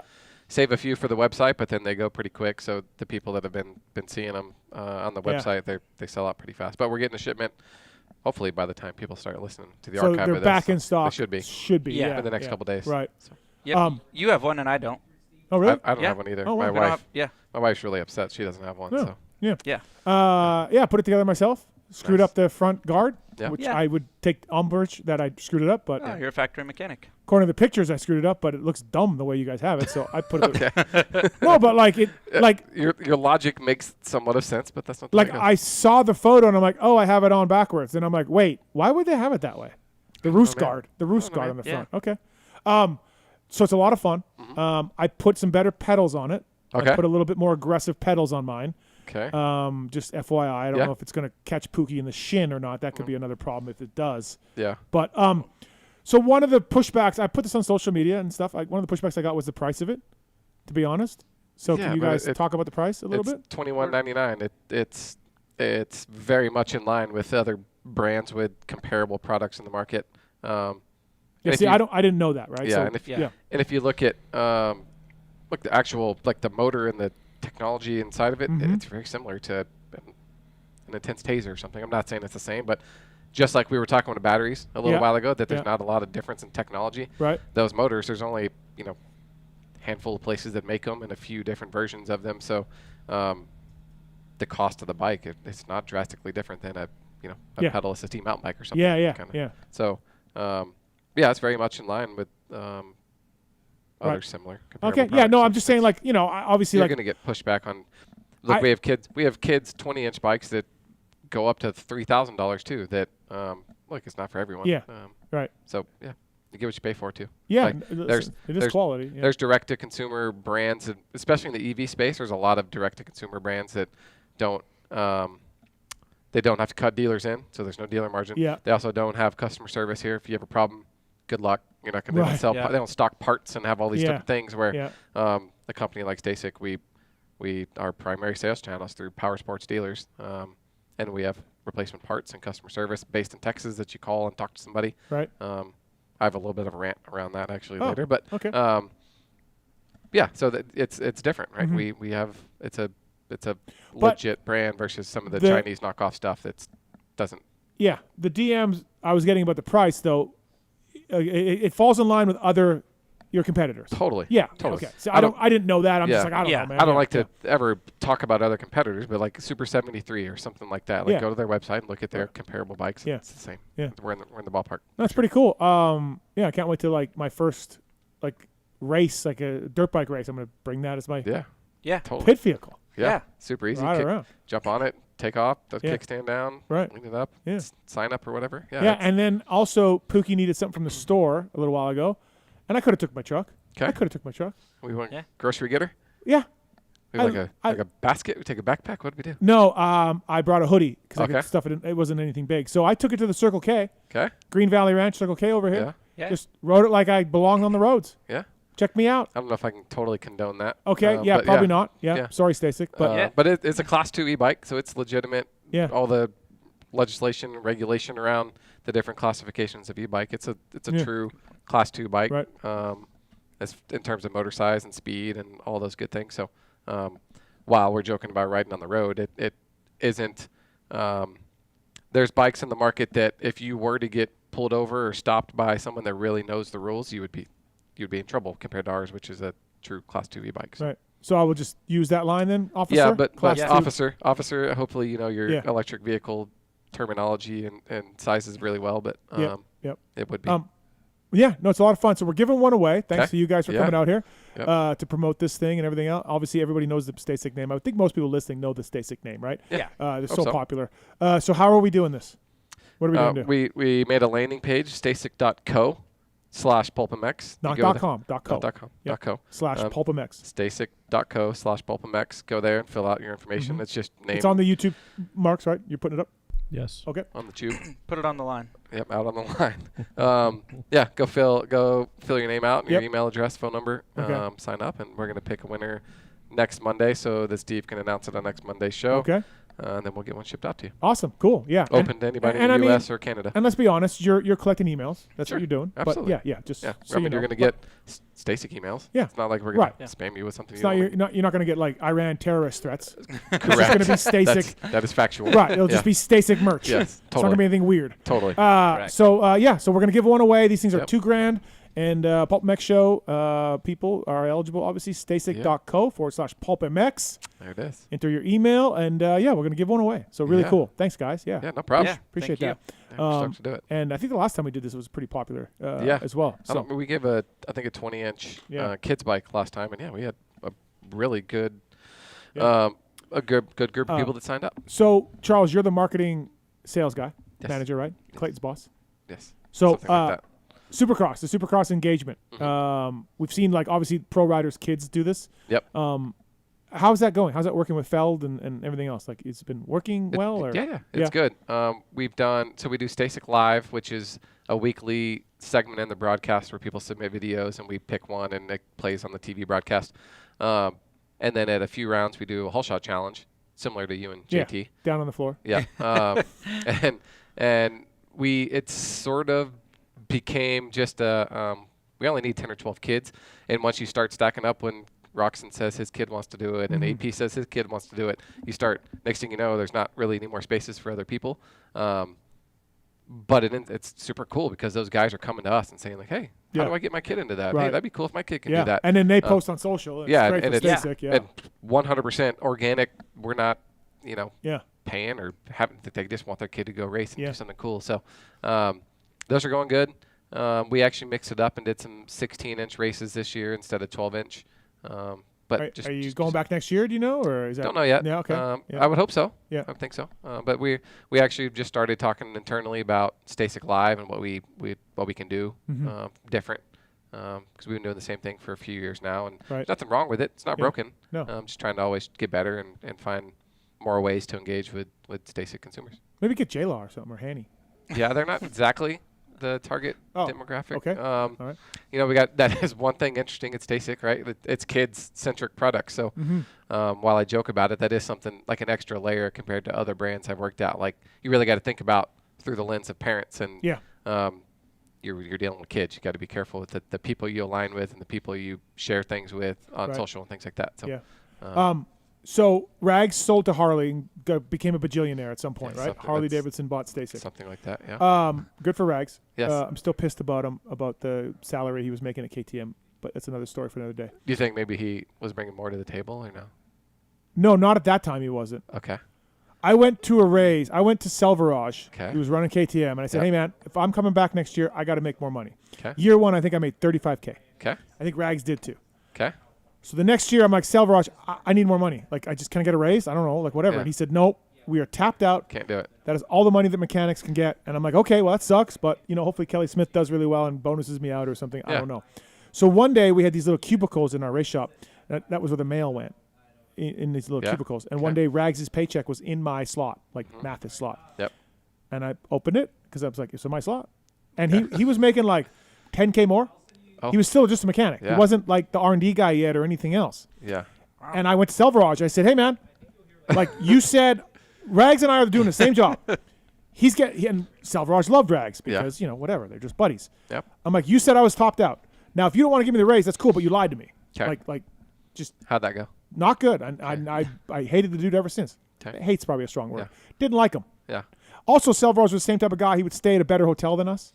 Oh. So he would book us at the Comfort Inn. Yeah. He was over at the fucking Marriott. Yeah. So that was kind of manager he was. That's rough. Right. So I already wasn't a fan of that. Yeah. And then when he lied to me about the paycheck thing, like he did, just be straight with me. Yeah. If you want, but yeah. So anyway, so I should ask Rags about that. I don't think I ever told Rags that. I don't know. Anyways. Okay. You sold to Harley. Rags sold to Harley. Yep. Now he's a bajillionaire. Okay. What's it like with Harley running, like being the parent company? Like how does that change or how is that? It's a little complex. Since I've been there, that transaction already happened, so I didn't know the pre-Stacyc before Harley was involved. But truthfully, we operate as our own independent business down in Fort Worth, and it's all Stacyc people inside the building. Yep. Clayton works in Southern California, but must be nice. Yep. It is. And we're actually technically under Livewire, which is Harley's, I would say, spin-off of electric motorcycle. Stuff, yeah. That gets a little complicated in the details of how all that works. Yeah. But is it pretty much independent? Totally. Like, Totally is. We're in our own office in Fort Worth. It's just Stacyc people. It's just Stacyc products. And they, just like any company that, like at Pro Taper, Tucker Rocky owned us, and they would come in and ask questions and wonder what you're doing and whatever. Scurry off. And then scurry off with their own issues and problems and objectives. Yeah. It's similar. So they've never come in and be like, hey, can we put saddlebags on? No. Can we let it leak oil? No. Correct. Nothing like that. Yeah, we totally operate as our own thing. Okay. Yeah. It's great. Good. Hey, we got Riley on 3. Riley Castloo. Uh-oh. Yeah. Celebrity caller. Hi, Riley. Hey. How are you? Good. Can you hear me well? Yeah, we got you. Yeah. Loud and I clear. just wanted to confirm that I do not have the 20-inch bike, and you do. It is indeed true. Yeah. So I just went online, the stacyc.co/pulp, and put my email in, so we'll see how it goes. Oh, thank you. And if her name gets announced next Monday, we're going to have a problem. It's going to be fantastic. It's gonna be a that is going to be the greatest part of the show. Riley, can we confirm how the blackjack table's going? Maybe you just buy one if we're doing pretty good. Yeah, so I originally was not doing good, lost $100 right away. Took a break, came back, sat at a table with some old grandpas that were willing to take me under their wings, show me how to I bet they were. Yeah, I bet they did. Yeah, I figured, if you just wear a dress and sit at a table, they're like, hey, double down, just trust me. I'm like, yeah, got it. I'm on my way. You tell me what to do. Anyway, so I'm up $500 right now. Just ate Thai food in the room, and I'm about to go back down right now. Damn. Can we not go back down? Yeah. Stay there. I was about to start sending invoices to Steve for reimbursement, but it sounds like we're doing all right. And I feel honored to have one of the few 20-inch adult Stacyc They're bikes. a very hot commodity for a while. Yeah. Hopefully inventory can catch up here soon. I have ridden one. Yeah. Pookie's been riding one, just on level 1, but she's getting the hang of it. Okay. Yep. We cruise the neighborhood. Right. Yeah. So and then Guts Racing made me a seat already. So if you need a seat for your 20-inch Stacyc, then contact Guts Racing. Yeah. There we go. Just gotta win one first. So we. Yeah, we got to win one first. And then what's the discount? What's the employee discount on this thing, Chuck? I don't know. Okay. The employee discounts haven't worked because we don't have enough. Oh, okay. Service all the dealers. All right. Okay. Give one to Steve. Yeah. We can talk about it. I appreciate that. All right, Riley. Well, good luck. Gonna go back down. Finish eating your. And go head on down and double that 500. No. I'm going to. I got to change into a nice dress. No. Right Don't table. change what's working. Yeah, it's true too. No, I got to change. That was the day outfit. You got to go in with the night outfit after 8 p.m. Oh, okay. Goddamn. Did you guys go to the pool today? We did. For a little pool's while. nice. Yeah, pool's really nice down there. Yeah. So, all right, Riley. Well, thanks for playing. Good luck in the contest. Good luck. Thanks. Yeah, I guess I need it, so I'm all registered. All right. Thank you. All right. See ya. Bye. Bye. Riley Castloo, everybody. Yeah, see, I was telling the truth. Yep. She's not happy. Why? Well, since the bike came out, she had a birthday. There's some other Mother's Day. There's a few holidays that went by that she thinks she was really expecting a 20 hub at home. It didn't happen. But mine looks great. Mine's fantastic. All right, we got Jacob on 2. Jacob, what's up, man? I got a question for you. Yeah. So you've got Brunt boots that you like advertising. Yeah. And you've got the JT and U challenge. Mm-hmm. You've had the Kiefer challenge in the past. Yeah. Yep. So you have this banter that goes back and forth between everybody. It's brought up on the show every now and again. Yep. So what about Brunt banter board? And it's like a pit board, and the lucky guests that get to be on your show in-house get to vote on who's going to win. Okay. What do you think? Brunt banter. Yeah. Could work. Well, listen, the BruntWorkwear.com, PulpMX code to save with Brunt boots. The official boot of real people who work. Yeah. Not me, but real people. Tallon has a pair because he works. We can try that. But honestly, Jacob, it seems like, say we split the board in the middle and the left side are JT people and the right side is me. Like we're gonna need more room on the left. Yeah. For all the people that are Team JT, so we have to move that board. Like we have to move it around. Yeah. I'm Team Steve. Nice, Jacob. What's the logic? What's the because thought? Nash's logic was I'm going to be one with the bike. Yeah, the pouring in. You're pouring into the bike. I know what he was saying. You guys haven't really talked about who gets first and second gate pick. I asked that, but no one knew. Doesn't matter. Undetermined so far. Because I think you should try to get that second gate pick on the inside. Well, I think we're probably going to rotate, so we'll flip a coin, and I'll go first, and if I win, I go first. And the next start we do, it's a best of 3 or best of 5 or something. And best of something. Yeah. Well, 3 or 5. And then we flip it, and then the other guy gets to pick the first gate. That makes sense. Yeah. So I don't think any of us – because we got to figure out – it's a loose program, Jacob. We don't. This is 4 days from now? Yeah. Okay. Yeah, we don't know where the line is. We don't know where the gates are going to be. We don't know the number of hole shots or anything. You're on Hunter's bike. I'm on Hunter's bike. He's on Cornelius Tondel's stock bike. Blown out clutch stock bike. Yeah. So, all right, Jacob. Thanks, buddy. Thanks for believing in me, though. Appreciate it. Thank you. Yeah, I believe in you. All right, thank you. Yeah, Jacob. Did I see a video of JT had a bike in his truck? Yeah, Was he going to practiced some practice? starts. Yeah. Okay. Yeah. I like the equipment. Yeah. First time he's ridden in like 5 years. Yeah. Did you know if we had a grate? He had no grate. Oh, shit. That's okay. I'll have a grade on Wednesday. That's not good. Tallon? You'll have Tallon. I want to thank you, Tallon, for coming out with me on Wednesday. This Wednesday, we will be practicing some starts. Okay. Yeah, he's on the phone. Busy. Yeah, He's he's actually doing his job. Holy shit! Crushing it. Next thing you know, Mark's will actually be doing something. What? Dude, when it's Vegas Golden Knight season, he's over there watching. I don't like that. I can't see Mark. I heard my name. Yeah. Hey, I guess. Tallon, though, but thanks for coming out Wednesday, Tallon. Yeah, we'll see how it actually works out, if it was worth it or not. Once JT introduced the turn into the challenge, the hopes I had left kind of went away. Why? Why would that make a difference? Because he was a pro racer for 20 years. He can just rip the corner and it doesn't matter. Even if you get the jump on him and you have a handlebar, you're in front of him, he can just not let off and run into you or go around the outside of you. We need JT to line up on your left. That way you take him out 5 feet out of the gate. I mean, I feel like my factory HRC brakes will be better than his brakes. That's true. Yeah. So I can ride it in deeper. Okay. Can't wait to see it. Wow. Yeah. Do we have a production set up for this? A video and it's going to be on YouTube? What are we doing? Yeah. Okay. Racer X Films, I think. Tommy Tenders. That's loose too, but yeah, I believe Tommy Tenders is filming it. I believe. Yeah. Is Tallon being compensated for his work this Wednesday? Yep. Yeah, how far is it? That's an hour. Whoa, that's a commitment. Yeah. He's got a real job. At $100 an hour, you're racking no, it no, up. no. I'm buying you lunch, Tallon. Oh. Don't say I don't do nothing for you. Renegotiate time. I said we would go when I thought there was a chance. Now that the corner and the downhill, I don't know. Austin's on 3. He's concerned for me. As you should be. Austin, you worried, buddy?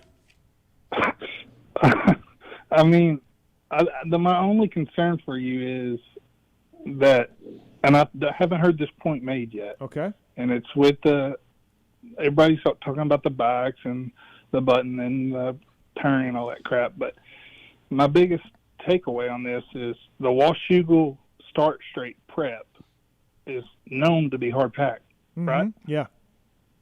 And since Jet's hopped on in 2023, it seems like 90% of his starts are in outdoors mainly. I mean, Supercross, it's 50-50. He's up there a lot, but not as much. And Supercross is hard packed. And the Honda has yet to get a hole shot at Washougal. So Okay. I'm thinking the buttons don't even work at Washougal. Well, possible, but Hard sir, pack. JT is also on a Honda, but a worse Honda. So it's just Honda versus Honda here. I think the button is the main thing, and the button works in the deep, loamy stuff out in front. Lars And they seems to say be pushing JT it talks anywhere. about Okay, well, I don't know. Lars seems to push the button and gets good success a lot of places. There's going to be a little more weight on that rear tire, too, getting traction for the hard pack this weekend. So yeah, we should be okay. Yeah. I don't like fat jokes. I'm a bigger man myself. But okay. All right. So, All right. Thanks, all right, Austin. see, Thanks, well, buddy. Yeah. Okay. Good who luck, you- I'm on so the team. so you're going for JT or going for me? It's gone. Okay. Didn't want to I answer. like that caller. Yeah. He Didn't didn't want wanna to answer. So I'm going to put you two in the JT category. Yeah. Yeah, you can put me in the JT category. Put you in the JT category. Yes, please. That's where I go. Fuck you JT's guys. a racer. Yeah. I like that he rode. I was a little worried about that. Did you not see me race Go for Dunes last weekend? Did you not see me race Paula Regional? Saw Phil's picture of your start. Yeah, that wasn't good. Yeah. That's why Tallon is going to help me. Okay. Tallon used to race. Off-road, dead engine start. Yeah, but whatever. Tallon's going to help me with some starting stuff. Okay. We should have called Tony Alessi and had him come help you. We should have. That would have been. That would have been all time. If you show up and watch you go with Tony? Oh, JT would lose his mind. Right? That'd be amazing. I was wondering, like, out of Skip, Berluti, like all your friends that live in town that have way more experience than me with, starts. No, you're it. Okay. Yeah. Cool. I just know you got no life. Yeah. You can come out with me. Do you get Hunter's mechanic? Yeah, I think so. He'll lock it down for you. The only thing I'm really worried about is like the whole. The whole straightaway. No. The gate drop. Lars has assured me this won't happen, but like, part of me wonders, like, is Honda going to put the real map in there? Like, I don't know. Like, I assume they are. I don't think they're going to fuck me over. They're but not going like, to mess around with putting the wrong thing in there to maybe accidentally screw up the next day. Like, they're not going to mess with it. It's going to be with his bike, right? I'd be more concerned with JT's second-rate bike from the dude that's been riding it for a while. How about Factory Honda is giving me Hunter's bike on Friday before the race? This is unbelievable. It is unbelievable. I hope they bring an extra fender, rear fender. The HRC boss guy that was a Redbud. Yeah. Can you imagine him at Washougal? Like, what? Hey, man. Hang on. What kind of circus? Whole team's going over here. we got a vet guy. Yeah. He's going to do some starts on Hunter's bike. You know the guy with the big muscles that does the interviews? Yeah, he's going to race that other bike. Yeah. So maybe we don't tell Japan about any of this. Yeah. That'd be great. Is Lars going to lose his job over this? I hope not. Can you imagine? I hope not. I'm ready to expose myself. All right. It really is. It's unbelievable. We joke about it, but yeah. It's pretty wild. Riding an HRC Factory 450 on the start the day before a race. Just I know. It's great. It's why it's why Lars is awesome. Yes, awesome. I started this thing with the button and the starts and it progressed and then it not only has he like fed into it and joked about it, but you're gonna ride a bike. Yeah, I know. Can you imagine Kehoe and those guys? Like what? Dan Bentley. Yeah. Cliff White. Oh my God. They got to be like, what is this guy doing? What's this kid doing? Yeah. It's great. That's awesome. Honestly, I mean, look, it's mostly the rider. I want to say that for the record. I make lots of jokes about the button and everything else. He's backpedaling right out of this. I do feel like the Hondas have something really good with ignitions on their start maps for greats versus the other bikes. And like, I don't know if I'm going to win or lose this thing, but I do it's mostly rider, but this is a fun little challenge here to see if this, because if I do manage to beat them, like it'll be like, look how good this bike is. Yeah. It's not me. Right. I'm not a great starter. I'm not a great rider. But you're right. They have something going. Like whether it's the electronics or the clutch setup, whatever it is, something is. Yeah. They've got an advantage on. They're doing something right for sure. Yeah. So. Mark me down for JT. Wow. Okay. All right. After all that, Charles Castloo, everybody, the fraud coming in studio here. Okay. We got still more to come up with. But let's do the I Don't Know Man right now segment here on the show. Let's do this. I don't know, man. I don't know, man. I don't know, man. I don't know, man. I mean, I don't know, man. I don't know, man. Twisted Tea, I Don't Know, man segment. Billy Grotto, brewed tea with alcohol in it, the same alcohol that's in beer. Tastes like a real brewed tea because it's made with real brewed tea. 5% kick of alcohol. TwistedTea.com. By the way, speaking of Twisted Tea, Hep Suzuki, Colt Nichols showed signs of life this weekend. Did he? Yeah, he did. He has been having a hell of a time. 15-15. Yep, and for him, that's like a 1-1. Step in the right direction. Yeah. He put on his social that he tore his UCL, which is the thumb ligament again. Another thumb guy, but good job for Colt Nichols on the Twisted Tea Hep Suzuki bike. He just got buried by Jeremy Martin. He did. Yeah, he did. Yeah. No, for sure. So Twisted Tea, I Don't Know, man segment.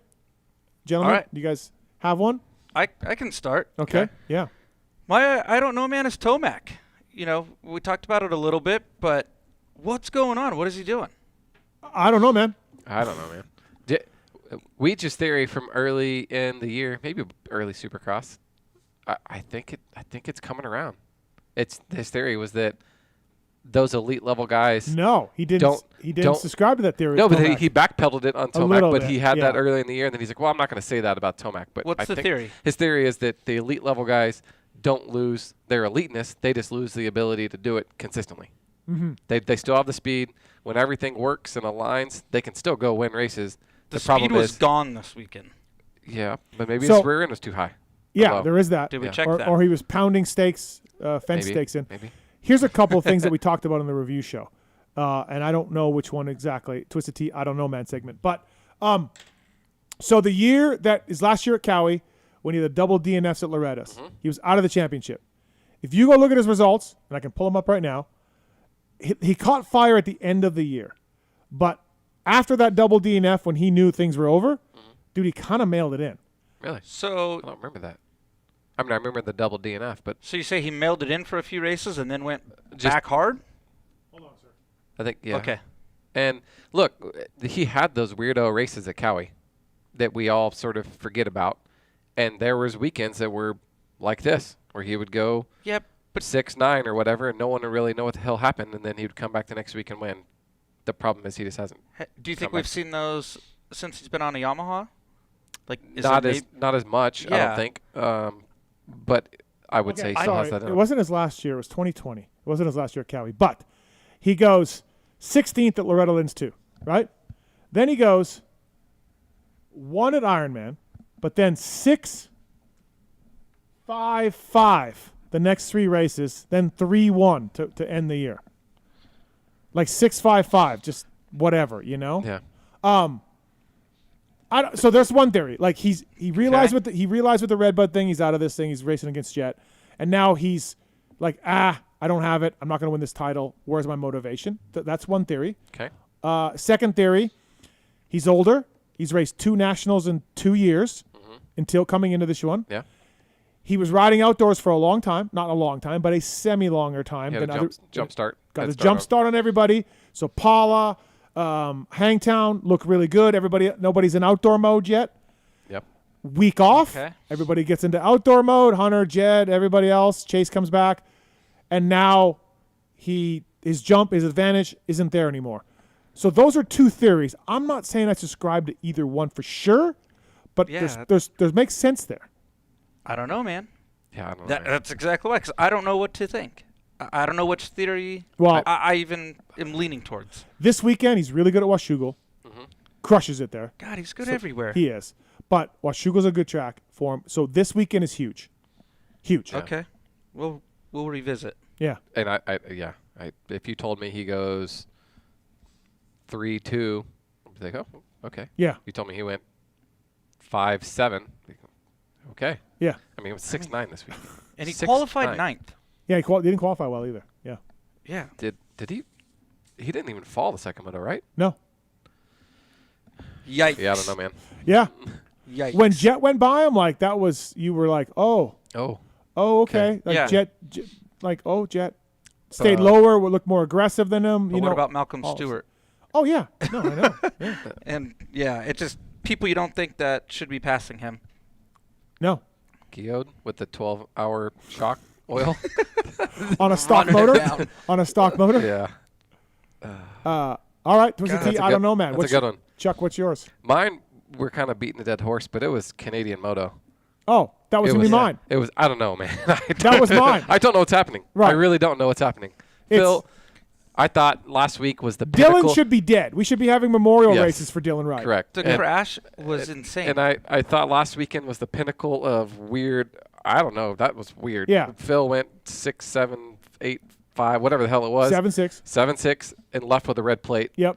That was pretty high, bizarre, weird. Points leader knocks himself out in practice. How the hell did that happen? Dylan. And then this week runs out of gas and rolls the windows up. Yep. And didn't they thought his tank cracked and the gas leaked out? Was yes. that the thing? Yeah, that's what they think. Yeah. Okay. Even more extra layer of weirdness. It didn't just run out because it was too long. No, cracked. Yeah. So I thought that last week, not 2 days ago, but last week was like that. This whole series is blowing upside down. This is the weirdest thing that's ever happened. And then we had Sandali. Yeah, I'm with you. So my I don't know, man, was the Canadian series. It's, I don't know. Check out CMX Unfiltered story. They kind of encapsulate everything. Yeah, that's a good little replay of not to like go crazy on it, but like Tanner Ward's riding really good, 8 points ahead. But what if just Phil pulls this thing out and wins the championship? Does he go back with the number 1 plate? No, like he said tonight he was out. Yeah, well, he said he was retiring last year at the 3 parties. Yeah. Right. Like, seriously, like the team might want him to come back and run a number 1 plate, and might. I don't know how much money they have to like, really pay him to get him to go. He's very money motivated. What if they throw him an extra 40, 50 grand? I don't know what that number is. But like he wasn't able to get a policy on himself, was he? Yeah, I think he did. Oh. He won't talk about it. He's very. Phil does not like talking about money. Yeah. But I believe he got. I believe he got himself a policy. But I just think that. I hope so. I hope so too. But I'm just thinking like. God. So you stole my. I don't know, man. Yeah. Yeah. I don't know, man. I don't know. I really don't know. That's right. Okay. Twisted Tea, I don't know, man. Canadian Moto and Eli Tomac. TwistedTea.com. Thank you to those guys. It's brewed with real tea and 5% kick of alcohol. TwistedTea.com. I'll throw you another one. Okay. The fact that what all we just learned about homie's bike, Valentin Guillod. Yep. And the fact that he's running top 10, putting some motos inside the top 10 and passing guys that are spending weeks, hours and hours at the track testing one shim change, a click here, a click there, a percent of a ratio here and a percent. And he's like, I don't know, man. Maybe 10 or 12 hours on my shock. Haven't changed the fluid. Yeah. You go, does it really that matter? This is why, and you've listened to my shows, Chuck. I have. This is the shit where I start losing my mind over bike setup. Yeah. Like. You go, this guy. And I just go, yeah, man. He hasn't changed his shock oil all fucking year. Yep. Or stock motor. He's got a stock motor. And the stock Yamaha tuner. Yeah, I don't really want to mess with trying to get my own in there. Right. I just go with the one that's It's got the maps in it. It's got 3. It's got the maps they sell to the dealership. Yeah. Slow, mid, and fast. Right.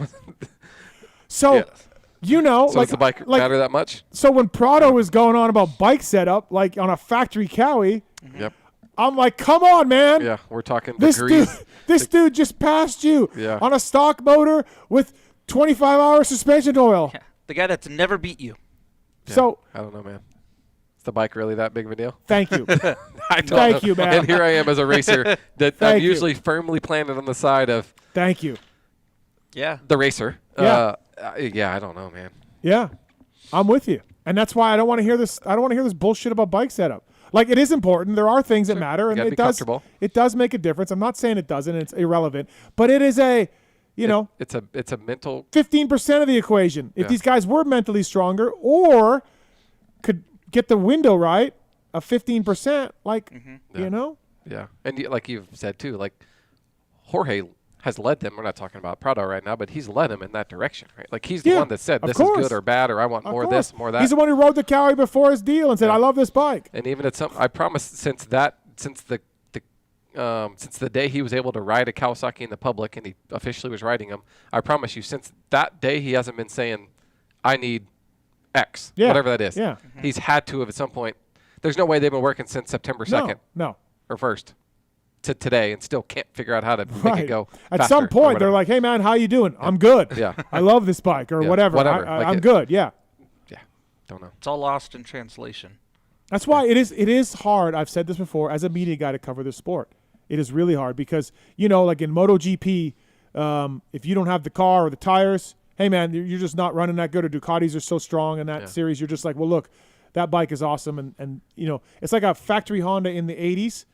You could put anybody. You could pick Mickey. You could pull Mickey Diamond from a 500 Husqvarna, and he's a 125 champion. Yeah. Because that 125 was so fucking good. It's almost like you could put a media guy on a bike and he'd whole shot. Former racer. So back in the 80s, like the bike did matter. Like I just said, gave you an example. And in F1, Lewis Hamilton is now in Ferrari and he can't get it going, and his teammate can't get it going.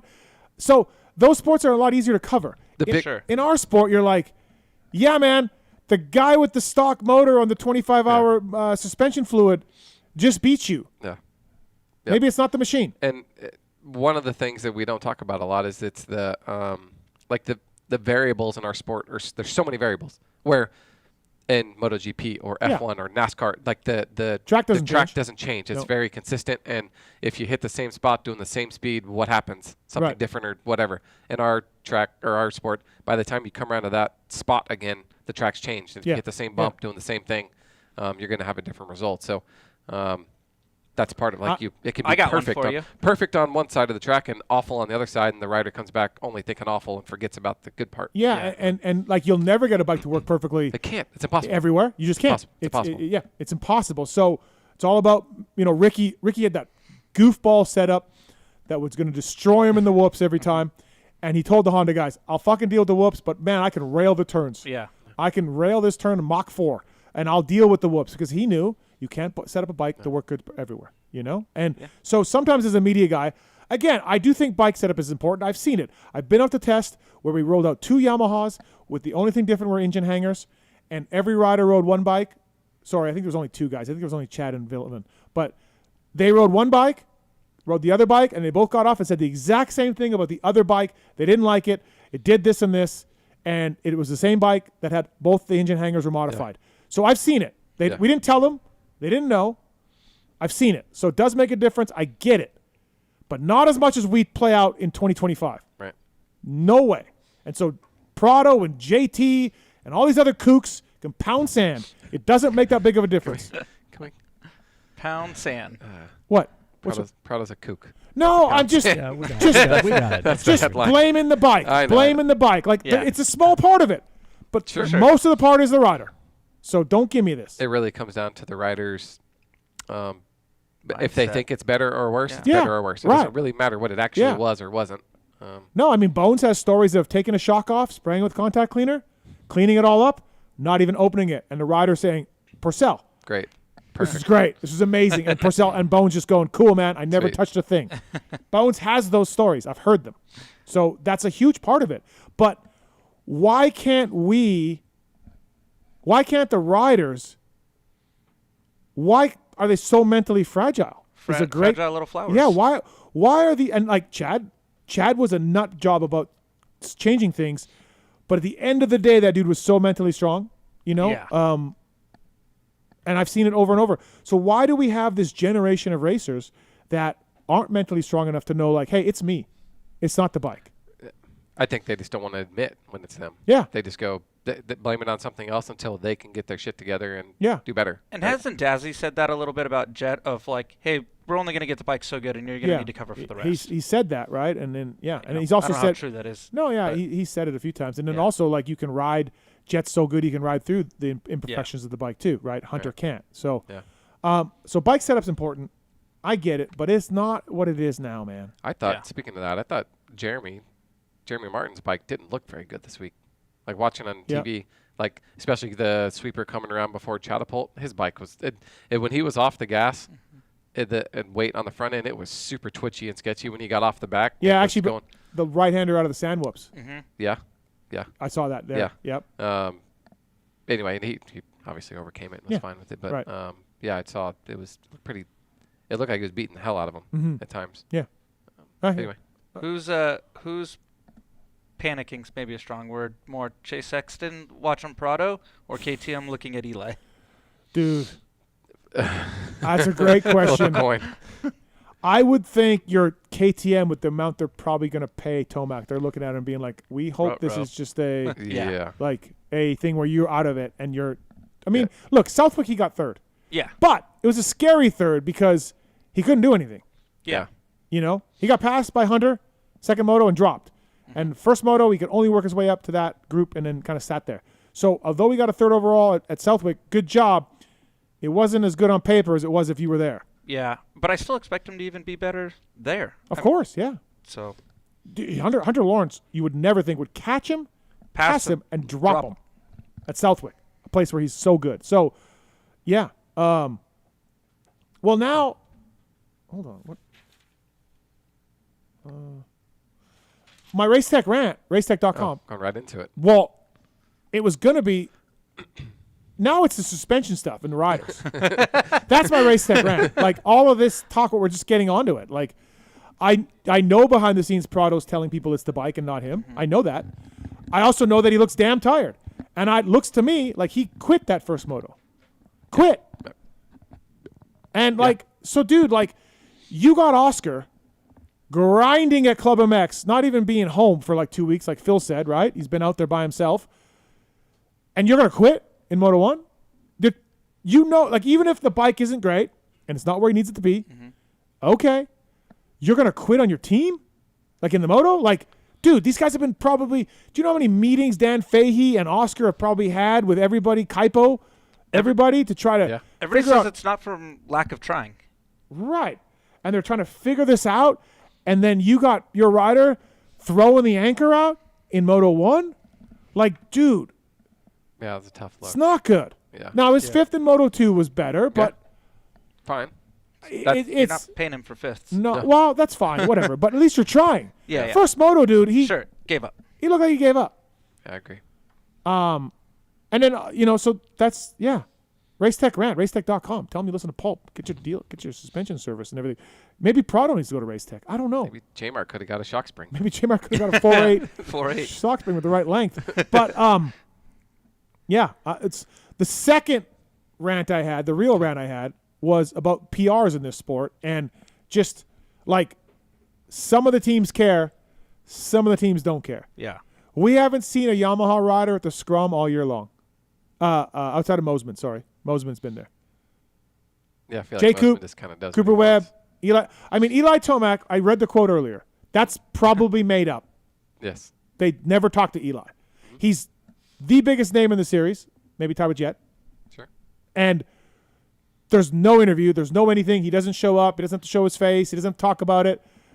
And that's just fine. And so, just again, good or bad, you hear from F1 drivers at the end of the race. NASCAR guys, you hear from them. Yeah. In our sport, it's just, nope, gone. See you later. And it just bugs me a little bit. No, and I'm biased. Right. No, I'm but biased because I'm in the media, but and you're biased because you want to get those stories and those scoops and things. But I don't think there's anybody on the other end of the podcast here that's listening that doesn't want to hear from Eli Tomac too. Of course, yeah. So it's all the consumers and fans. It's the media people. The only people that are on the other side are the actual riders, right? It's that not quote, like it's split. That quote from Tomac in the PR, that's nothing. No, it says nothing about what happened. Can we get a quote from him? Even if he's not going to the scrum and he's not going to talk to media, cool. He doesn't have to. Our sport's not built like that. Can we get Yamaha to get a better response for the press release than that? Yes. Can we get, hey, didn't feel it, shock issue, this happened, I pumped up.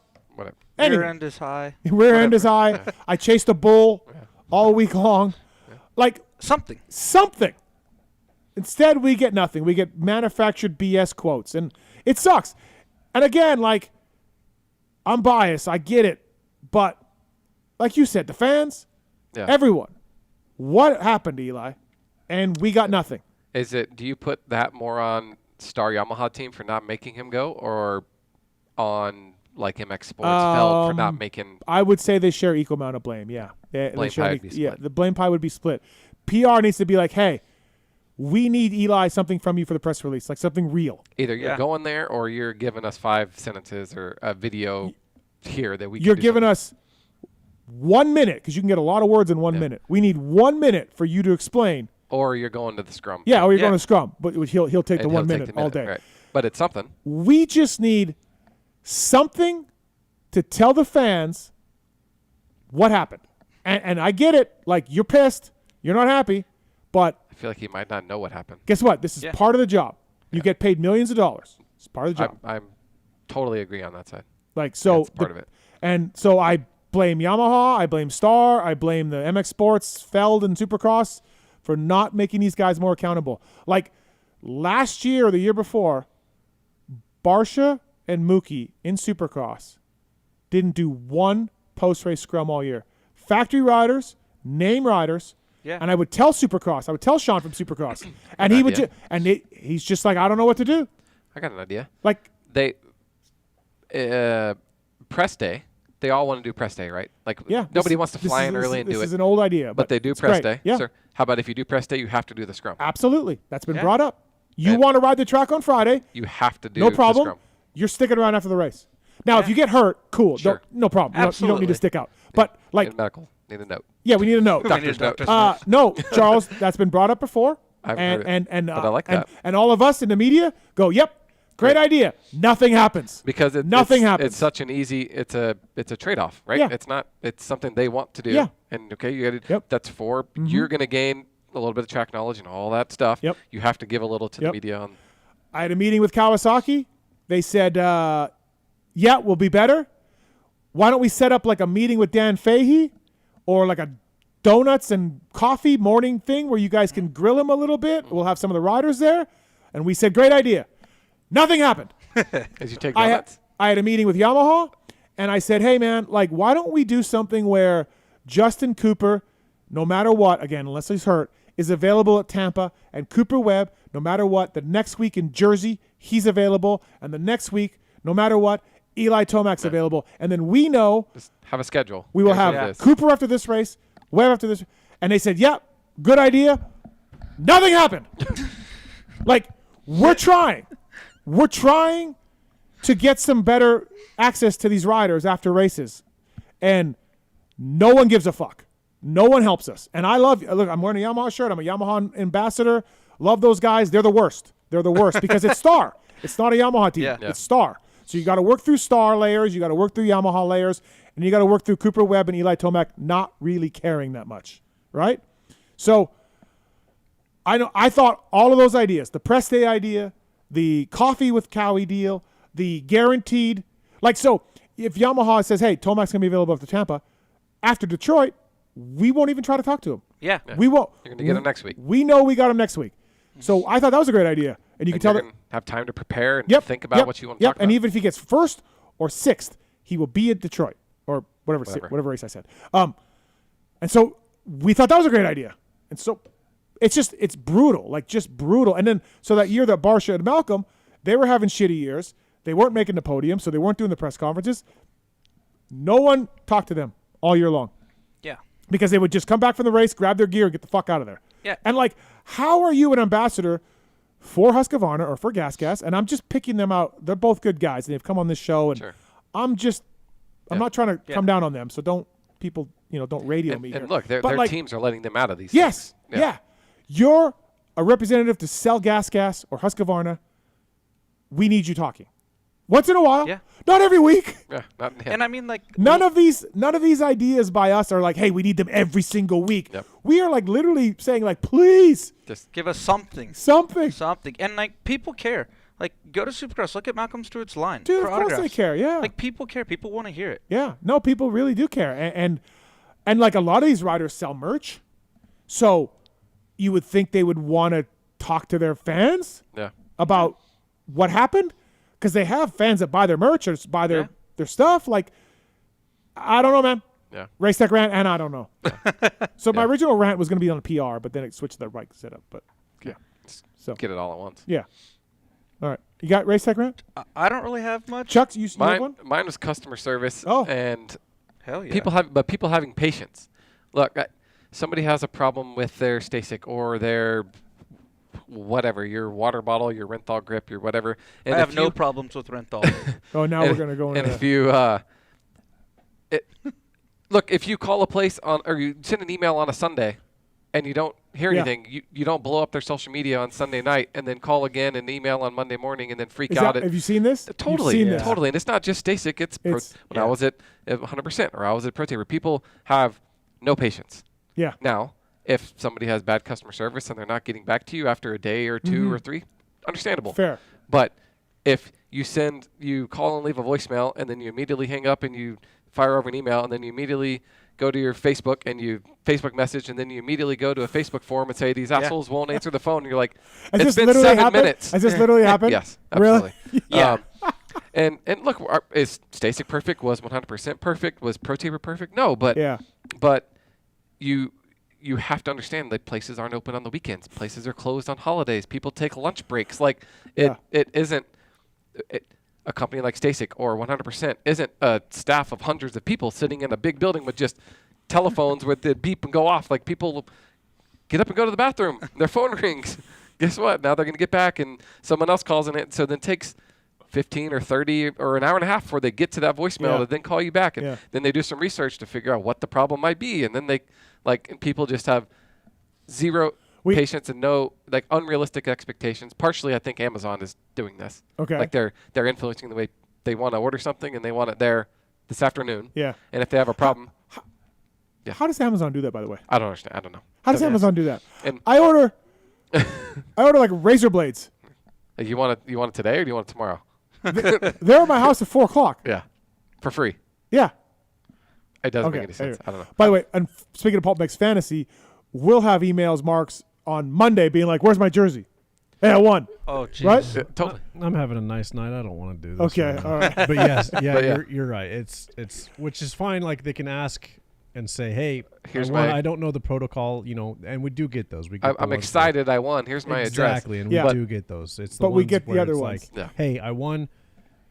I haven't seen my jersey yet. Yeah, and then it's like people requesting certain things, and then if we don't email back right away, you're an asshole. And then we get an email again in a couple days, like, "Hey, never heard back. Are you guys ghosting me? What's the deal?" It's like, or like, chill, dude. We'll give away a Ferrandis jersey, and the guy will be like, "I don't want that. Can I get a Jet jersey?" Yeah, man. No, you can't. No, actually, you cannot. Yeah.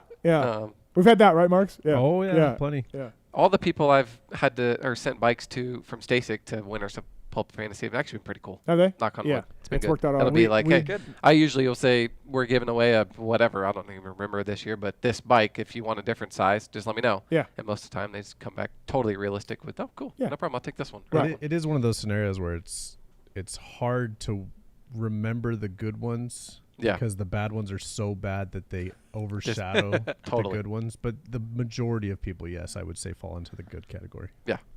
But then the unrealistic ones are so far out there. You're like, so bad. What? But you'll literally have the people like what you said, call Facebook, and then complain about Facebook. And then go complain in a public forum that they don't respond. They don't come back. You're like, and you'll go ask the customer service guy, like, what's going on with this? He's like, oh yeah, I got that guy's email 25 minutes ago. Right. You're like,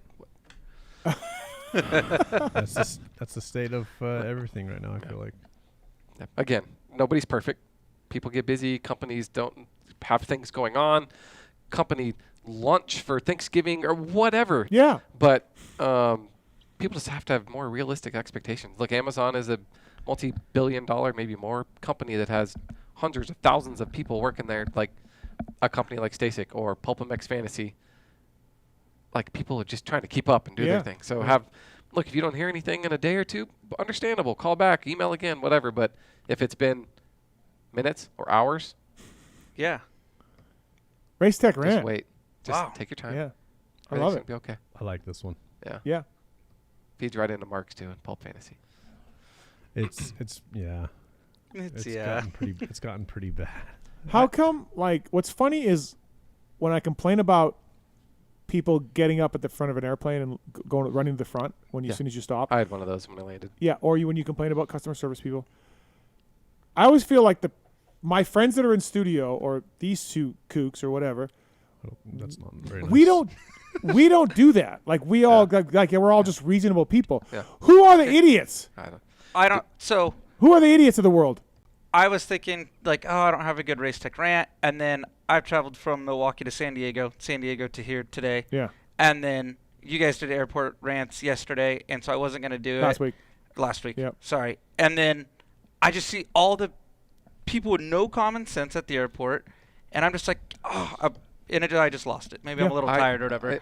But it's the same thing, just, and shame on me, I flew Southwest, but everybody's just getting in line. I'm like trying to look at, your boarding thing, and it's like, yeah, you're 9 spots where you're supposed to be. Like, you're just being an ass. And now I'm like, and so now I'm at the point, so I was sitting there thinking on the flight here this morning, I'm like, do I just do it?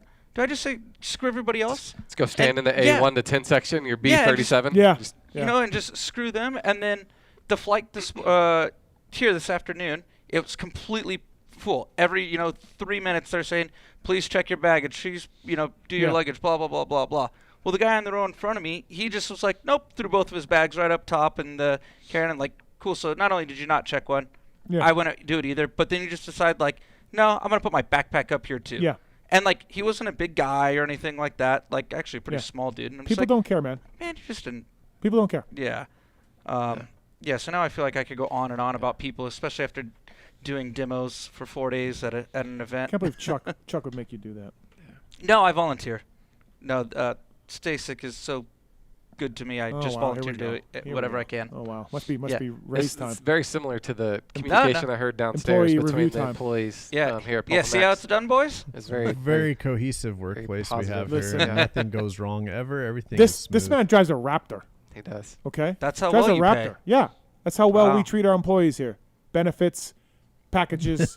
Benefit packages. Benefit packages. Benefits and packages. Yes. Both. Yes. The benefits are. We heard about the packages. Free Red Bull, and the packages are. Free Red Bull provided by Hammer. Yes. Thanks, Hammer. MotorcycleIndustryJobs.com. Job of the week. PulpMX is hiring video guys and phone guys. App developer. App developer. Upload your resume for free today. It's the first and only job board built specifically for the motorcycle industry. MotorcycleIndustryJobs.com. Job of the week. WPS. Fly Racing Guys. They are looking for a power sports technical product specialist up there in Boise. A little cold for me, but I would live in Boise. It's a nice place. It is a nice place. Full-time job. The technical product specialist provides expert-level technical support and product expertise across a diverse portfolio of power sports product lines. This specialized role requires a deep understanding of mechanical principles, diagnostic proficiency, and the ability to analyze complex technical inquiries related to product application. Is this customer service? And it's just really strongly worded? No, it's a No, you act as a central liaison between the users, vendors, product line managers, warranty, and returns team. Yeah. So I don't think it's a customer service thing. The users. You're it dealing does? with the users. Sounds and a little fluffy. It's a Little fluffy? It sounds like a great job. Yeah, great job. Mm-hmm. You get to work with JT. Manage and reconcile vendor warranty fund accounts. Example, SP1 System 3. I don't know what that is. I don't know either, man. That sounds like NASA shit. Marks, what's an SP1 System No 3? idea. No, I'm out. Okay. Okay, you need a high school diploma or a GED. Okay. 3+ years of hands-on mechanical expertise with power sports or automotive vehicles. I got You've that. got that. Oh, you're out. No, I'm not. Expertise. Bachelor's degree preferred. I was a bachelor once. Yeah. Yeah. You like that, Marks? That was good. Yeah, thank you. Bravo. MotorcycleIndustryJobs.com. Job of the week. WPS Power Sports Technical Product Specialist. Check it out. Thank you to those guys for coming on board. You know who doesn't need a job? FMIP. Okay. Over there in South Carolina. Yeah. Have you guys heard about his knee replacement he had? No. Yeah. I just heard about life swap. He was wondering about that. I'm not familiar with that. Okay. Huh, Yeah. okay. I don't know wasn't what. real sure. Yeah. He has a bladder issue too, I think, right? Like he has to pee a lot. He does have a bladder issue. Yeah. Yeah. He's got a new knee. Okay. But he's also got Michelin's. He does. Yes. He gave me some Michelin's one time. Oh, he did? Yeah, they were great. It's been 5 or 10 or years. They're probably still on your bike? No. Yeah. Starcross They were 6 great. is available in 6 versions. MichelinMan.com/motorcycle to learn more about the complete offering of Michelin tires. They got great road bike tires. I'm trying to get a set for my Felt road bike right now. Okay. Can't wait. Also, they got mountain bike tires. Their new E-Wild mountain bike tires are amazing. They took the DH, which was a downhill tire, and they took the E-Wild, and it's like they had a baby. It's like Okay. they banged, Okay. and then they had a baby. Yeah, and the then it baby popped out. was a E-Wild DH. Okay. And so it's got See the what you stiff did there. sidewall. Okay. It's got the E-Wild compounds on the. It's amazing. It's perfect. So it's a new E-Wild mountain bike tire by the folks at Michelin. It's great to have. Thanks to Michelin Silica technology on the Starcross 6 tire range as well. They got cruiser tires. Okay. Sport bike tires. Gold wings and such. Gold wings now. Gold wings. Okay. They didn't have gold wings, but now they got gold wings. So thanks to the folks Randy made that happen. Nice at job, Michelin Randy. for all that they do for us. Briggs is on 1. Didn't he call earlier? He did. Briggs is Briggs' second call. What's up, Briggs? All right, guys. So last time I've listened to, I came in when you were complaining about riders and their bikes and complaining about it. So last time I listened to a rant that long was probably 2 hours ago with my daughters and my wife, to be completely honest. Okay. So, Yeah. I've sat through all of it.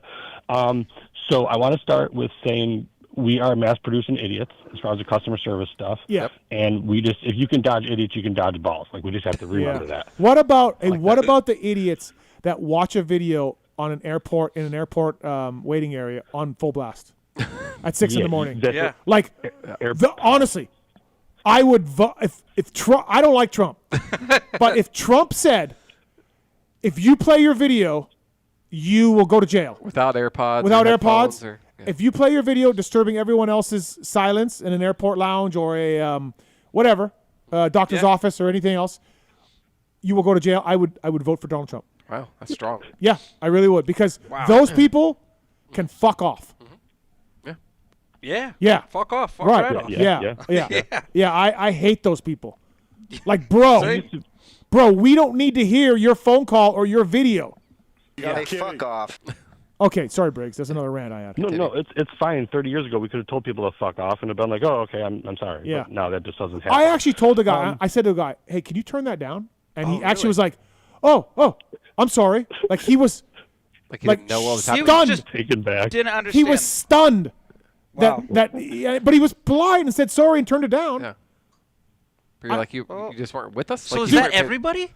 Dude, everybody's that dumb? I don't know, man. I don't know, but I was like, do I say anything to this guy? Because I was like, this mother, like, I couldn't really move. It was a packed airport thing, you know? So, anyways. All right, Briggs. No, so Stacycs are also awesome. I have one, and my 3 daughters love it. So they're badass. Thank you. So as far as the rants, PR, we need to be more transparent in the sport. I think it's the biggest thing that holds us back. And I think that's the one thing people find in Hayden that they really connect with, right? Because Hayden says these outlandish things that typically our sport, like, oh, you don't say that, right?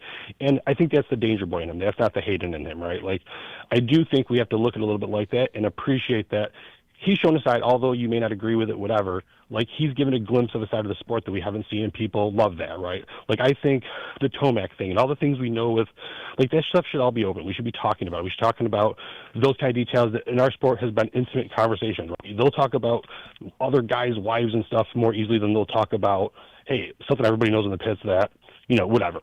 So transparency, 1,000% agree. We just need to be better, and I think that's something that once we get there, like, that'll push our sport even further ahead, in my opinion. I could be totally wrong. I don't know what you guys think. But my original call-in was riders, okay? I have a father and uncle, both very, very good racers growing up.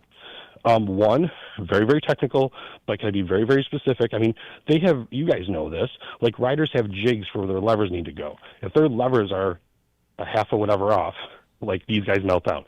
Mental, yes, but also safety. We have to remember, like, we lose riders, right? Aiden Zing, like, these kids are getting seriously hurt. How hard do you guys want somebody to risk things that they're not comfortable with? Not saying it's not mental, because I'm sure it is, but they go there. Other riders, my uncle could take a dirt bike out of a crate, put it together, and go line up for 125, 250 expert on a Sunday and blow the doors off everybody. He was just wired like that. My dad's out training, running, bicycling, up in the Northeast on a 90-degree day wearing, like, sweatshirts, sweating, and my dad would be second behind him and be like, what the heck? So I think we have to be conscious of that, right? Like, I get your I don't know man in the rant because, yes, it makes sense, Prado. But we have to remember, Prado came over, switched chassis, right? I didn't realize until I watched his documentary, he broke his finger, he got a concussion, and then he had his biggest injury he's had in a while, right? Like, that's going to make you gun shy. Yeah, but right? he's not saying that, Briggs. Behind the scenes, he's not saying it's him. But he's saying it's the bike, you know, like. But he's gun shy on the bike. He could have an uncomfortableness, and he's getting there with the people around him. But when you're uncomfortable on something, you guys know, if you get a bike, my dad, I've seen it. He had a bike he didn't like, didn't gel with, switched to a different bike next week. Yeah, but dude, won. Jeff Briggs, look at his lap times. Like, okay, fair points. You're uncomfortable. I get it. Back it down from 2 seconds of your quickest and just do laps at 2 seconds slower or 3, whatever number you want. Just start doing laps. But look at Prado's lap times from Millville. Like, he quit. And I don't disagree with you. I know what you're saying. You got to be comfortable to go fast. But there's a level where you can back it down and go like, hey, man, I'm good here. That's not Prado's lap times. But you got to remember, he's also a guy that's never faced adversity in how long? I mean, he's been kind of the top of his thing for the last, 6, 7 years, and now he just got, like, his ass kicked, really, in the last 6 months. Well, see, people have been saying that, but then I went back and looked, and I brought this up in the review show. His first year of MXGP, he got beat by over 100 points by Tim Geiser. Yeah, but look at Ryan Dungey. Ryan Dungey did J-Law, and look at what he turned into, right? Like, I know, but so I don't want to take his people are like people are saying all Prado done is win, and yes, he mostly has. But his first year in MXGP, he got worked. He won some motos. He was good, but he got beat. I think there's a thing with comfort, because I don't disagree with you, right? Because there's certain guys. Let's take J-Law, right? Like J-Law was just naturally, you watch a kid do shit, it's like, holy fuck, like you can't even, the kid can't even, doesn't have two brain cells to run together, let alone what he can do on a motorcycle. You're just kind of like blown away. There's certain riders that are just wired different, right? Like, and that's the thing I love about our sport is is unique to everything. There's nothing else that matches. I have friends that we talk about stick and ball stuff, and it's like, I don't even listen. Like, nobody understands what a moto is. That's why we all love it. That's great. It's a great sport. Brains. Yeah. Like, because there's nothing that compares, and every situation is unique. What works for Malcolm isn't going to work for James. What works for certain people isn't going to work for another. What somebody needs comfort in the sport, that's the beautiful part about it. That's why I think it's the perfect combination between man and machine. Nothing's like this. You get an MMA, that's man versus man, but man versus machine, there's no other sport like it. That's why we all love it. Right? That's why we all sit there with the same probably goofy looks on our faces watching J-Mart did what he did on Saturday. There was not a person anywhere, but that's what we love, right? But that's the beautiful part of moto, is we can't just put everybody into one box. Everybody's very, very different. Look at Malcolm. Yeah, but look at what Malcolm Briggs, I don't know. You're just rambling now, Briggs. But I get what you're saying. But Prado's paid a lot of money, and to go from 5th to 12th is just inexcusable. He's got to put more effort in. I know he's not comfortable. I know he's not ready to win, but come on, man. What's the difference if he finishes 7th or 12th, though, in the big picture? Do you not think Cowie? Do you think the Cowie is so far off that they couldn't get him to 85% comfort? Of course they can. I can't speak of that because I'm not in the position he's in to be at that level to know what that feels like. Right? I was none of us I was on 2 factory teams as a mechanic, so I worked with some of the good riders, and I've seen stuff that's happened. So I refuse to sit here and be like the Cowie is so bad that he can't ride the thing. What I want to know is there a play here for KTM in the back, especially because America's situation is different from European, from my understanding? Is there an opportunity he goes back to that in 2 years or whatever when Tomac leaves, right? Like if this thing becomes real bad this year or next year, does he find a way out before the third year? The funny thing in Briggs is he was telling people how bad his gas was, and he was kicking ass in MXGP. He was telling people, "That's wild. My bike's no good. It's amazing. My bike is not good." Do you think he did that as a mental side, though? Do you think he did that to? I don't know, man. But why? Good? I don't know, man. But why are these guys so mental that they got to be like that? Because we all know these guys, right? The best of the best, like they're just wired different, right? Ricky's wired different. James, they're all wired different, right? Like it's just that's the beautiful part of you literally just put Ricky in that category. Ricky rode a piece of shit Kawasaki KX250 to a national title.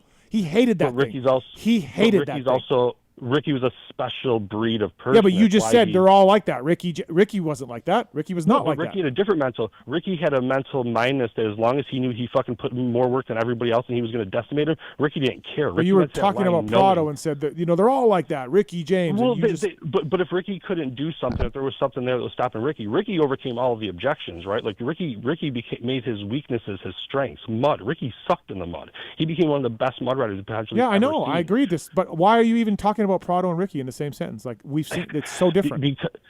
Because I think that at earlier parts, I mean, they would have had certain things in there that could break their confidence. If they didn't do something or didn't have something perfectly in place the way they wanted it. But we just talked about Ricky's Cowie. That was not what he wanted. It was a piece of shit. He still won. He was able to overcome it. We talked about Ricky's bike setup. Ricky bike setup on the Honda. His whoops were terrible because of the bike setup, but his corners were good. He could just fight through the whoops. So Ricky fought through adversity. Ricky fought through an uncomfortable bike. But there's only one Ricky Carmichael. Fair, but you brought him up talking about Prado. I did because we do have greatness that we're seeing. We're not seeing the best version. Even Tomac, you know what I'm saying? Like where he comes back to. You just can't. I don't think you can count any of these guys out. I think if they have a championship mentality, we can never count them out until it's obvious. J-Mart showed us that. Look at that. Look at Saturday. Tomac's Millville was bad, but in no way. That's what I was getting a little testy with JT on the review pod. Neither one of you guys listened to it, but JT was kind of saying, well, Stu, they were backing up Stu. Well, the TV guys always fucking stick together, okay? The TV guys, the graphics are never a problem. The cameras are never a problem. The TV guys fucking form a tight bond, and there's nothing that can get in there. So they were backing up Stu, saying that Tomac knows he can't win the title because of his DNF. So now he doesn't care. He's just riding out there. There's no difference. Just what Briggs said. There's no difference between a 6th and a 9th to them because they're out of the title. And okay, if you want to tell me about, if you want to say that he like Tomac, that's great because he's a multi-time champion, a legend, 72 wins or 70 wins or whatever he's got, career in all that shit. But Stu's putting Prado in that category when the guy has never broken a top 5. He's got 2 top 5s. Like Prado can't be like, oh, I can't win. Like, what do I? Bro, you haven't won anything over here. So maybe you shouldn't be like resting on your laurels that it doesn't matter. That's where. But the TV guys are all fucking sticking together on that, and I just like you can't put Prado and Tomac in the same category. If you want to tell me Tomac's motivation is gone, great. Okay, sure, I'll go with that. He's an all-timer. Prado's done shit over here, but don't put them in the same category. But on a world stage, I mean, you can't say that Prado. That's like saying Everett's isn't shit, right? No, like but Prado has. Okay, look again. Ken Roxon, Marvin Muscan, so on and so forth. The record of MXGP would be much different if a lot of guys had stayed over there. Sure. Right? Yeah. Lawrence's sure. now. Lawrence's 1,000%. Yeah. Right. Yeah. So there is. I'm not. Yeah. I love the MXGP guys. I'm not trying to talk shit on them, but the best riders outside of Caroli and Hurlings have headed here. Okay. I don't disagree. Right. I don't disagree so with that. Prado you can't knows diminish this. their record. Prado knows this. So as good as he is in MXGP, he has to prove himself in America. And if he's riding, if he's 7 races into his American career and already being like, well, I can't win, so what do I care about this 9th? Then that is crazy talk to me. Because, bro, you got to run, you got to lead some laps and get on a podium and all of that. I see a different confidence in him last year on the gas and Supercross. I think he looked better than what I've seen him this year on the Kawasaki. Well, yeah, I mean, it was hard to tell because he only literally did like two races. A lot, but he had that swagger. He had that swagger and that excitement, right? Like guys need that. Guys need that little, that little extra in them to make them, even just do better. I mean, we see it all the time. But I don't want to take up too much time. Right. That's where I was. All right, Briggs. I appreciate Thanks it. for the call. Appreciate it. Thank you. No problem, guys. All right. Pulp 20 to save at Maxima and Pro Filter. Thank you, MaximaUSA.com.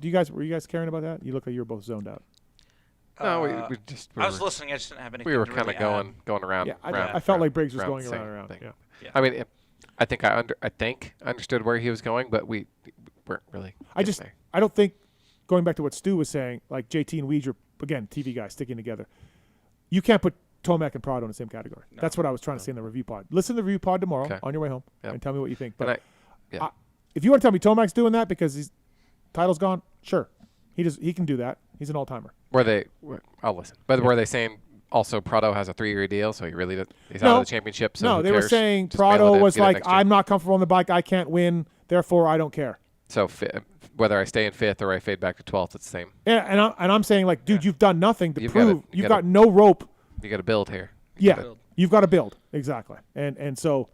And I don't know. I don't know if Briggs is kind of good on this. Like, we're not saying ride the bike until you crash. Right, of course not. That's what we're not saying that. But it wasn't. You started 5th. You got to win. Yeah. No, that's what I said. There's a level that these guys can ride at where they could ride an hour. If the bike didn't run out of gas, there's a level that every rider can ride for an hour at. Back it down Chuck, to right? 80%. There's some. Like, you were a pro. I just don't know that. And the drop off for Prado to go back to 12th, that lap time savings isn't like that's more or less. Pulp 20 code to save with Maxima. Your favorite Maxima product? Cool, man. I'm trying to say something different. The brake fluid. Jesus. Hey, low key, really? the brake fluids or the contact cleaner, I think, is the better smeller than SC1. It has better smell. No, you're talking about suspension clean. No. Contact cleaner? Contact cleaner. A better smell than SC1. Yeah. Dude, what the fuck? I like it better. What is wrong with him? Yeah. Give that a whiff. Fly the girls in from LA, boy. Yeah. I'm really hard on rear brakes, so I got to bleed my brakes a lot. I like the Maxima brake fluid. Brake fluid's strong. Strong brake fluid. Pulp 20 Pro Filter and Maxima. So if you need an air and oil filter for your dirt bike side by side, check out profilter.com. Pulp 20 code to save. Pulp 20 code to save with Maxima USA. You know who uses the Pulp 20 code religiously? Shorty. Okay. His little turd kid qualified for Loretta's. Yeah, he's going to need stuff for Loretta's. Shorty's in Loretta's. Some of us didn't get to go. Yeah. Pulp 20 code to save Maxima. And didn't qualify to go. Didn't get to go. Yeah, by us. Yeah. You mean you and Dark? Yeah. Yeah. Yeah. Just make sure we got that. Marks and I are just losers. Yeah. Speaking of Dark, did somebody get a winner on the? Yeah. His number. His Atlas brace. It was 13. Okay. Yeah, it's 13. What's the rule of thumb on guys? You cut it in half. On women, you double it. You double it. So 6.5. 6.5 for Dark. Yeah. That's bullshit. All right. Some of the Dark conversations are cringy. Put your mic up a little bit, Clayton, if you can. Dark's birthday was this week, I think. It was? Yeah, I think so. Happy birthday, Dark. Dark. You guys are Texas guys. I don't know the guy, but happy birthday. Yeah, he's not in West Texas. What is cringy about Dark's? Oh, that was me. No, that was me saying it. Just like I feel so bad for the guy. I'm like, oh, this is just awkward. Like what? His finances, the lady situation. It's his finances. Yeah. He told me I could talk about it. Okay, well, he's getting a big raise to go climb around attics, right? Yeah. That's good for him. Although attics are hot in Texas in summer, that's gonna be tough. But yeah. East Texas, not West Texas. All right, we got the motorsport.com tweets coming up. We also have Brian Stone, Edward Jones financial advisor. Brian Stone, you remember Brian Stone? I do. You for sure remember. I do. He's older than I am. But Yes. He was a privateer legend, him and his brother. Edward Jones, member SIPC. Call Brian Stone, 816-761-4066 to schedule an appointment today. He will work for you to get your retirement going together. If you're Dark and you need some help with your finances, he'll work with you on that. Okay. You can set up a retirement plan, everything else. Don't let the headlines scare you. Brian Stone can help you out. Okay. All right, got Spencer on one. Spencer, what's up? I got a question for you, Steve. Yeah. Why did you decide to become a media guy after mechanicking and not be like a team manager or something like that? So that way he didn't have to go to all the races. Wow. I've always, growing up, I bought every magazine every month, right? So I was super well read on the sport. I love the history of it. I'm a big fan of it. So I knew the media guys just from the magazine. So like Jody Weisel and Super Hunky and Tom Webb and, all these guys, right? So I knew them. Yeah. And when I became a mechanic, it was cool to meet some of them, the guys that I grew up reading in magazines. I took creative writing in high school, and so I wrote stories. So I was always into like writing stories. When I was a little kid, my mom got me a typewriter. I would type out like Spider-Man stories. Okay. Like Wow. I've been a journalist is too strong of a word, but I've always been into that side of things, right? I liked creating stories. I liked writing. I liked telling stories. I liked the motocross media. So really for me, like I interviewed to be a team manager my last year at Yamaha when I was kind of over it. Oh, you did? Yeah, Timmy Okay. was hurt. I hated Yamaha. I was making no money. Timmy was getting fired. They wanted me to work for Heath Voss. I'm like, I got to get out of here. So I interviewed for a team manager role, didn't get it. I actually had to sneak out on my lunch hour to take the phone call to go interview like out in the parking lot because it's where I was. I couldn't do it at Yamaha. Oh. But so then I started like when I worked for Nick Way, I was writing for his vlog, and when I worked for Kelly Smith, I was writing for his vlog, and I was having fun doing it. And so really like the media thing always just kind of naturally came into me. I don't want to like insult the media before I came along, but I really felt like outside of Jody Weisel, who didn't go to the races. So Jody just sat back in Valencia and took shots at riders without talking to them, which nobody liked. Like a lot of racers didn't like that. But for me, outside of Jody, I felt like the media were just fans with cameras. So everyone and again, these guys are my friends, Steve Cox, Guy B, TFS. These guys, I knew these guys. They were my friends, so I'm not trying to talk down on them. But I felt like they would just take a photo of Larry Ward and be like, Larry Ward got 10th tonight. And that was it. Yeah. You know what I mean? Right. And I'd be like, wait, well, he started 6th, he crashed, or he started 17th and passed into 10th. Like, I just felt like there was a gap in moto media coverage that I could treat it more like a real sport. I'm a big fan of Bill Simmons, so I was reading a lot of his stuff for ESPN back then. So yeah, Spence, I just kind of felt like there was a real hole in moto media, and I wanted to try to fill it a little bit. That's cool. Okay, I wondered that. My one other quick question is, so So what is the transition like? So you were a mechanic for how many years? 12. Professionally? 12. 12. Is that generally like you got Coker and, Lars? How long did they wrench for before they decided to transition That's into a good question. I don't know. Lars is unique, though. Yeah. Because He- Lars was a test guy at Honda. and then straight to like working from McGrath and like, Wyndham. he skipped some steps. Yeah, he did. Lars didn't do the struggle in the box fan years.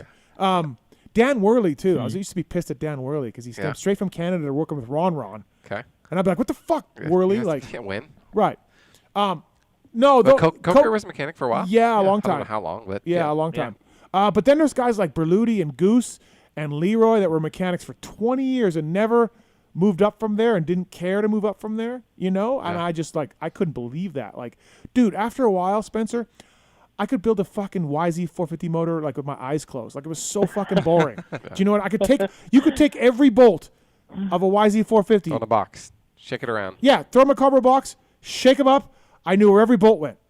And it just got to be so boring. And then I was learning on the dyno, and I was learning how to work the mill and the lathe a little bit. Gothic J was helping me a little bit. Bob Oliver, obviously. So that was exciting for me. But as far as building a bike and holding a pit board, by the end, I'm like, dude, this is dumb. Yeah, you were burnt out a little bit. I was. So. Yeah. Well, okay, that's cool. All right. I wanted to hear the backstory. No problem. Thanks, so Spencer. Appreciate it. Thank you. Yep. Good old times. Coker was. Coker's been around for. Oh yeah. Now he runs Triumph. Yeah. Hell of a golfer. Oh, is he? Is he? Yeah, I played with him a couple times. Yeah. Huh. Better than Tits, or? Yeah. Oh wow. Oh. No. Shots fired. No, Jeremy's good. That was Whoa. Wow. Tits. Better than Tits. Wow, Yeah. Tits isn't even here to defend himself. Poor Tits. Yeah. I mean, I played with both of them. Yeah, I know. Yeah. Okay. All right. I miss Tits. I miss Tits bad. Brunt workwear, by the way. I did give the code out earlier, but it's PulpMX show to get yourself some Brunt work boots. Thank you to those guys. Please check them out. They don't just make a durable work boot. They invented comfort for the hardest workers out there. Guys like Marks, hard workers. Use the code PulpMX show to save with BruntWorkwear.com. All right, motorsport.com. Tweet at Tallon segment. Let's do it. That's my mom. It's the motorsport.com tweets at Tallon segment. Ultimate Ride sweepstakes are going on now. The guys at Motorsport are awesome. They have Stacyc stuff? They do. Yeah, We okay. All right. Actually worked together for Hole Shot Awards at Mammoth. Oh. If you hole shot a class in the mini days at Mammoth, you got a discount for motorsport.com. Okay. Motorsport.com, carrying Super tied Stacyc. in. Yeah. Case carrying 100% too. Your old employer carrying Pro Taper probably. Your other old employer. Never heard of him. Oh wow. Big Renthal guy over here. We're Renthal. Brought to him by Renthal. Did anybody try those Pro Taper tires out? Do we have a review on those? No reviews on the tires. I don't think that they did ended up not. hitting the floor. Or I think they got stopped. Oh really? Really? Yeah. I haven't seen them. I don't know. Man, don't quote me on that. I don't know. Oh boy, okay. Not sure. Yep, it I happened. don't think they get a blowjob before the main event. Motorsport.com. Motorsport.com. Let's Great get back to guys. that. Back to Great that. guys. My bad. Please check out motorsport.com. Ultimate Ride Sweepstakes. It's free to enter. We're giving away a grand prize of a YZ450F. God, the guys at Yamaha. Got PulpMX gives back Yamaha. Yep. Pulp Fantasy. It's LCQ insane. Challenge. Ultimate Ride Sweepstakes. How many Pulp Fantasy bikes? 3. Supercross, motocross, super motocross? Or no. Supercross, motocross, random random. drawing. Yeah. Yeah, I didn't get the random drawing. I've never gotten it. Wasn't me. One of these years, Marks, we're going to draw someone who we know for that random draw, and it's shit's going to go south. It's not going to be great. I No. think I've been here twice for the drawing. Have you? Yeah. Yes. Yeah. And I was really certain I was going to get my name drawn. The last time you were here, you were like, Didn't yep, happen. Charles Castloo. Did not happen. So Ultimate Ride Sweepstakes, great prices over there at motorsport.com on Stacyc or anything. And thank you to those guys for coming on board. Go through the banner to help us out. Now that they got rid of Tallon, they got a dedicated team of gearheads there at motorsport.com. And all right, these questions submitted at PulpMX Show. At PulpMX Show. Charles was looking at me like he had a comment about No, I was just... the dedicated employees. Yeah. From JT's Cooler, he says, Reed called the 450s the 30-plus class, and it messed with my brain. Is there a chance Jet's dominance is partially the result of a perfect storm of aging vets? Well, Chad but Hunter Lawrence isn't 30, and Chase Sexton's not 30. Sure. RJ's not 30. Prado's not 30. Prado's not 30. Chad's got a point, though. It is an older class. Like Anderson, Barsha, Malcolm. How old's AP? 28-ish? Upper 30s. He's not 30, though. No. No. He's I would think. So Chad's older than Sexton, but younger than that other group. If only we had a way to look this up. Yeah. If only there was a guy like really not doing anything. Yeah. Kind of just looking at his computer. Maybe coder. He's 29. I was typing you a message, and you should probably read it. Oh. Guy gave me money. So. Finallyfast.com gave us $20 on YouTube. DV12, how was he in the pits? How was he in the pits? DV was great. Did you see DV's house blow up thing? Yes. Dude. What? Yes. DV. Clayton's not on social. I'll have to show you. DV had comedy lines. He told me one time, why would I start out front? I am going to get 5th anyways. Why don't I start 12th and come to 5th and then you guys tell me how good I was? Yeah, I'm like, fuck DV. That makes a lot of sense. Yeah. I'm like, fuck me, DV. Not bad. Yeah. Told me that one day. And then we all knew he signed with, that's DV's house. Gas blew up. Gas line. Oh, my God. Yeah, France gas lines, dude. Was that in France or here? France. Like just sitting on his couch, apparently, and just all of a sudden the floor just blew up. Oh, no. So anyway, sorry. Yeah. So then DV left Yamaha. They made him an offer to stay for 06. Buku. But Buku gave him $750 a year, Supercross only. Some Buku bucks. And we're like, DV, what are you doing? Like, it's Buku. Yeah. Shitty team, shitty bikes. Bro, I'm getting $250,000 more to just ride 16 races. What would you do? I'm like, huh? DV's kind of Italian too. Yeah, I know. Yeah. Quaternado.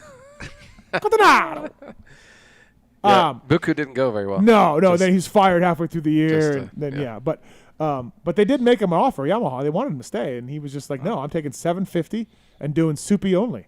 That makes sense. All right. What was the question? He has a follow-up to the plus 30 class. He says, RJ, for example, did he miss out on much of his prime 450 days?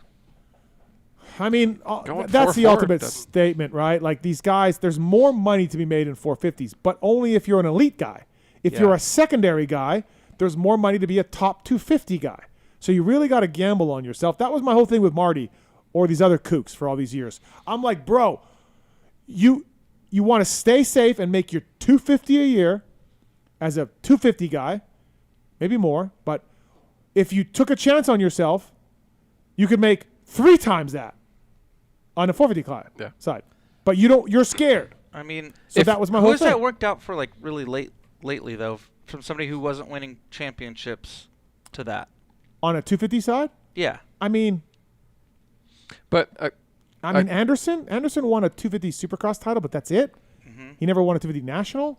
And all of a sudden he won 450 races, like a lot. Okay. And was making a ton of money. Okay. Yeah. Like I don't think Jason Anderson was anything great coming out of 250s. No. I mean, he was fine. He was. But he was Bogle or Malcolm or whatever. Yeah. You know, an indoor guy and no outdoor results. Sure. Mm-hmm. I think, but a guy like RJ, I think if he was given the opportunity to ride a 450 with a similar salary or even close to its salary, he would have taken it. He's never had that opportunity. Yeah, I know. So, but to me, like, it's either make a few $100,000 on a 250F or ride for Teddy Parks. But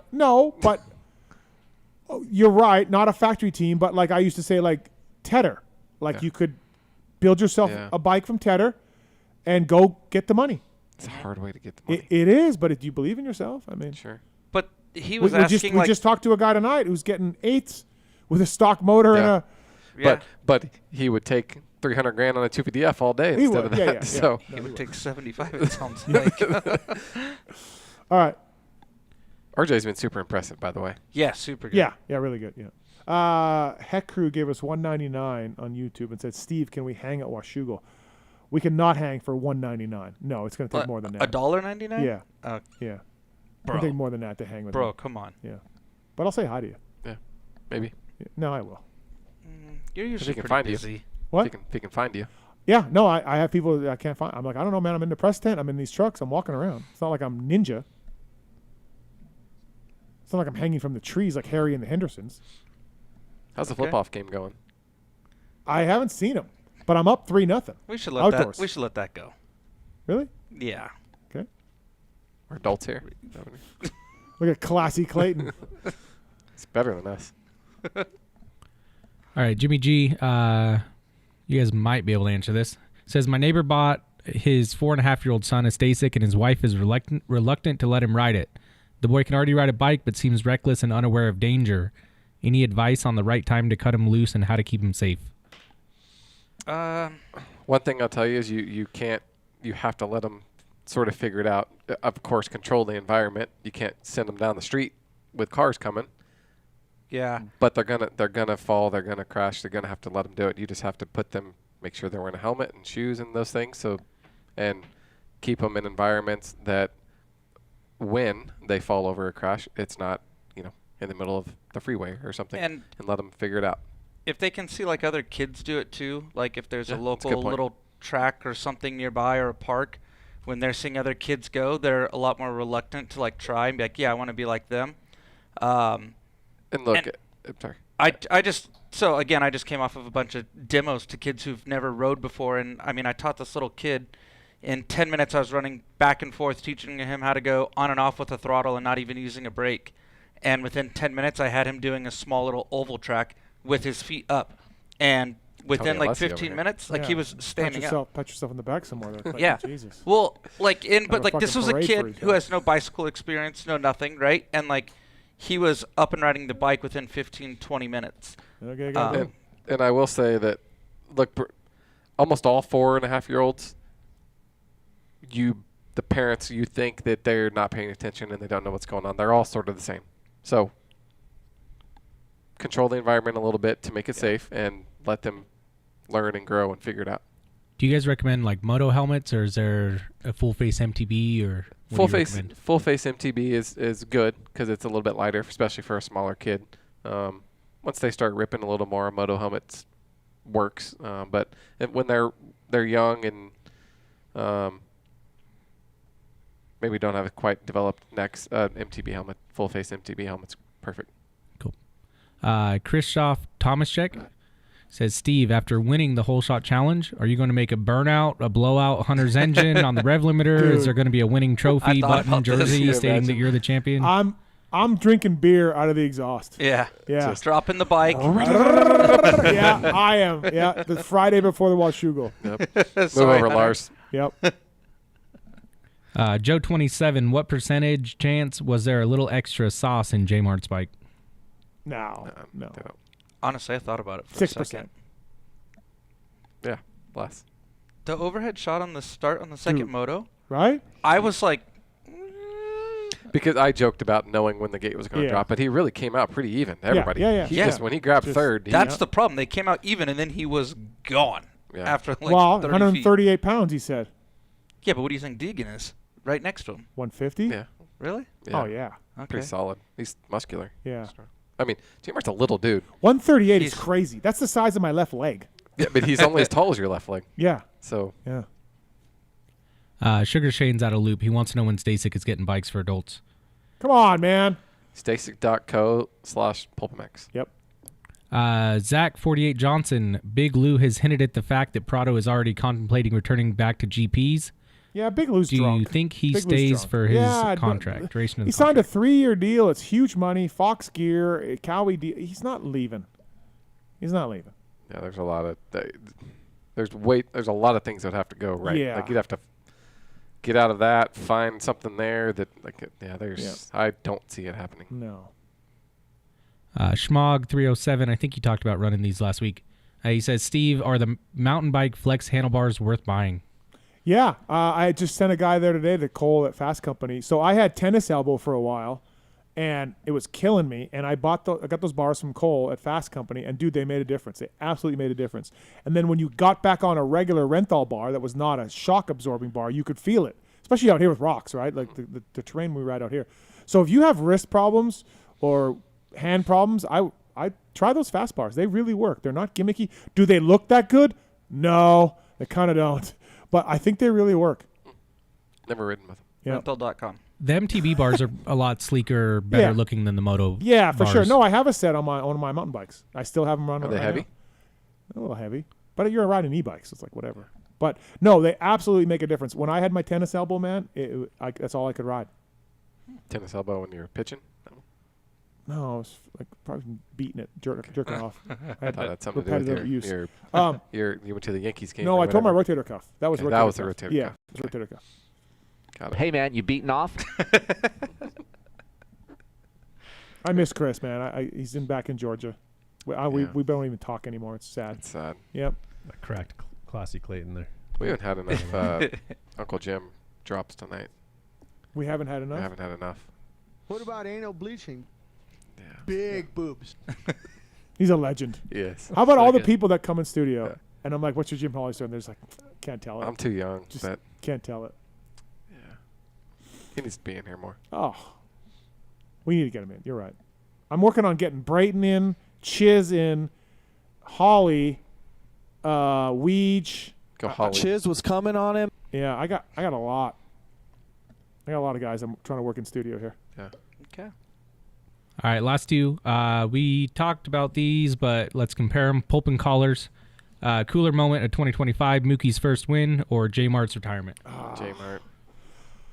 I'll go J Mart, but Mookie's was cool because he came from the back and he was killing those whoops. Yeah. He said he was fifth gear in those whoops. Yeah. And it was some similarities. It was in Florida. It was the home. Yeah. James in the broadcast. Yeah.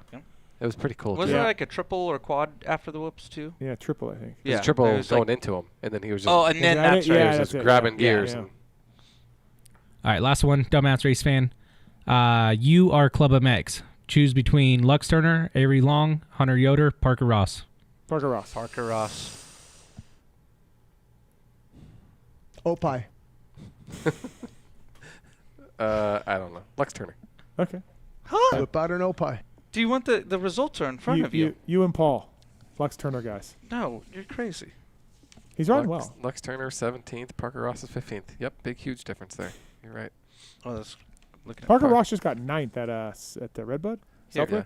Parker Ross 19-10 at Millville, and Lux Turner 18-13. Yeah, that's huge differences there. Yeah, 17th in points. Actually, you know what though? Parker Ross has been really good. I think Lux would have better results in Supercross than Parker Ross. Sure. No, Yeah. I mean Parker. I don't know. Lux was pretty good at times, man. Yeah, but so was Parker Ross. He was like right around. Okay, man. All right, Clayton. This isn't. He was agent. Don't argue with me. Fine. This isn't a Republican Democrat thing. We can both be right. Like Jesus. No. The other side doesn't have to be stupid. Yeah. This is hypothetical. We're just talking. This is the problem in our bench world. racing. Like if you, and I'm bugging you, Clayton, but if you say the other side, it's like, yeah, man, I don't care that much, but I'll just pick like an apple over a banana. It's like, no, you're a piece of shit. You're a piece of shit for wanting an apple. Like you're like, wait, man, I like bananas. Just gotta go with an apple. Yeah. All right. Got to get that Dick Willie thing. Look at it's too easy. It's too easy. It's too easy, Marks. I'm just gonna play one every 30 seconds till the end of the show. So it's funny because I just hear it like every week, but then when it comes, it still hits. I haven't played that one in a while. Yeah. What happened to Ryder D this weekend? I had him on my fantasy team. Is what happened. That's what happened. Yeah, that makes sense. Yeah, we Sorry about that. We'll get there. We'll raise some more time. I didn't have very kind words for him. 17-15. You did qualify well again, though. Yeah. Rough week. All right. J Mart, Phil, Gauld, Guillod. Best call tonight? That guy Mike that talked good about Stacyc. Oh, here we go. Oh yeah, great guy. Mike, I great wrote his name down. Great call. Just go with I like Guillod. Gauld. Yeah, you guys Gauldy's do my have guy. that spiced rum connection. Gauldy's my guy. You guys are all pussies. Jeremy was good again, and I like that. Jeremy told us a was story good. about his R8, and he's like, yeah, he was good. He was He's getting drunk. Yeah, and he's open. He's when cool. we had him in studio here with Alex and Phil, he was good. Him and Coop were going at it about old stories. Yeah, that was really cool. He's look at all these guys as they get older in their career and they're on the way out. They don't have to protect themselves. They open up and damn, he's at a really cool spot where he's obviously involved in racing still. Yeah. But in a spot where he doesn't give a shit. Yeah. He's gonna say whatever he thinks. Yeah. Super cool. All right, so we got Mike, J Mart, Yeah. Marks. I don't think they get a blowjob before the main event. Marks, Uncle Jim. Tallon. I thought Valentin started off a little slow, but it picked up and a little Wi-Fi had some good information. Little in Wi-Fi there. connection problem too in his motorhome at PulpMX. Yeah. But PulpMX gives back. Please check it out. Thank you. Support some injured riders. Charles Castloo, Clayton Murillo from Stacyc. Stacyc.co/PulpMX. We're giving away an adult Stacyc bike. So please check that out. Thanks, guys. I appreciate it for coming in. Yeah. Fun time. Of course. Congrats on everything at Stacyc. Seems like it's running well. Yeah. Thank you for the adult bike that Pookie won't take out of mode 1. We'll get there when it's time. Yeah. Why do you call them the names that you'd call them for the Or if modes? you're a little bitch. The modes. What do you mean? Boardwalk. Oh, so Boardwalk is a name.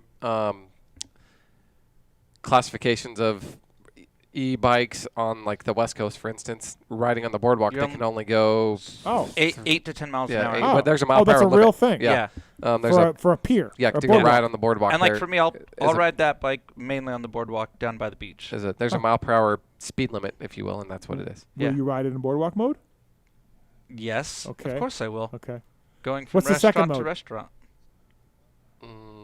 Is it something than sport? Cruise? I thought sport was the top one. Sport's the top one. The other one is just Okay. words for normal and Okay. fast. All right.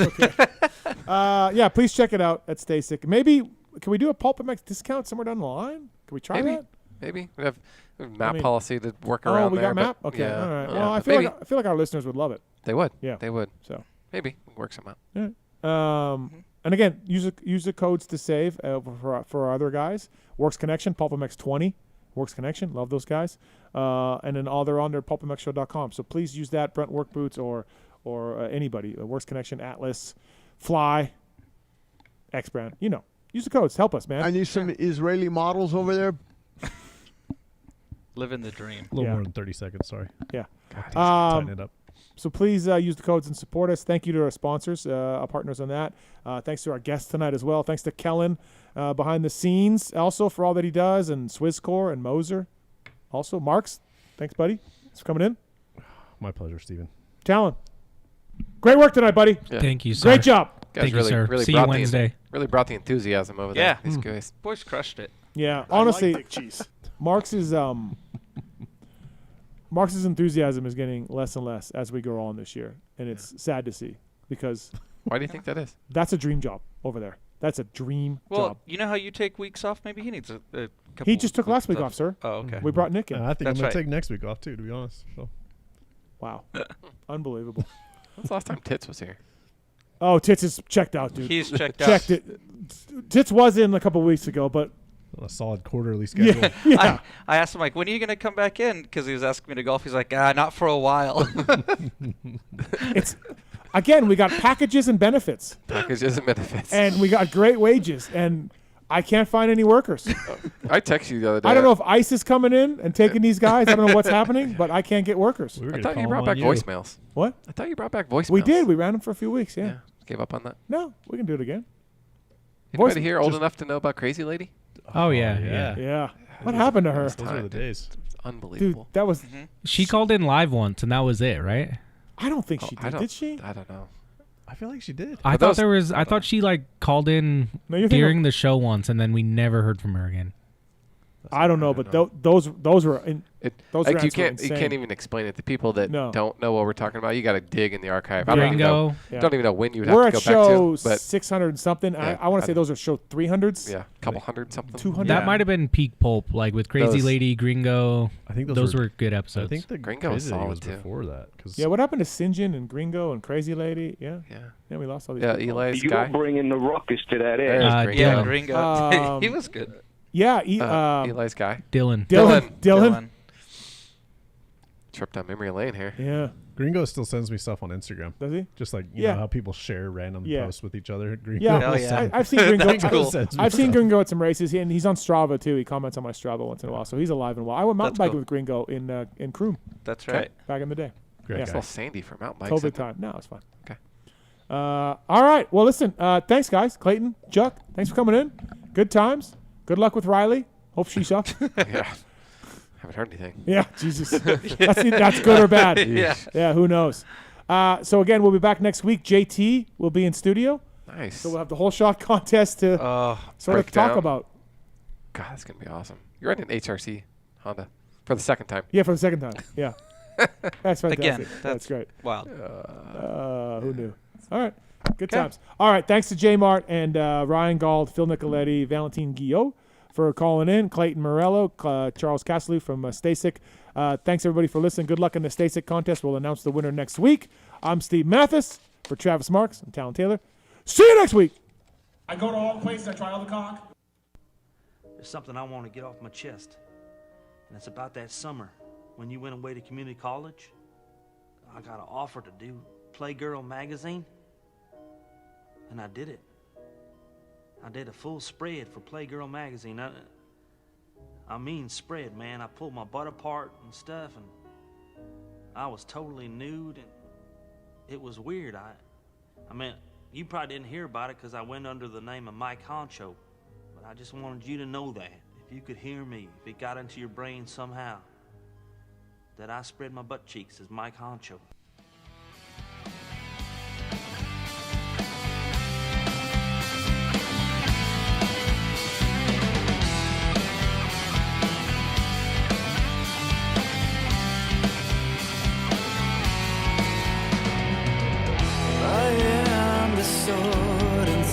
Your flame, I will burn to play your games. Destroy me, defeat me, and melt me down.